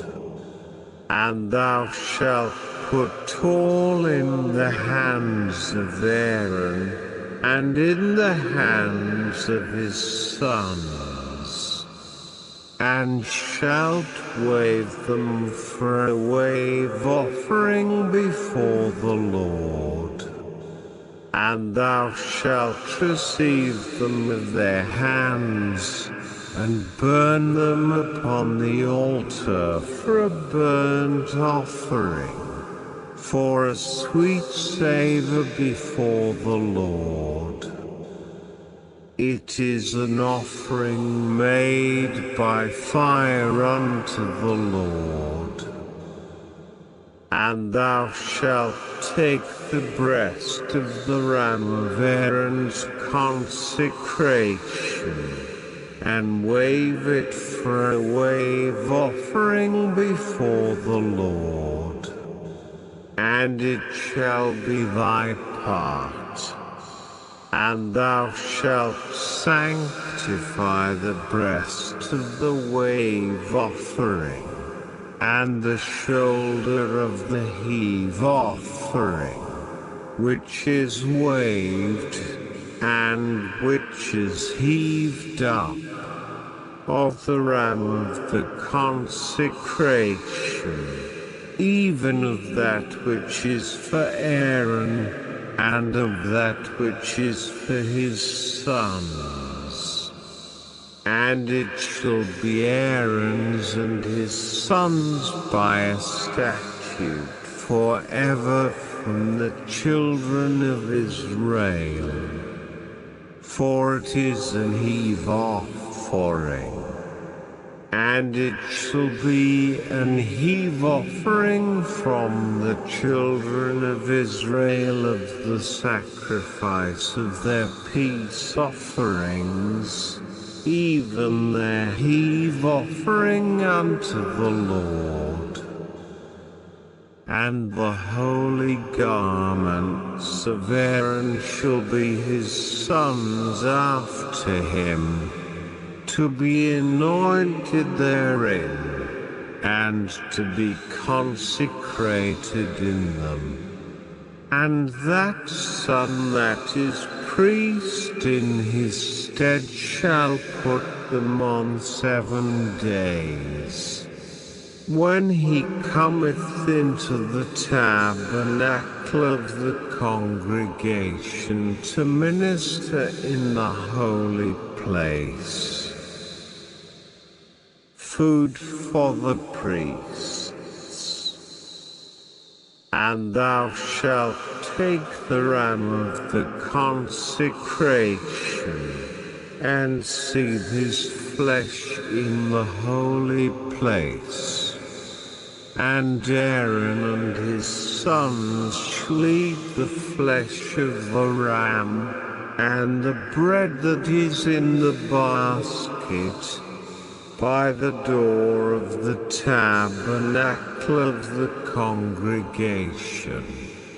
And they shall eat those things wherewith the atonement was made, to consecrate and to sanctify them.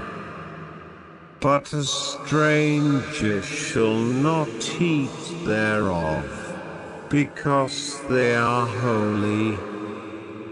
And if aught of the flesh of the consecrations, or of the bread, remain unto the morning, then thou shalt burn the remainder with fire. It shall not be eaten, because it is holy.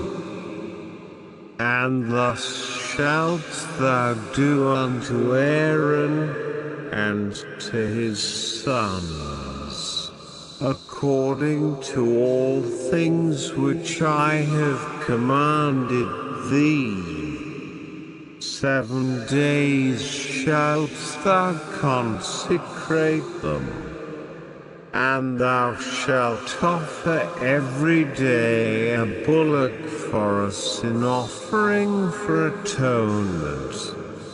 And thou shalt cleanse the altar when thou hast made an atonement for it. And thou shalt anoint it, to sanctify it. 7 days thou shalt make an atonement for the altar, and sanctify it. And it shall be an altar most holy.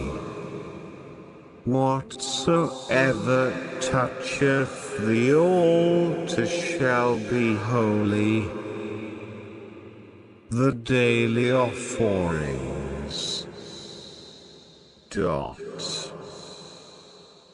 Now this is that which thou shalt offer upon the altar: 2 lambs of the first year, day by day continually.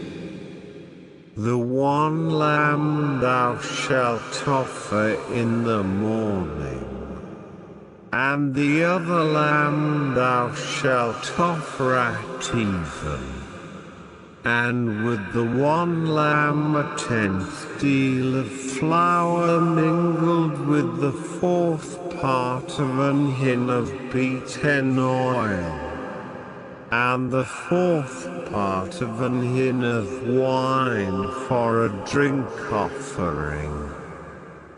And the other lamb thou shalt offer at even, and shalt do thereto according to the meat offering of the morning, and according to the drink offering thereof, for a sweet savour, an offering made by fire unto the Lord.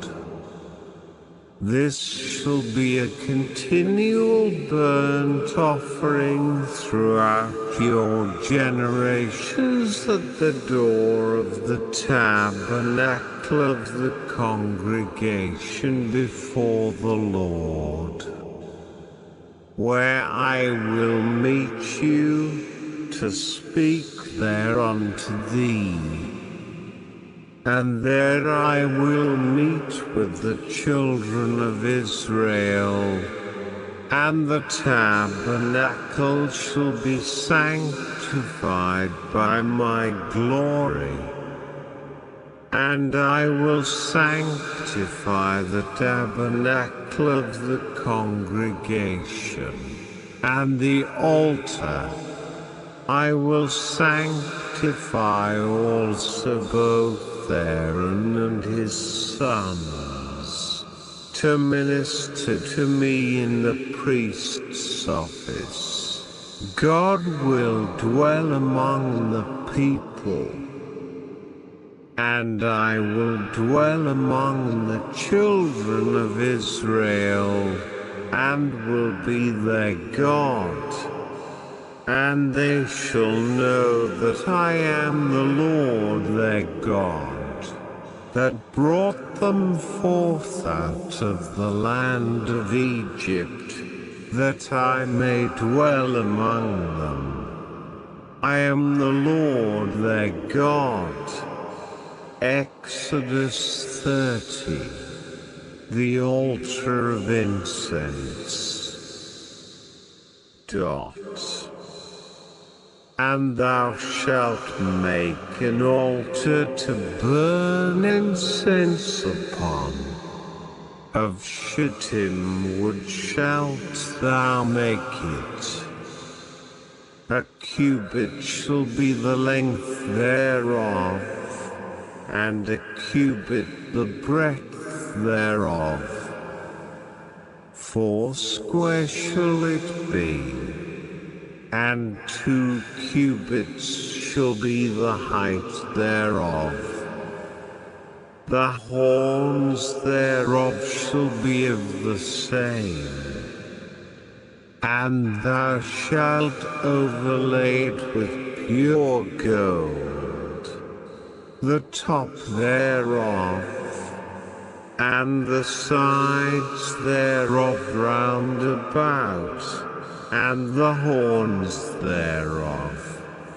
And thou shalt make unto it a crown of gold round about, And 2 golden rings shalt thou make to it under the crown of it, by the 2 corners thereof. Upon the 2 sides of it shalt thou make it, and they shall be for places for the staves to bear it withal. And thou shalt make the staves of shittim wood, and overlay them with gold. And thou shalt put it before the veil that is by the ark of the testimony, before the mercy seat that is over the testimony, where I will meet with thee. And Aaron shall burn thereon sweet incense every morning, when he dresseth the lamps. He shall burn incense upon it. And when Aaron lighteth the lamps at even, he shall burn incense upon it, a perpetual incense before the Lord throughout your generations. Ye shall offer no strange incense thereon, nor burnt sacrifice, nor meat offering. Neither shall ye pour drink offering thereon. And Aaron shall make an atonement upon the horns of it once in a year with the blood of the sin offering of atonements. Once in the year shall he make atonement upon it throughout your generations. It is most holy unto the Lord. The census offering. And the Lord spake unto Moses, saying, When thou takest the sum of the children of Israel after their number, then shall they give every man a ransom for his soul unto the Lord, when thou numberest them, that there be no plague among them, when thou numberest them. This they shall give, every one that passeth among them that are numbered, half a shekel after the shekel of the sanctuary. A shekel is 20 gerahs, and half shekel shall be the offering of the Lord. Every one that passeth among them that are numbered, from 20 years old and above, shall give an offering unto the Lord. The rich shall not give more, and the poor shall not give less than half a shekel, when they give an offering unto the Lord, to make an atonement for your souls.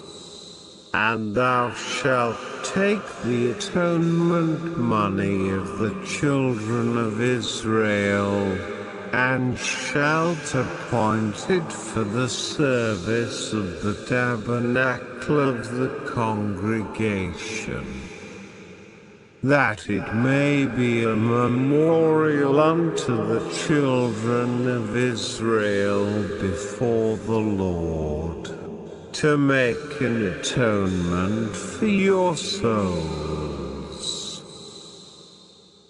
the bronze basin. And the Lord spake unto Moses, saying, Thou shalt also make a laver of brass, and his foot also of brass, to wash withal. And thou shalt put it between the tabernacle of the congregation and the altar, and thou shalt put water therein. For Aaron and his sons shall wash their hands and their feet thereat, when they go into the tabernacle of the congregation. They shall wash with water, that they die not. Or when they come near to the altar to minister, to burn offering made by fire unto the Lord. So they shall wash their hands and their feet, that they die not. And it shall be a statute forever to them, even to him and to his seed throughout their generations. The anointing oil. Moreover the Lord spake unto Moses, saying, Take thou also unto thee principal spices of pure myrrh 500 shekels, and of sweet cinnamon half so much, even 250 shekels, and of sweet calamus 250 shekels, and of cassia 500 shekels, after the shekel of the sanctuary, and of oil olive and hin. And thou shalt make it an oil of holy ointment, an ointment compound after the art of the apothecary. It shall be an holy anointing oil. And thou shalt anoint the tabernacle of the congregation therewith, and the ark of the testimony, and the table and all his vessels, and the candlestick and his vessels, and the altar of incense, and the altar of burnt offering with all his vessels, and the laver and his foot. And thou shalt sanctify them, that they may be most holy. Whatsoever toucheth them shall be holy. And thou shalt anoint Aaron and his sons, and consecrate them, that they may minister unto me in the priest's office. And thou shalt speak unto the children of Israel, saying, This shall be an holy anointing oil unto me throughout your generations. Upon man's flesh shall it not be poured, neither shall ye make any other like it, after the composition of it. It is holy, and it shall be holy unto you. Whosoever compoundeth any like it, or whosoever putteth any of it upon a stranger, shall leave and be cut off from his people. The incense. And the Lord said unto Moses, Take unto thee sweet spices, stacked, and onycha, and galbanum. These sweet spices with pure frankincense. Of each shall there be a like weight, and thou shalt make it a perfume, a confection after the art of the apothecary, tempered together, pure and holy. And thou shalt beat some of it very small, and put of it before the testimony in the tabernacle of the congregation, where I will meet with thee. It shall be unto you most holy. And as for the perfume which thou shalt make, ye shall not make to yourselves according to the composition thereof.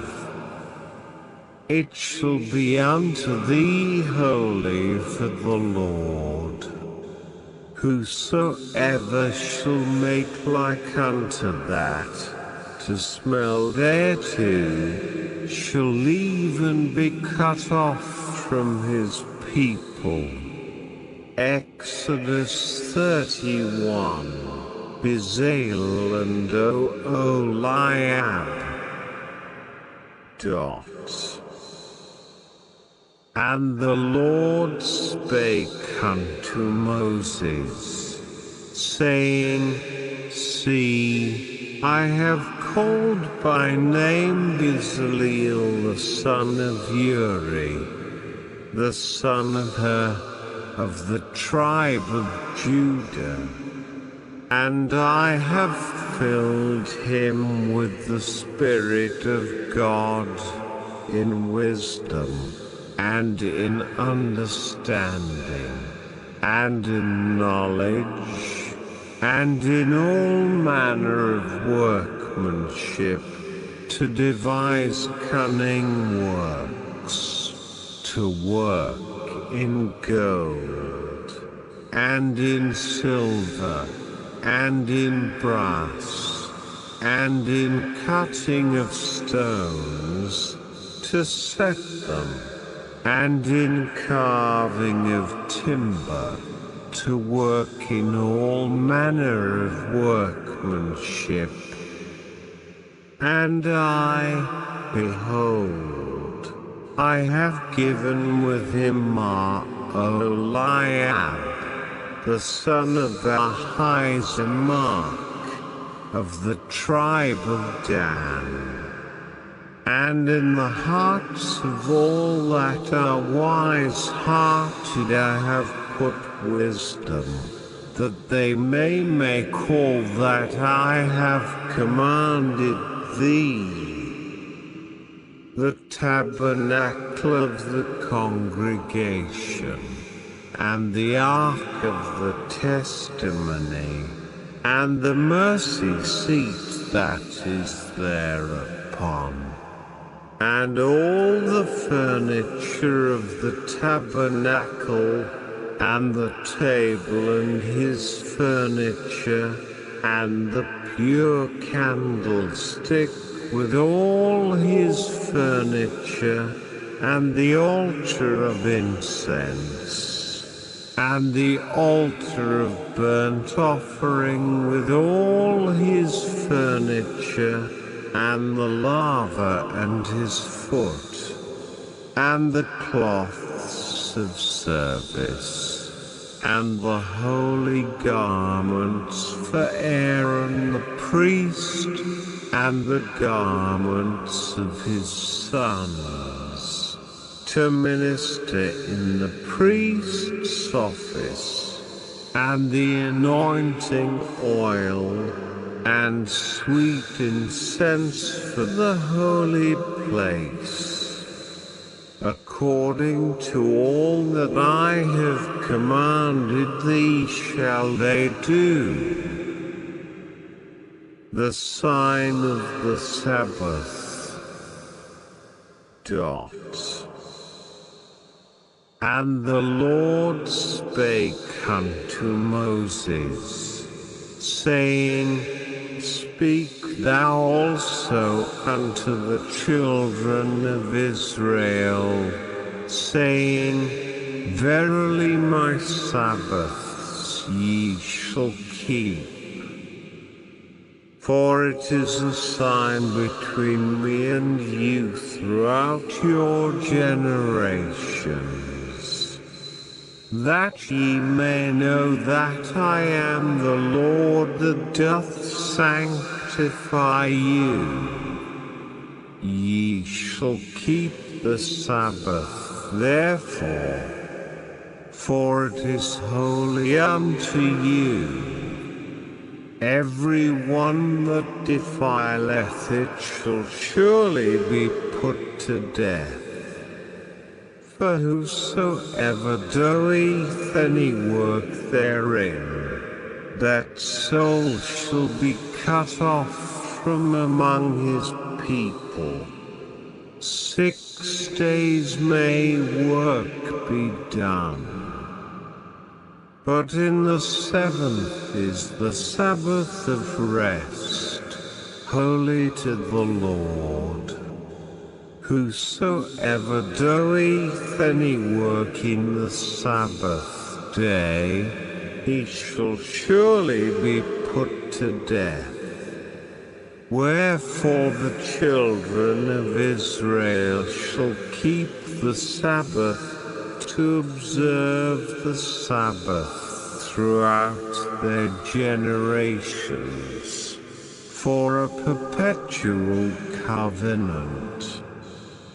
It is a sign between me and the children of Israel forever.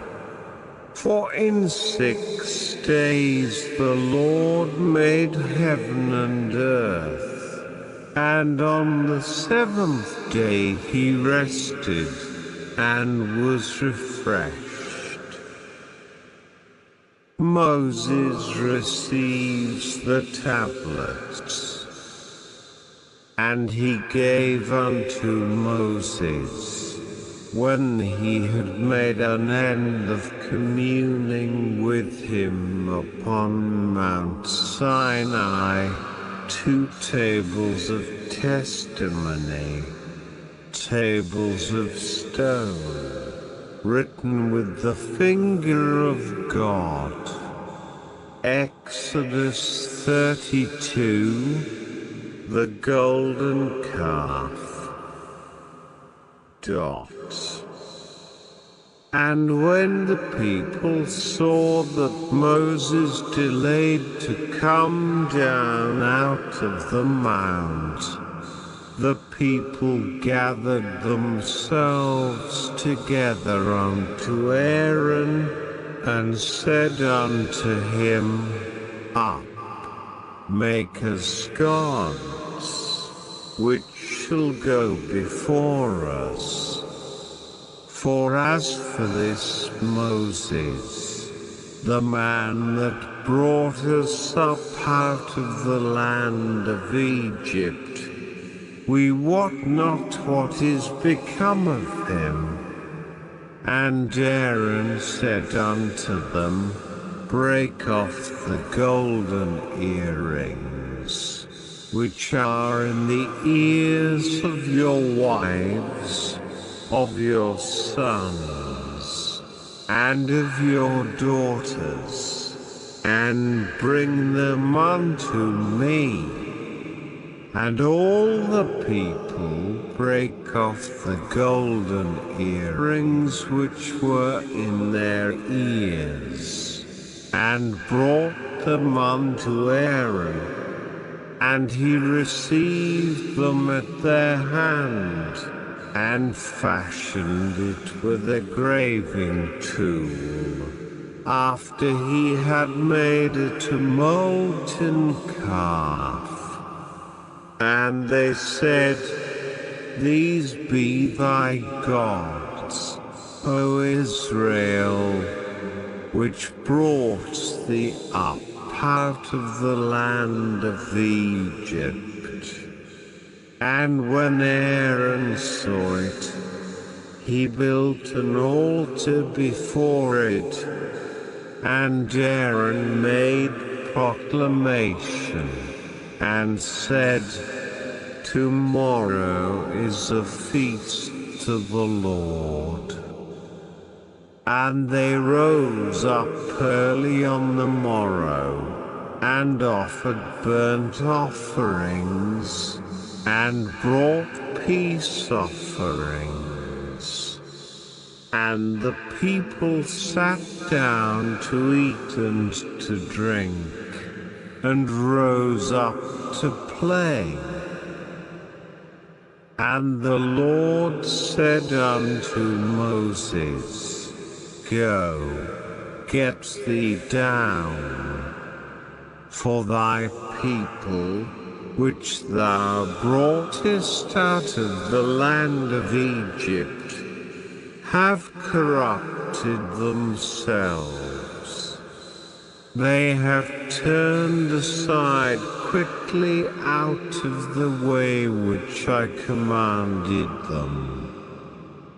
They have made them a molten calf, and have worshipped it, and have sacrificed thereunto, and said, These be thy gods, O Israel, which have brought thee up out of the land of Egypt. And the Lord said unto Moses, I have seen this people, and behold, it is a stiff-necked people. Now therefore let me alone, that my wrath may wax hot against them, and that I may consume them, and I will make of thee a great nation. And Moses besought the Lord his God, and said, Lord, why doth thy wrath wax hot against thy people, which thou hast brought forth out of the land of Egypt with great power and with a mighty hand? Wherefore should the Egyptians speak and say, For mischief did he bring them out, to slay them in the mountains, and to consume them from the face of the earth? Turn from thy fierce wrath, and repent of this evil against thy people. Remember Abraham, Isaac, and Israel, thy servants, to whom thou swarest by thine own self, and saidst unto them, I will multiply your seed as the stars of heaven, and all this land that I have spoken of will I give unto your seed, and they shall inherit it forever. And the Lord repented of the evil which he thought to do unto his people. And Moses turned, and went down from the mount, and the 2 tables of the testimony were in his hand. The tables were written on both their sides. On the one side and on the other were they written, and the tables were the work of God, and the writing was the writing of God, graven upon the tables. And when Joshua heard the noise of the people as they shouted, he said unto Moses, There is a noise of war in the camp. And he said, It is not the voice of them that shout for mastery, neither is it the voice of them that cry for being overcome, but the noise of them that sing do I hear. And it came to pass, as soon as he came nigh unto the camp, that he saw the calf, and the dancing, and Moses' anger waxed hot, and he cast the tables out of his hands, and brake them beneath the mount. And he took the calf which they had made, and burnt it in the fire, and ground it to powder, and strawed it upon the water, and made the children of Israel drink of it. And Moses said unto Aaron, What did this people unto thee, that thou hast brought so great a sin upon them? And Aaron said, Let not the anger of my Lord wax hot. Thou knowest the people, that they are set on mischief. For they said unto me, Make us gods, which shall go before us. For as for this Moses, the man that brought us up out of the land of Egypt, we wot not what is become of him.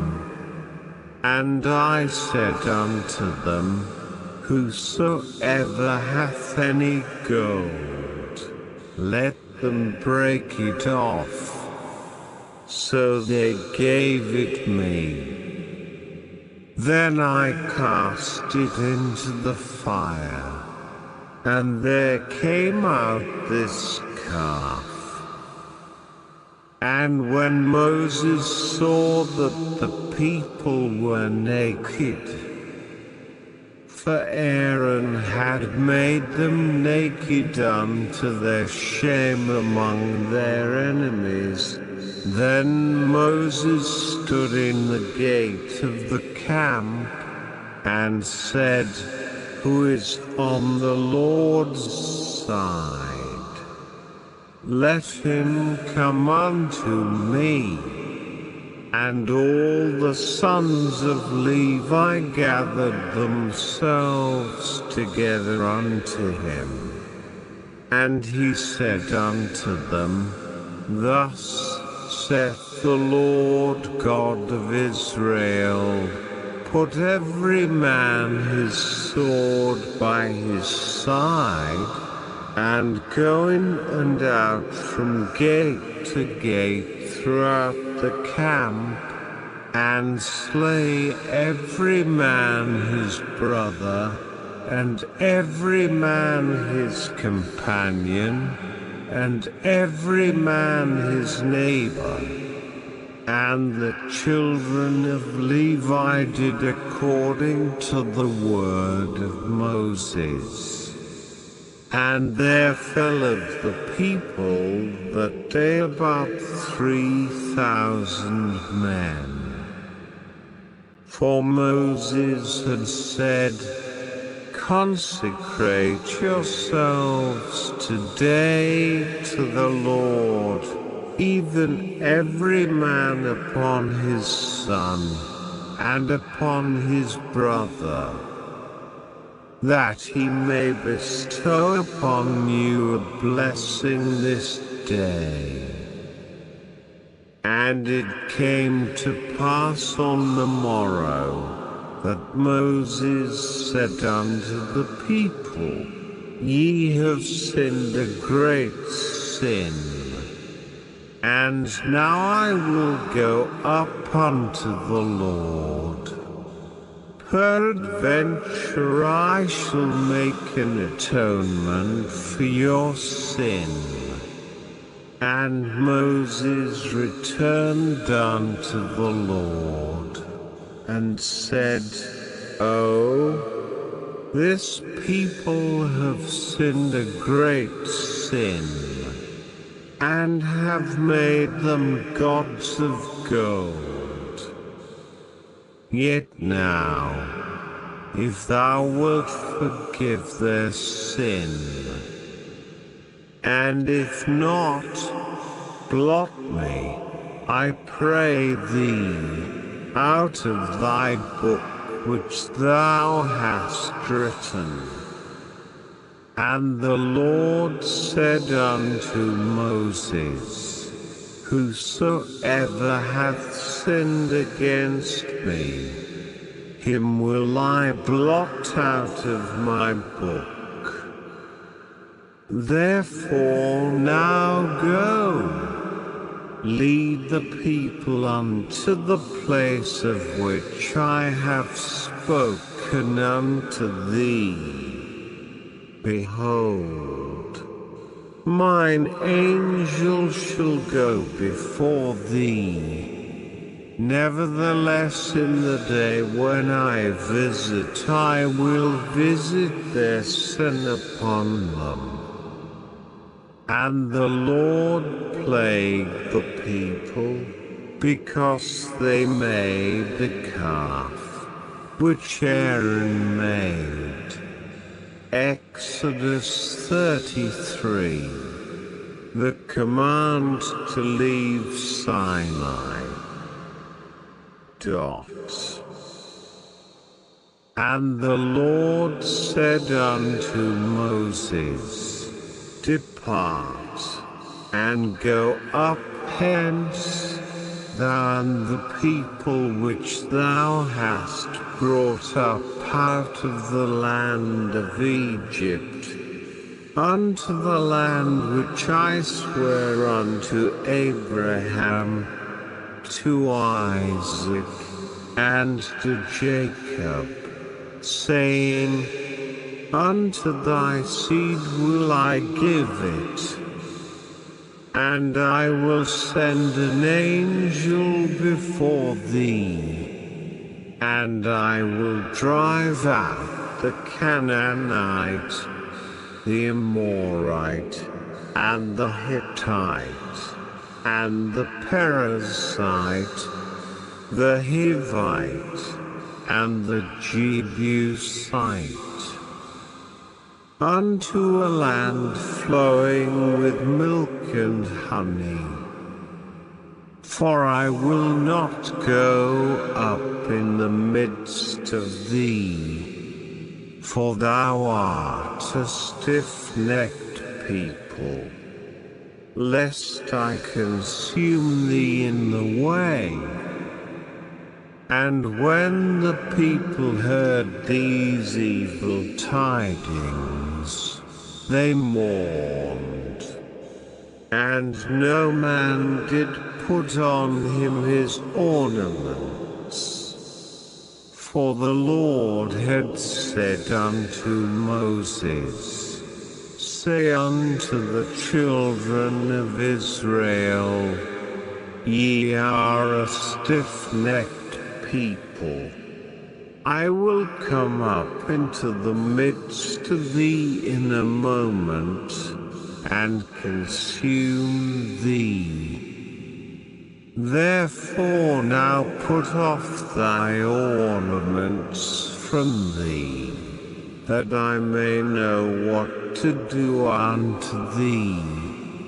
And the children of Israel stripped themselves of their ornaments by the Mount Horeb, the tent of meeting.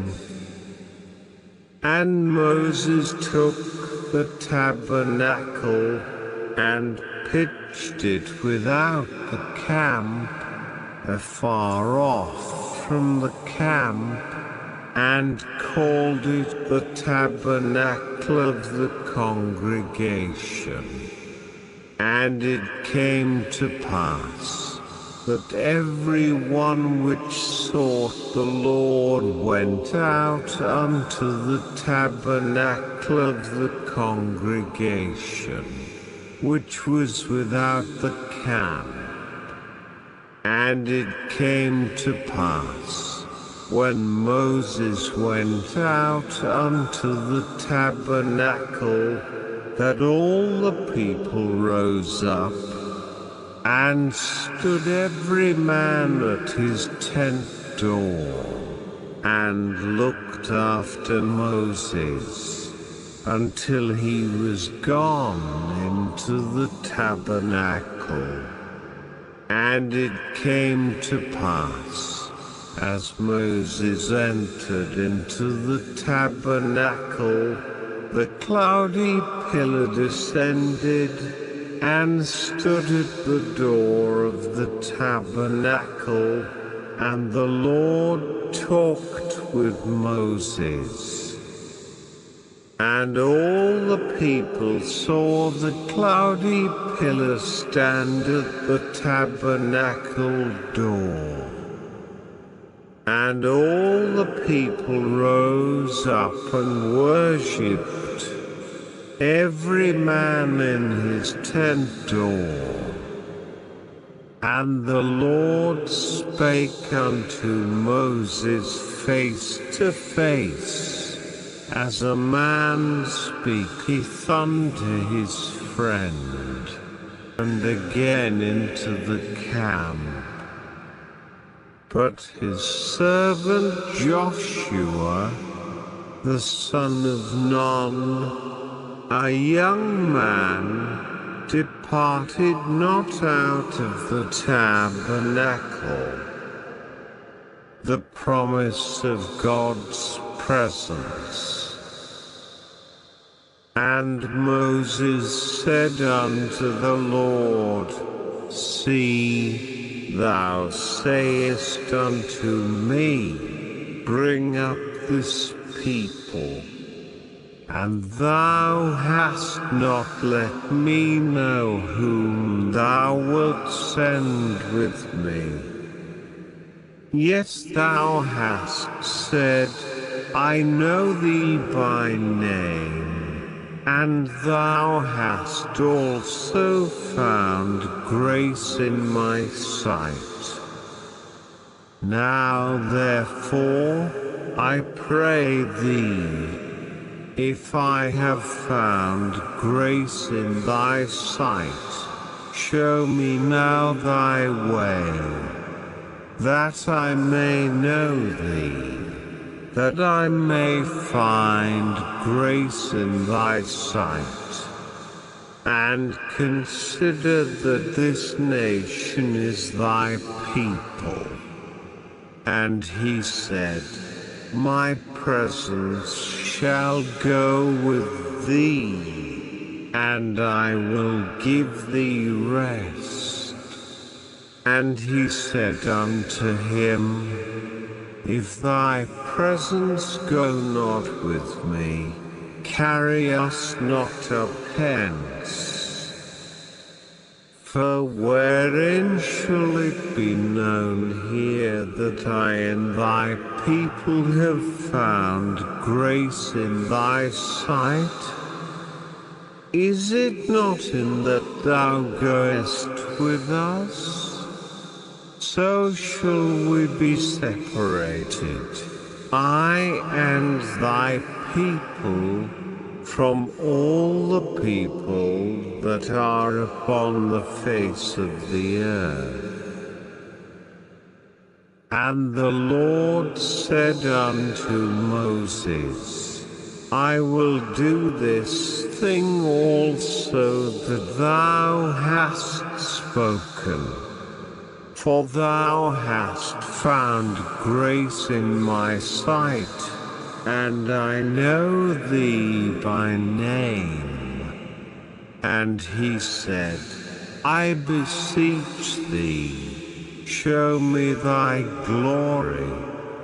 And he said, I will make all my goodness pass before thee, and I will proclaim the name of the Lord before thee, and will be gracious to whom I will be gracious, and will show mercy on whom I will show mercy. And he said, Thou canst not see my face, for there shall no man see me and live. And the Lord said, Behold, there is a place by me, and thou shalt stand upon a rock. And it shall come to pass, while my glory passeth by, that I will put thee in a cleft of the rock, and will cover thee with my hand while I pass by.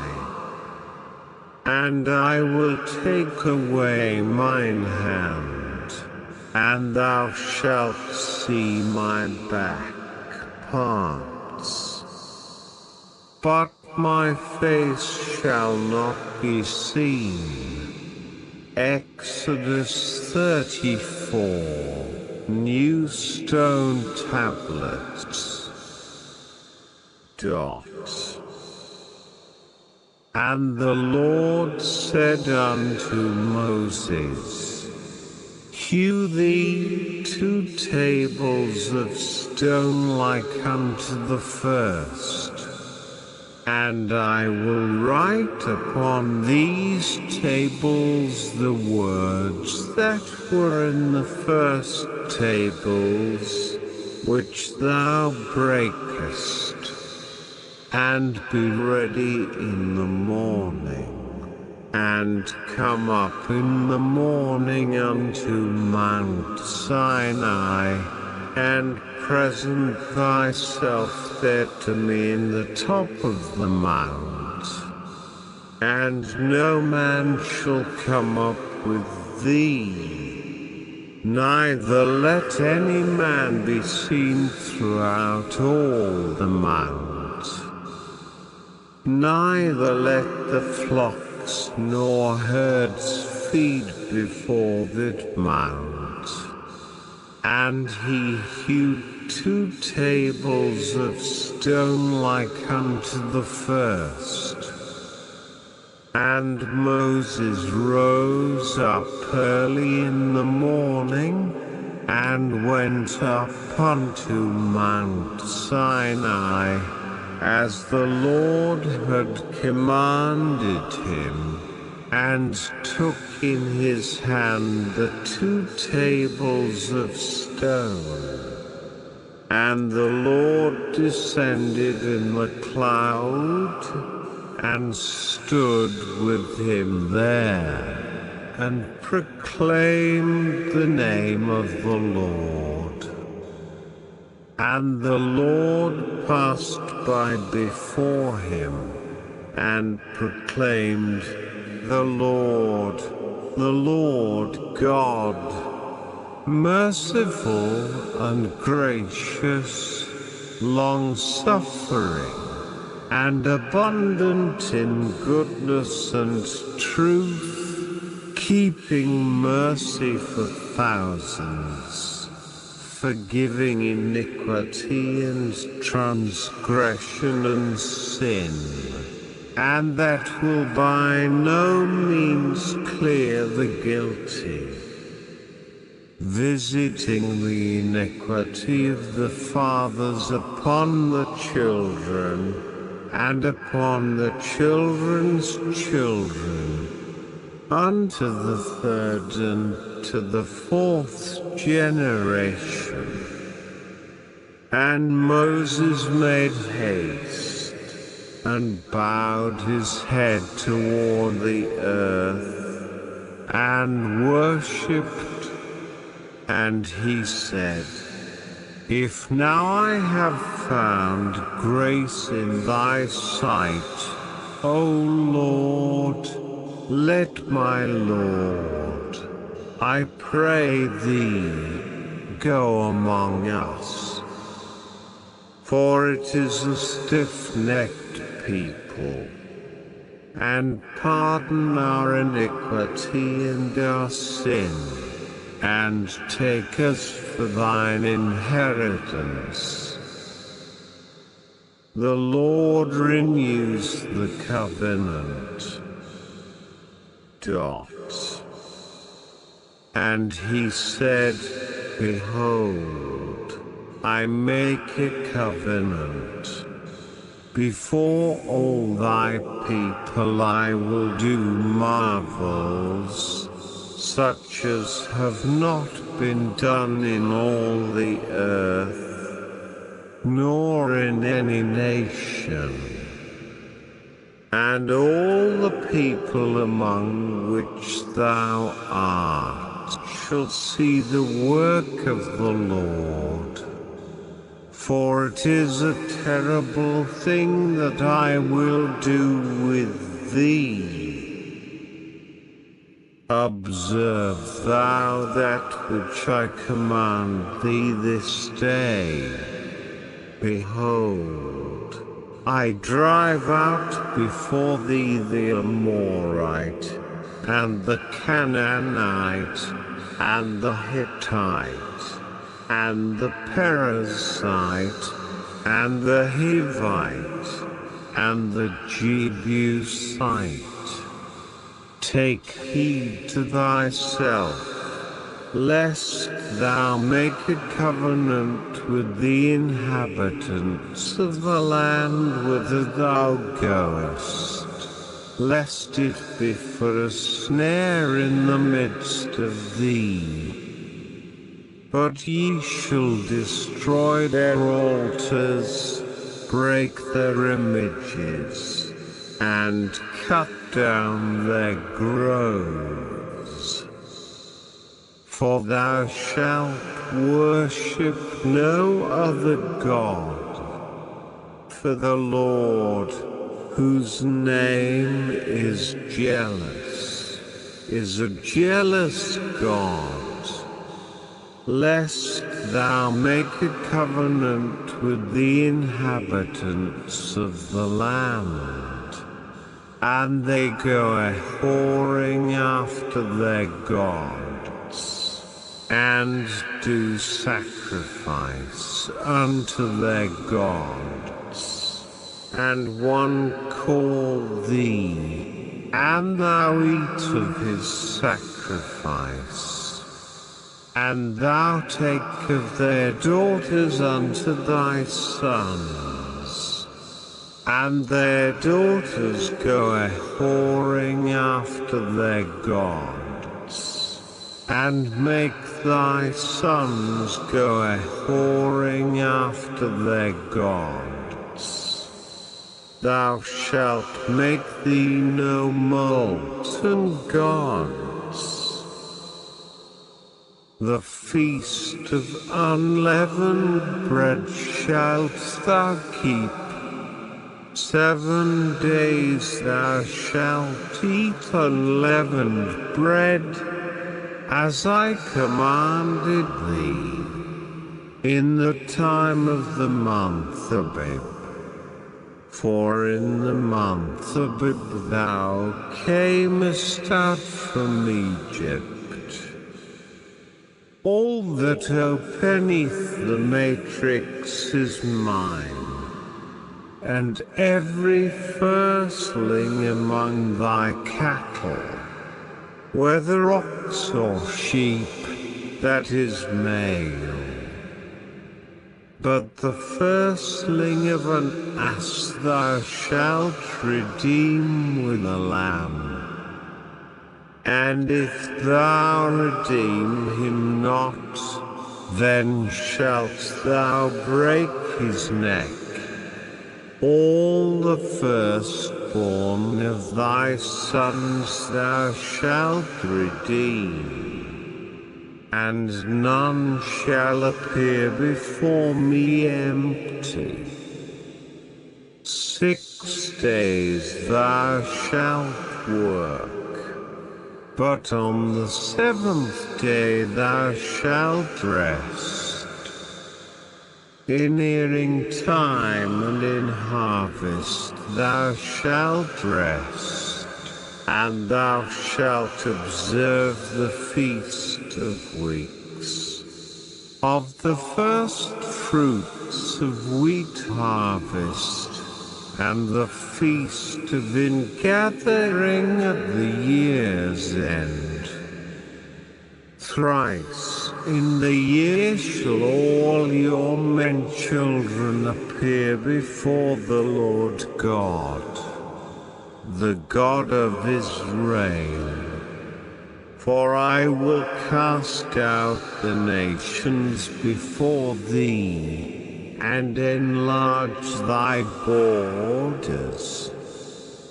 Neither shall any man desire thy land, when thou shalt go up to appear before the Lord thy God thrice in the year.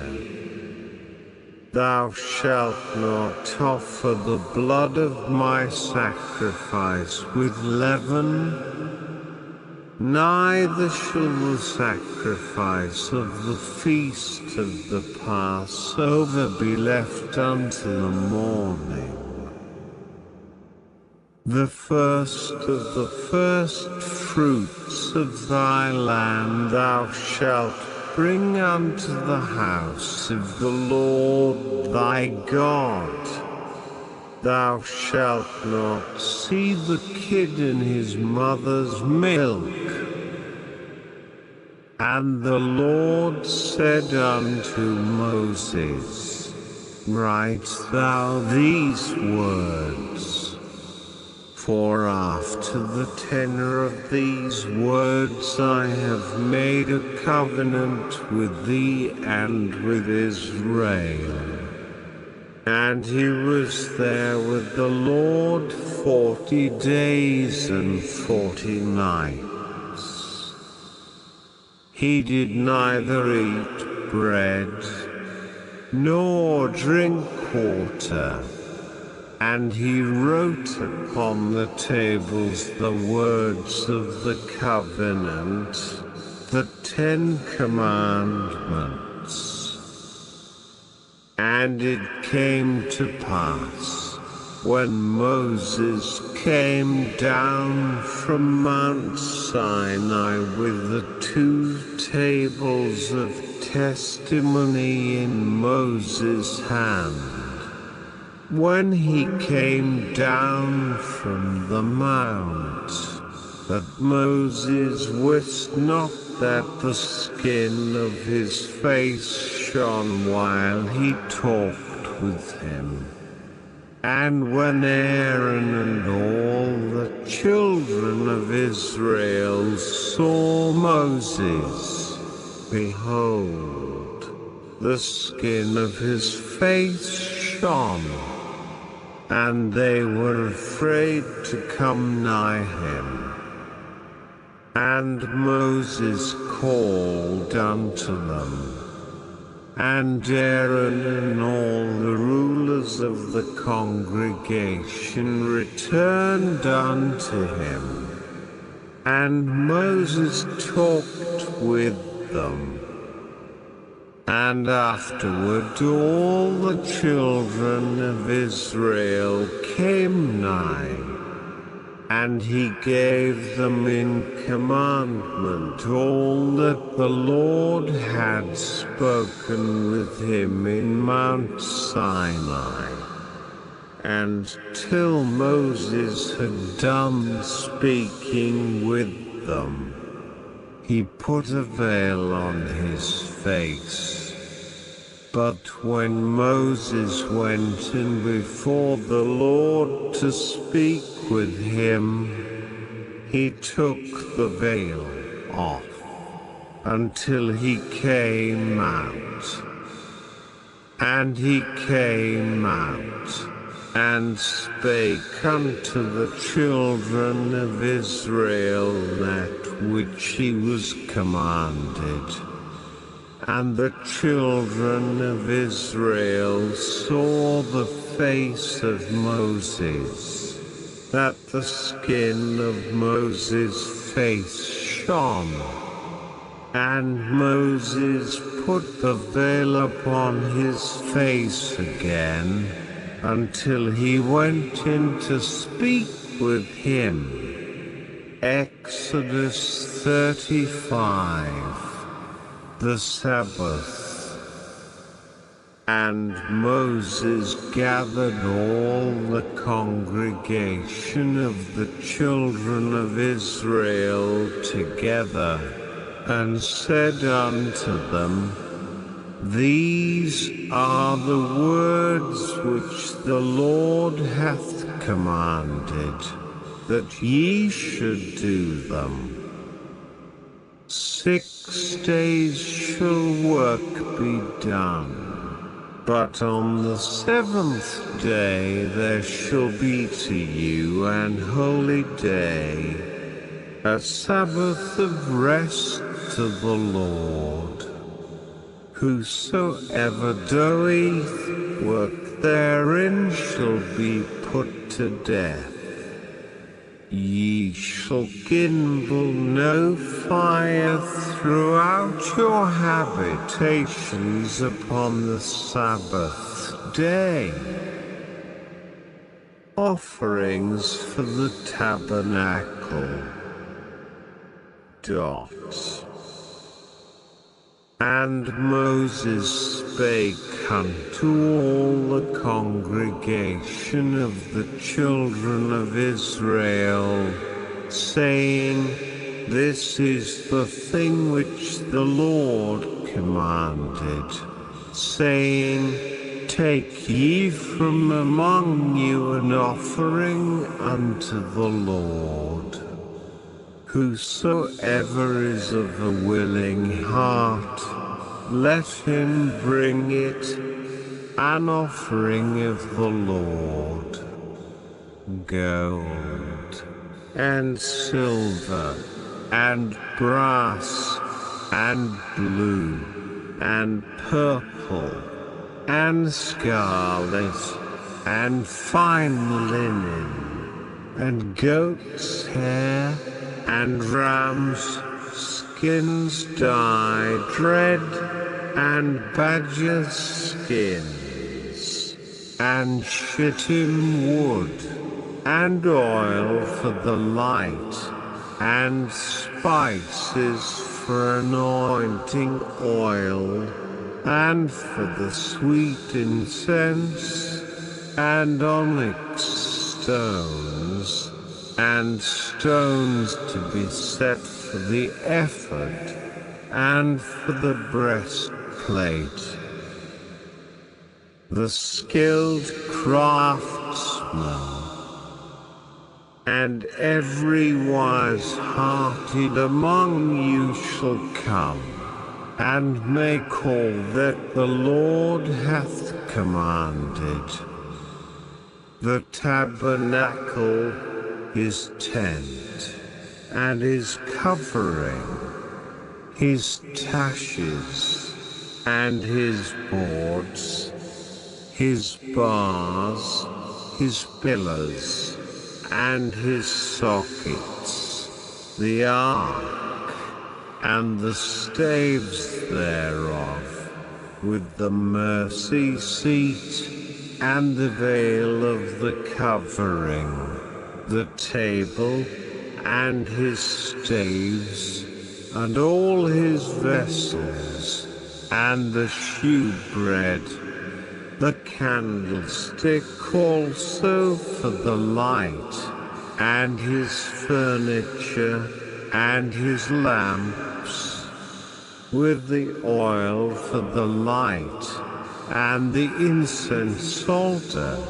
and his staves, and the anointing oil, and the sweet incense, and the hanging for the door at the entering in of the tabernacle, the altar of burnt offering, with his brace and grate, his staves, and all his vessels, the laver and his foot, the hangings of the court, his pillars, and their sockets, and the hanging for the door of the court, the pins of the tabernacle, and the pins of the court, and their cords, the cloths of service, to do service in the holy place, the holy garments for Aaron the priest, and the garments of his sons, to minister in the priest's office.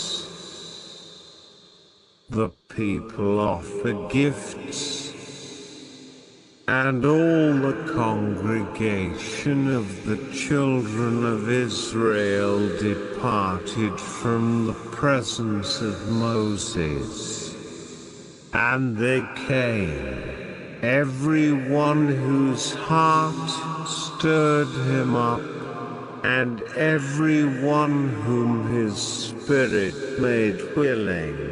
And they brought the Lord's offering to the work of the tabernacle of the congregation, and for all his service, and for the holy garments. And they came, both men and women, as many as were willing-hearted, and brought bracelets, and earrings, and rings, and tablets, all jewels of gold.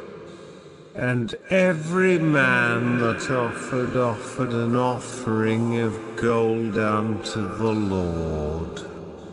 And every man with whom was found blue, and purple, and scarlet, and fine linen, and goat's hair, and red skins of rams, and badgers' skins, brought them. Every one that did offer an offering of silver and brass brought the Lord's offering. And every man with whom was found shittim wood for any work of the service brought it. And all the women that were wise-hearted did spin with their hands, and brought that which they had spun, both of blue, and of purple, and of scarlet, and of fine linen. And all the women whose hearts stirred them up in wisdom spun goat's hair. And the rulers brought onyx stones, and stones to be set for the ephod, and for the breastplate, and spice, and oil for the light, and for the anointing oil, and for the sweet incense. The children of Israel brought a willing offering unto the Lord, every man and woman, whose heart made them willing to bring for all manner of work, which the Lord had commanded to be made by the hand of Moses. Bezalel and Oholiab. And Moses said unto the children of Israel, See, the Lord hath called by name Bezalel the son of Uri, the son of Hur, of the tribe of Judah. And he hath filled him with the Spirit of God, in wisdom, in understanding, and in knowledge, and in all manner of workmanship, and to devise curious works, to work in gold, and in silver, and in brass, and in the cutting of stones, to set them, and in carving of wood, to make any manner of cunning work. And he hath put in his heart that he may teach, both he and Oholiab, the son of Ahisamach, of the tribe of Dan. Them hath he filled with wisdom of heart, to work all manner of work, of the engraver, and of the cunning workman, and of the embroiderer, in blue, and in purple, in scarlet, and in fine linen, and of the weaver, even of them that do any work, and of those that devise cunning work. Exodus 36. The people bring more than enough. Then wrought Bezalel and Oholiab, and every wise-hearted man, in whom the Lord put wisdom and understanding to know how to work all manner of work for the service of the sanctuary, according to all that the Lord had commanded. And Moses called Bezalel and Oholiab, and every wise-hearted man, in whose heart the Lord had put wisdom, even every one whose heart stirred him up to come unto the work to do it. And they received of Moses all the offering, which the children of Israel had brought for the work of the service of the sanctuary, to make it with all. And they brought yet unto him free offerings every morning.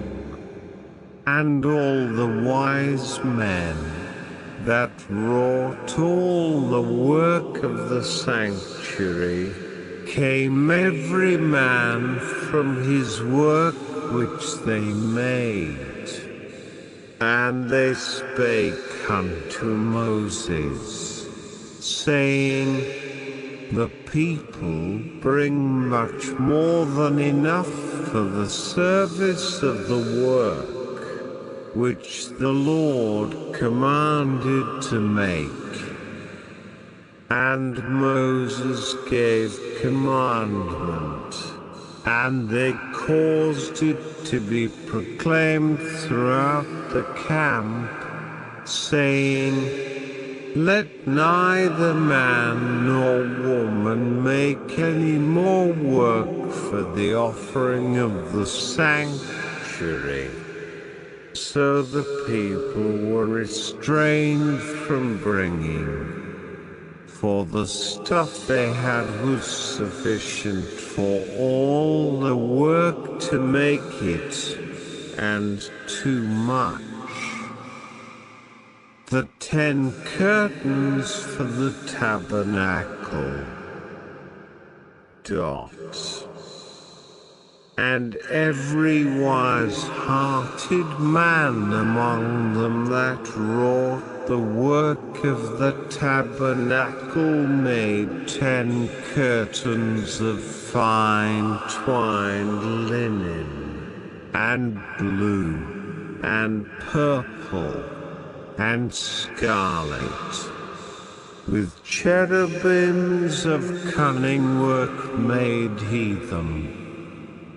The length of one curtain was 28 cubits, and the breadth of one curtain 4 cubits. The curtains were all of one size, and he coupled the 5 curtains one unto another. And the other 5 curtains he coupled one unto another. And he made loops of blue on the edge of one curtain from the selvage in the coupling. Likewise he made in the uttermost side of another curtain, in the coupling of the second. 50 loops made he in one curtain, and 50 loops made he in the edge of the curtain which was in the coupling of the second.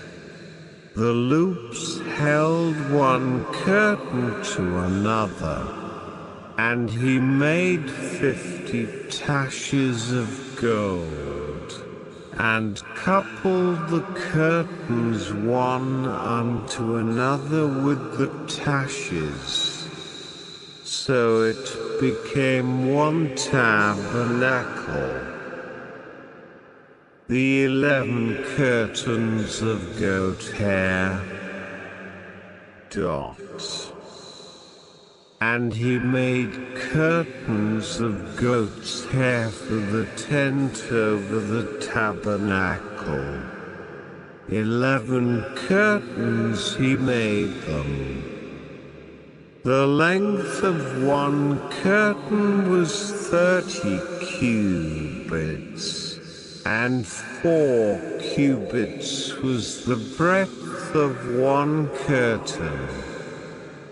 The 11 curtains were of one size, and he coupled 5 curtains by themselves, and 6 curtains by themselves. And he made 50 loops upon the uttermost edge of the curtain in the coupling, and 50 loops made he upon the edge of the curtain which coupleth the second. And he made 50 taches of brass to couple the tent together, that it might be one. And he made a covering for the tent of ram's skins dyed red, and a covering of badger's skins above that. The frames and bases. And he made boards for the tabernacle of shittim wood, standing up. The length of a board was 10 cubits, and the breadth of a board 1 cubit and a half. One board had 2 tenons, equally distant one from another. Thus did he make for all the boards of the tabernacle.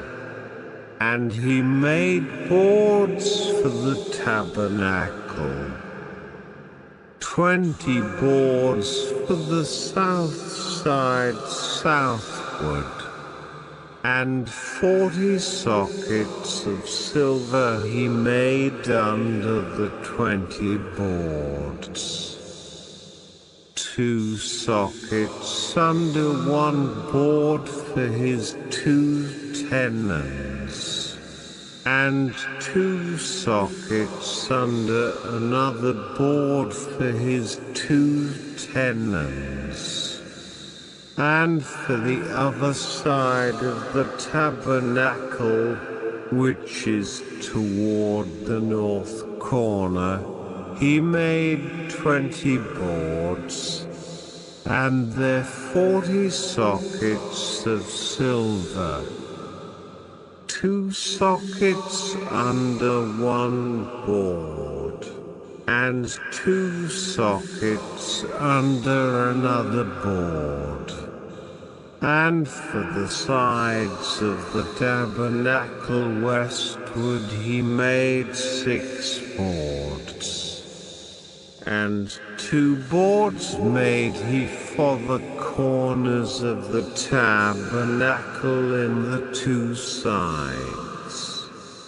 And they were coupled beneath, and coupled together at the head thereof, to one ring. Thus he did to both of them in both the corners. And there were 8 boards, and their sockets were 16 sockets of silver, under every board 2 sockets.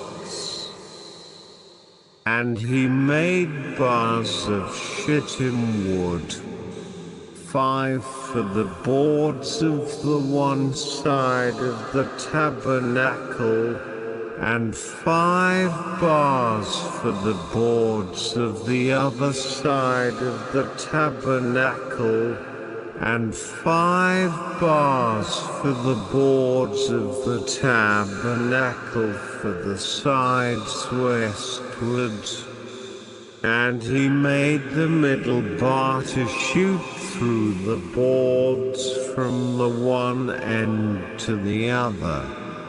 And he overlaid the boards with gold, and made their rings of gold to be places for the bars, and overlaid the bars with gold. The veil. Dots. And he made a veil of blue and purple and scarlet and fine twined linen. With cherubims made he it of cunning work. And he made thereunto 4 pillars of shittim wood, and overlaid them with gold. Their hooks were of gold, and he cast for them 4 sockets of silver. The curtain for the entrance. Dots.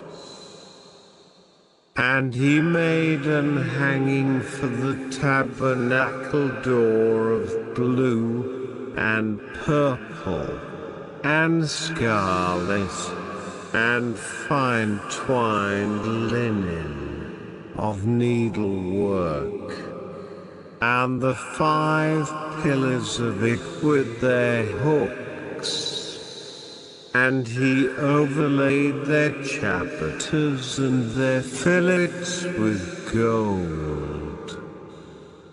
But their 5 sockets were of brass. Exodus 37. Constructing the ark.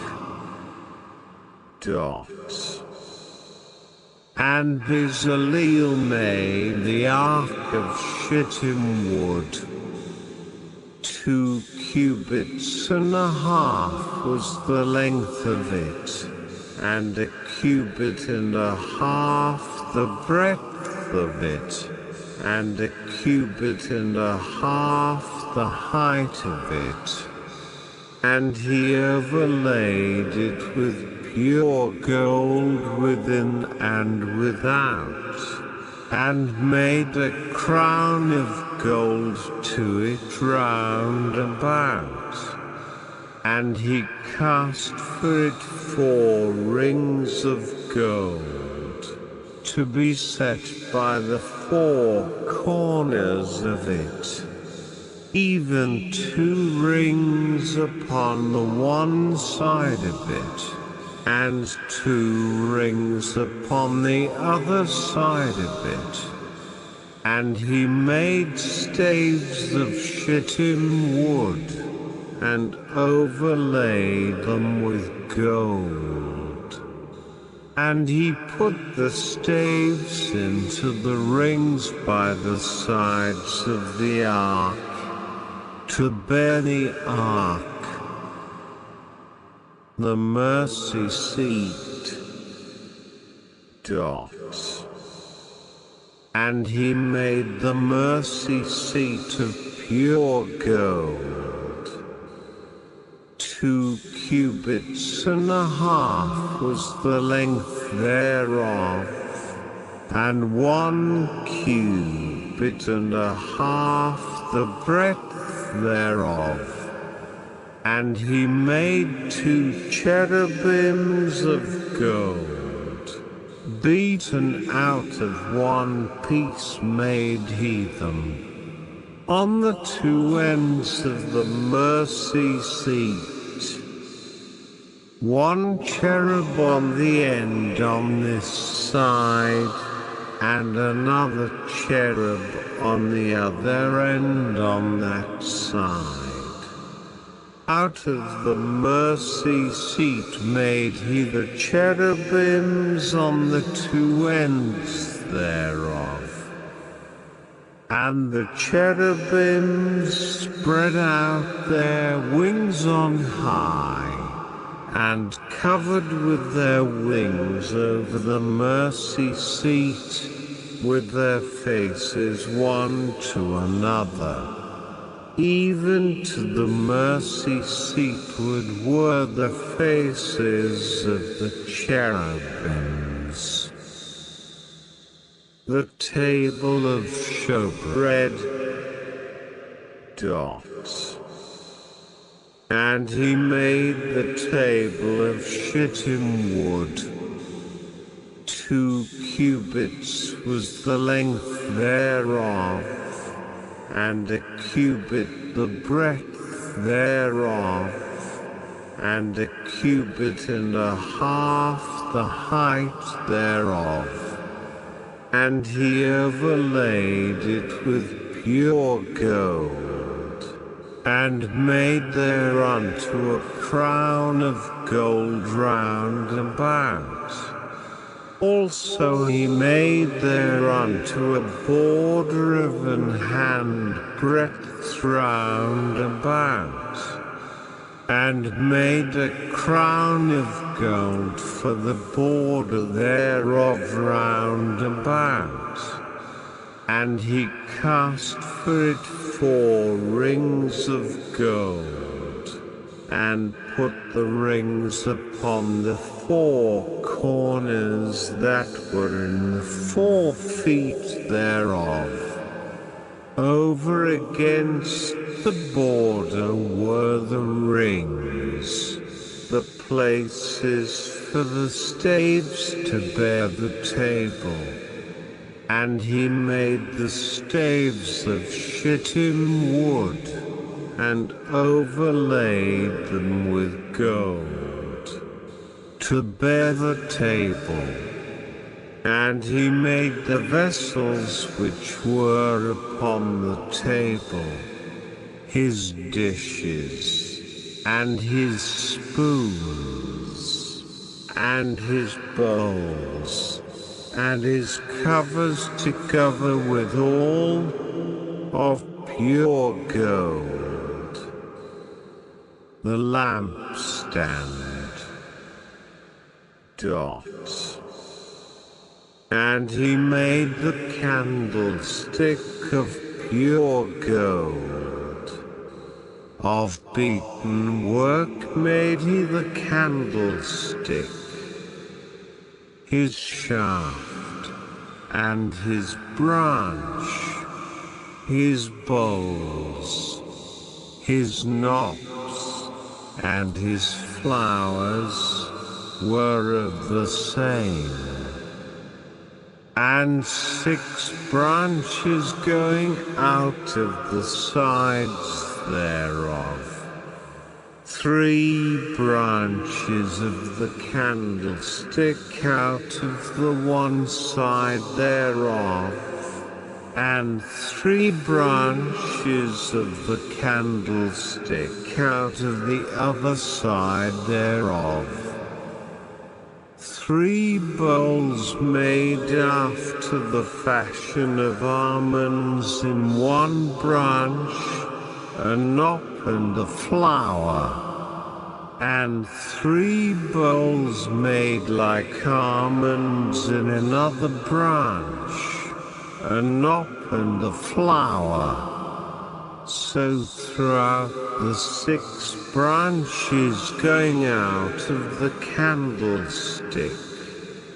And in the candlestick were 4 bowls made like almonds, his knops, and his flowers, and a knop under 2 branches of the same, and a knop under 2 branches of the same, and a knop under 2 branches of the same, according to the 6 branches going out of it.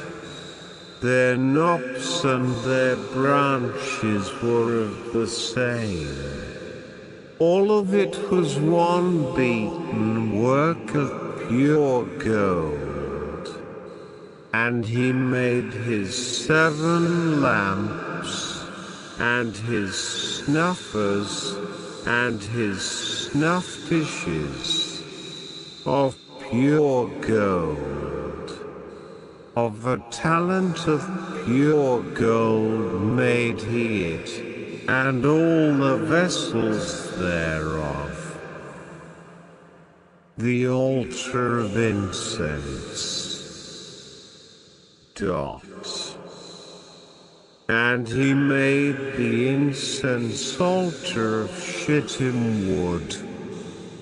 The length of it was a cubit, and the breadth of it a cubit. It was 4 square, and 2 cubits was the height of it. The horns thereof were of the same, and he overlaid it with pure gold, both the top of it, and the sides thereof round about, and the horns of it. Also he made unto it a crown of gold round about, and he made 2 rings of gold for it under the crown thereof, by the 2 corners of it, upon the 2 sides thereof, to be places for the staves to bear it withal. And he made the staves of shittim wood, and overlaid them with gold. And he made the holy anointing oil, and the pure incense of sweet spices, according to the work of the apothecary. Exodus 38. The bronze altar. And he made the altar of burnt offering of shittim wood. 5 cubits was the length thereof, and 5 cubits the breadth thereof. It was 4 square, and 3 cubits the height thereof. And he made the horns thereof on the 4 corners of it. The horns thereof were of the same, and he overlaid it with brass. And he made all the vessels of the altar, the pots, and the shovels, and the basins, and the flesh hooks, and the fire pans. All the vessels thereof made he of brass. And he made for the altar a brace and grate of network under the compass thereof beneath unto the midst of it.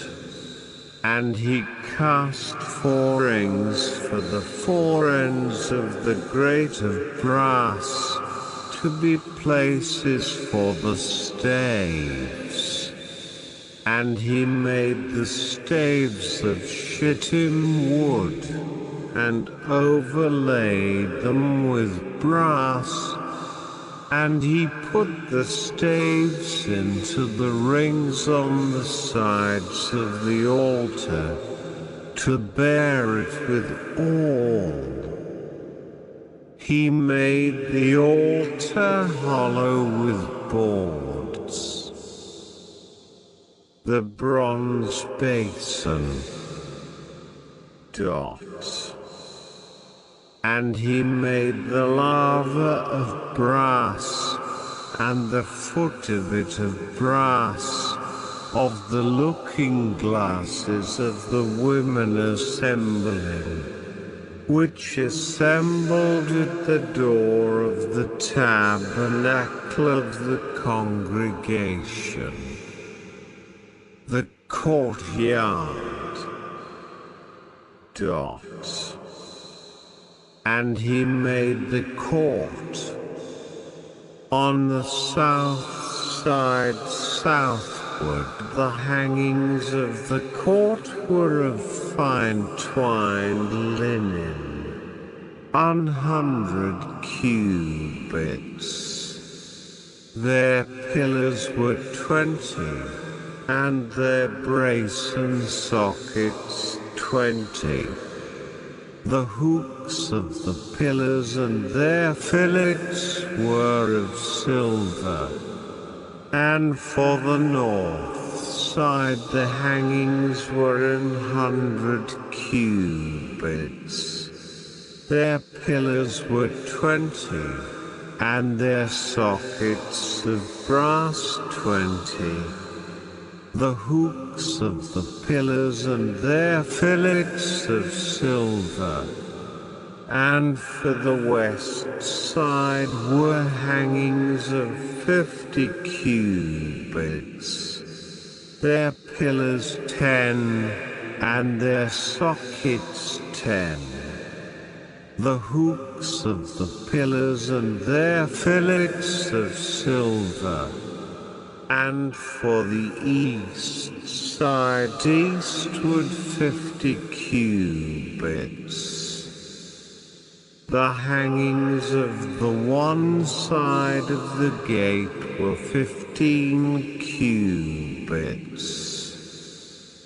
Their pillars 3, and their sockets 3.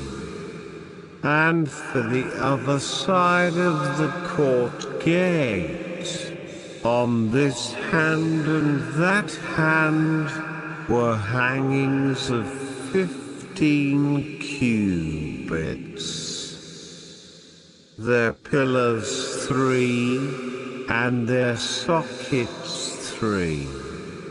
All the hangings of the court round about were of fine twined linen. And the sockets for the pillars were of brass. The hooks of the pillars and their fillets of silver. And the overlaying of their chapiters of silver. And all the pillars of the court were filleted with silver. And the hanging for the gate of the court was needlework of blue and purple and scarlet and fine twined linen. And 20 cubits was the length. And the height in the breadth was 5 cubits, answerable to the hangings of the court. And their pillars were 4, and their sockets of brass 4. Their hooks of silver. And the overlaying of their chapiters and their fillets of silver. And all the pins of the tabernacle and of the court round about were of brass. An inventory of materials. This is the sum of the tabernacle, even of the tabernacle of testimony, as it was counted, according to the commandment of Moses, for the service of the Levites, by the hand of Itamar, son to Aaron the priest. And Bezaleel the son of Uri, the son of Hur, of the tribe of Judah, made all that the Lord commanded Moses. And with him was Aholiab, son of Ahisamach, of the tribe of Dan, an engraver, and a cunning workman, and an embroiderer in blue, and in purple, and in scarlet, and fine linen, all the gold that was occupied for the work in all the work of the holy place.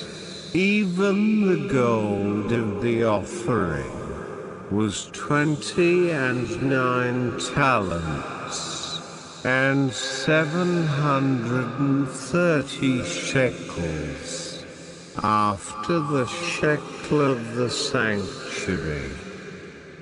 And the silver of them that were numbered of the congregation was 100 talents, and 1,760 shekels, after the shekel of the sanctuary. A bicker for every man, that is, half a shekel, after the shekel of the sanctuary, for every one that went to be numbered, from 20 years old and upward, for 600,000 and 3,550 men. And of the 100 talents of silver were cast the sockets of the sanctuary, and the sockets of the veil, 100 sockets of the 100 talents, a talent for a socket, and of the 1,775 shekels he made hooks for the pillars, and overlaid their chapiters, and filleted them. And the brass of the offering was 70 talents, and 2,400 shekels. And therewith he made the sockets to the door of the tabernacle of the congregation, and the brazen altar, and the brazen grate for it, and all the vessels of the altar, and the sockets of the court round about, and the sockets of the court gate, and all the pins of the tabernacle, and all the pins of the court round about. Exodus 39. The ephod. And of the blue, and purple, and scarlet, they made cloths of service, to do service in the holy place, and made the holy garments for Aaron, as the Lord commanded Moses. And he made the ephod of gold, blue, and purple, and scarlet, and fine twined linen. And they did beat the gold into thin plates, and cut it into wires, to work it in the blue, and in the purple, and in the scarlet, and in the fine linen, with cunning work. They made shoulder pieces for it, to couple it together. By the two edges was it coupled together, and the curious girdle of his ephod that was upon it was of the same, according to the work thereof, of gold, blue, and purple, and scarlet, and fine twined linen, as the Lord commanded Moses. And they wrought onyx stones enclosed in arches of gold, graven, as signets are graven, with the names of the children of Israel. And he put them on the shoulders of the ephod, that they should be stones for a memorial to the children of Israel, as the Lord commanded Moses. The breastpiece.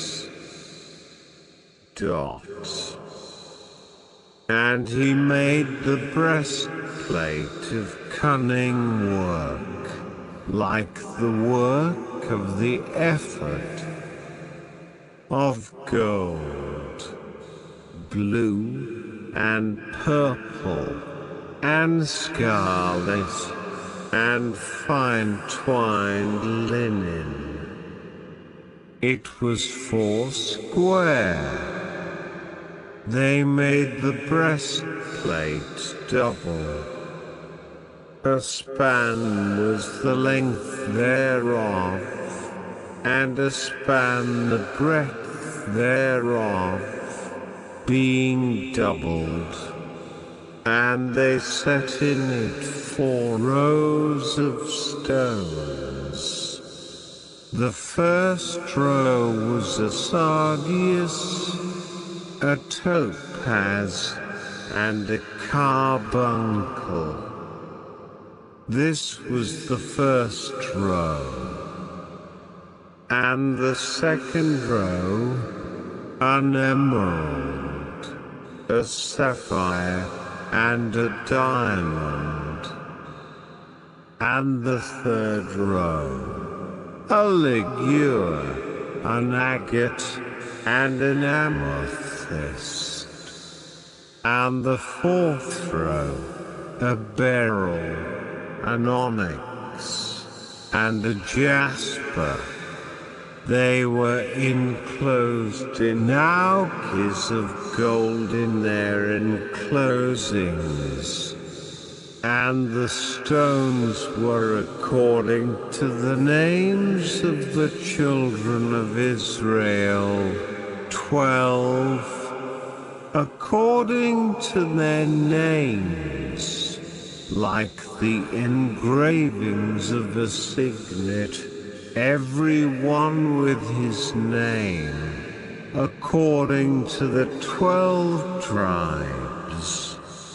And they made upon the breastplate chains at the ends, of wreathen work of pure gold. And they made 2 arches of gold, and 2 gold rings, and put the 2 rings in the 2 ends of the breastplate. And they put the 2 wreathen chains of gold in the 2 rings on the ends of the breastplate. And the 2 ends of the 2 wreathen chains they fastened in the 2 arches, and put them on the shoulder pieces of the ephod before it. And they made 2 rings of gold, and put them on the 2 ends of the breastplate, upon the border of it. which was on the side of the ephod inward. And they made 2 other golden rings, and put them on the 2 sides of the ephod underneath, toward the forepart of it, over against the other coupling thereof, above the curious girdle of the ephod. And they did bind the breastplate by his rings unto the rings of the ephod with a lace of blue, that it might be above the curious girdle of the ephod, and that the breastplate might not be loosed from the ephod, as the Lord commanded Moses. Additional priestly garments. And he made the robe of the ephod of woven work, all of blue, and there was an hole in the midst of the robe, as the hole of an habergeon, with a band round about the hole, that it should not trend. And they made upon the hems of the robe pomegranates of blue, and purple, and scarlet, and twined linen. And they made bells of pure gold, and put the bells between the pomegranates upon the hem of the robe, round about between the pomegranates. A bell and a pomegranate, a bell and a pomegranate, round about the hem of the robe to minister in, as the Lord commanded Moses. And they made coats of fine linen of woven work for Aaron and for his sons, and a mitre of fine linen, and goodly bonnets of fine linen, and linen breeches of fine twined linen, and a girdle of fine twined linen, and blue, and purple, and scarlet of needlework, as the Lord commanded Moses. And they made the plate of the holy crown of pure gold, and wrote upon it a writing, like to the engravings of a signet, Holiness to the Lord. And they tied unto it a lace of blue, to fasten it on high upon the mitre, as the Lord commanded Moses. Moses approves the work. Thus was all the work of the tabernacle of the tent of the congregation finished. And the children of Israel did according to all that the Lord commanded Moses. So did they. And they brought the tabernacle unto Moses, the tent, and all his furniture, his taches, his boards, his bars, and his pillars, and his sockets, and the covering of rams' skins dyed red, and the covering of badgers' skins, and the veil of the covering, the ark of the testimony, and the staves thereof, and the mercy seat, the table, and all the vessels thereof, and the shewbread, the pure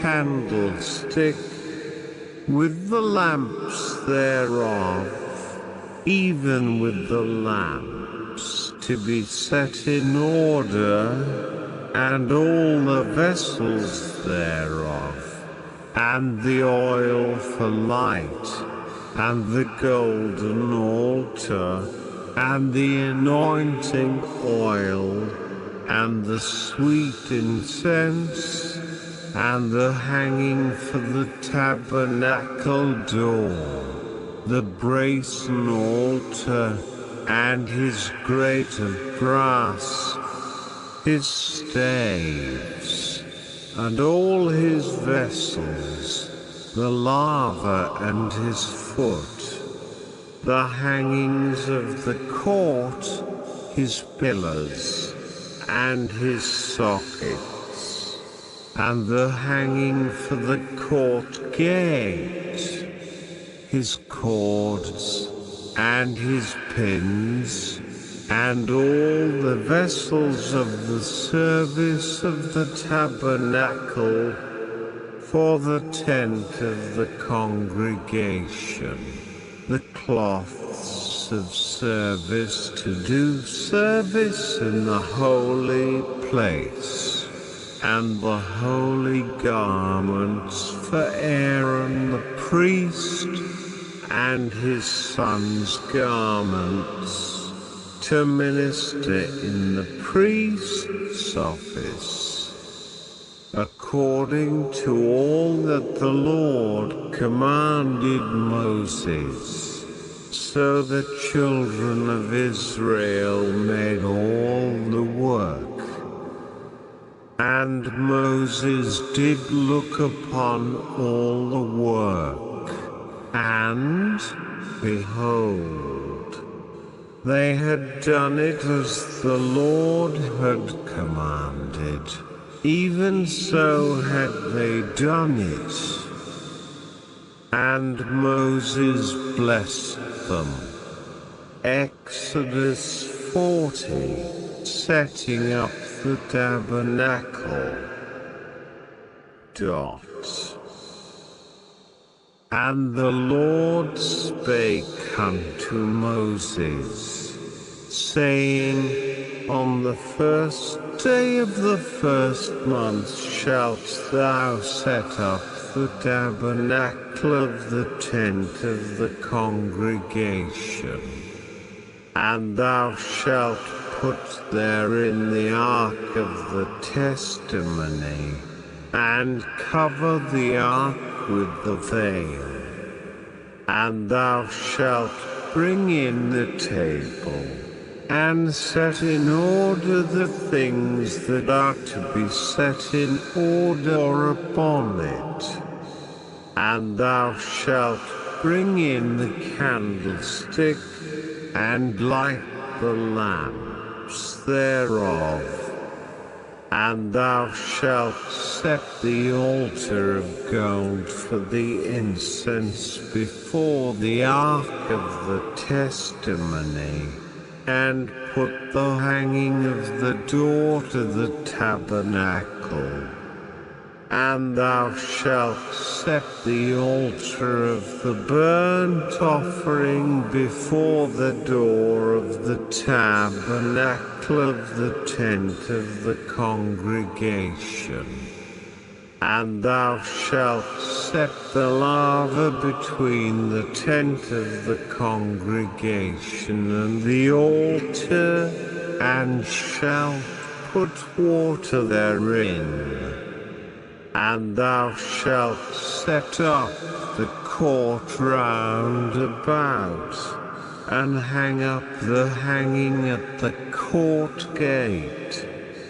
And thou shalt take the anointing oil, and anoint the tabernacle, and all that is therein, and shalt hallow it, and all the vessels thereof. And it shall be holy.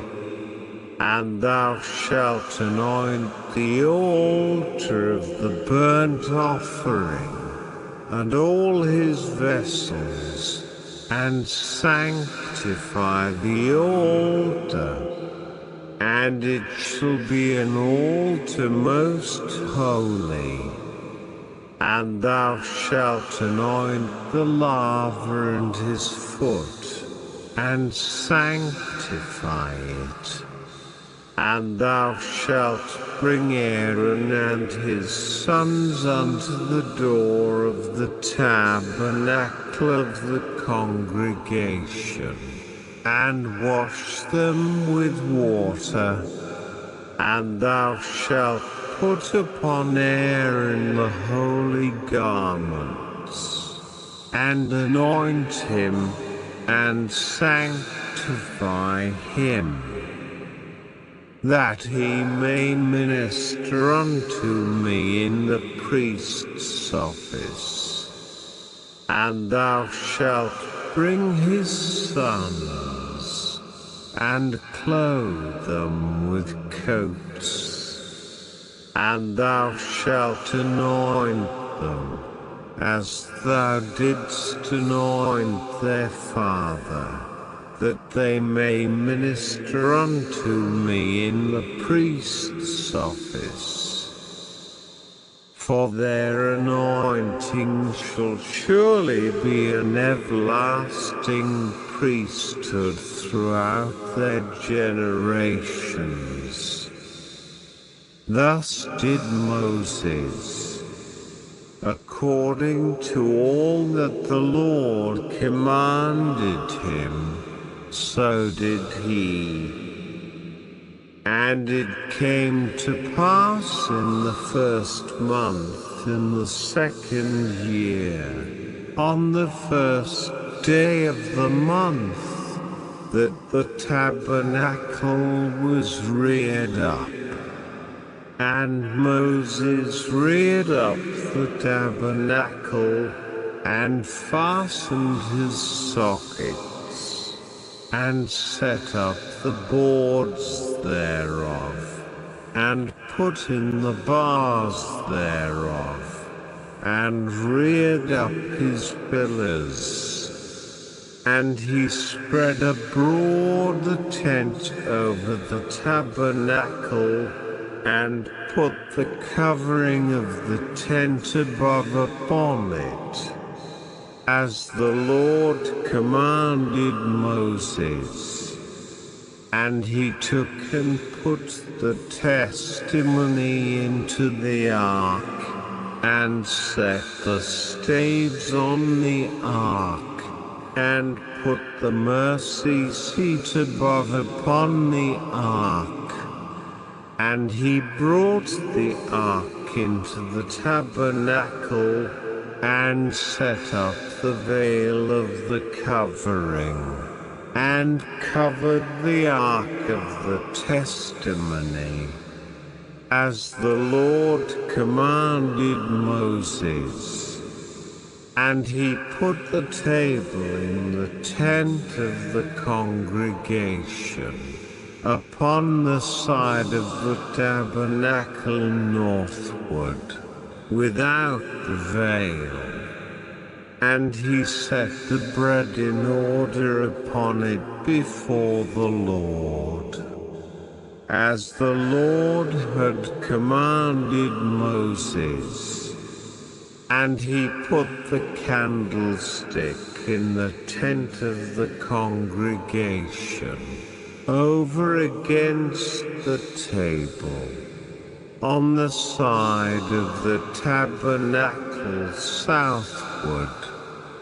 And he lighted the lamps before the Lord.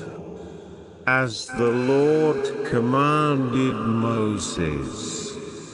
And he put the golden altar in the tent of the congregation before the veil. And he burnt sweet incense thereon, as the Lord commanded Moses. And he set up the hanging at the door of the tabernacle. And he put the altar of burnt offering by the door of the tabernacle of the tent of the congregation, and offered upon it the burnt offering and the meat offering, as the Lord commanded Moses. And he set the laver between the tent of the congregation and the altar, and put water there to wash with all. And Moses and Aaron and his sons washed their hands and their feet thereat, when they went into the tent of the congregation, and when they came near unto the altar, they washed, as the Lord commanded Moses. And he reared up the court round about the tabernacle and the altar, and set up the hanging of the court gate. So Moses finished the work. The cloud and the glory. Then a cloud covered the tent of the congregation, and the glory of the Lord filled the tabernacle. And Moses was not able to enter into the tent of the congregation, because the cloud abode thereon, and the glory of the Lord filled the tabernacle. And when the cloud was taken up from over the tabernacle, the children of Israel went onward in all their journeys. But if the cloud were not taken up, then they journeyed not till the day that it was taken up.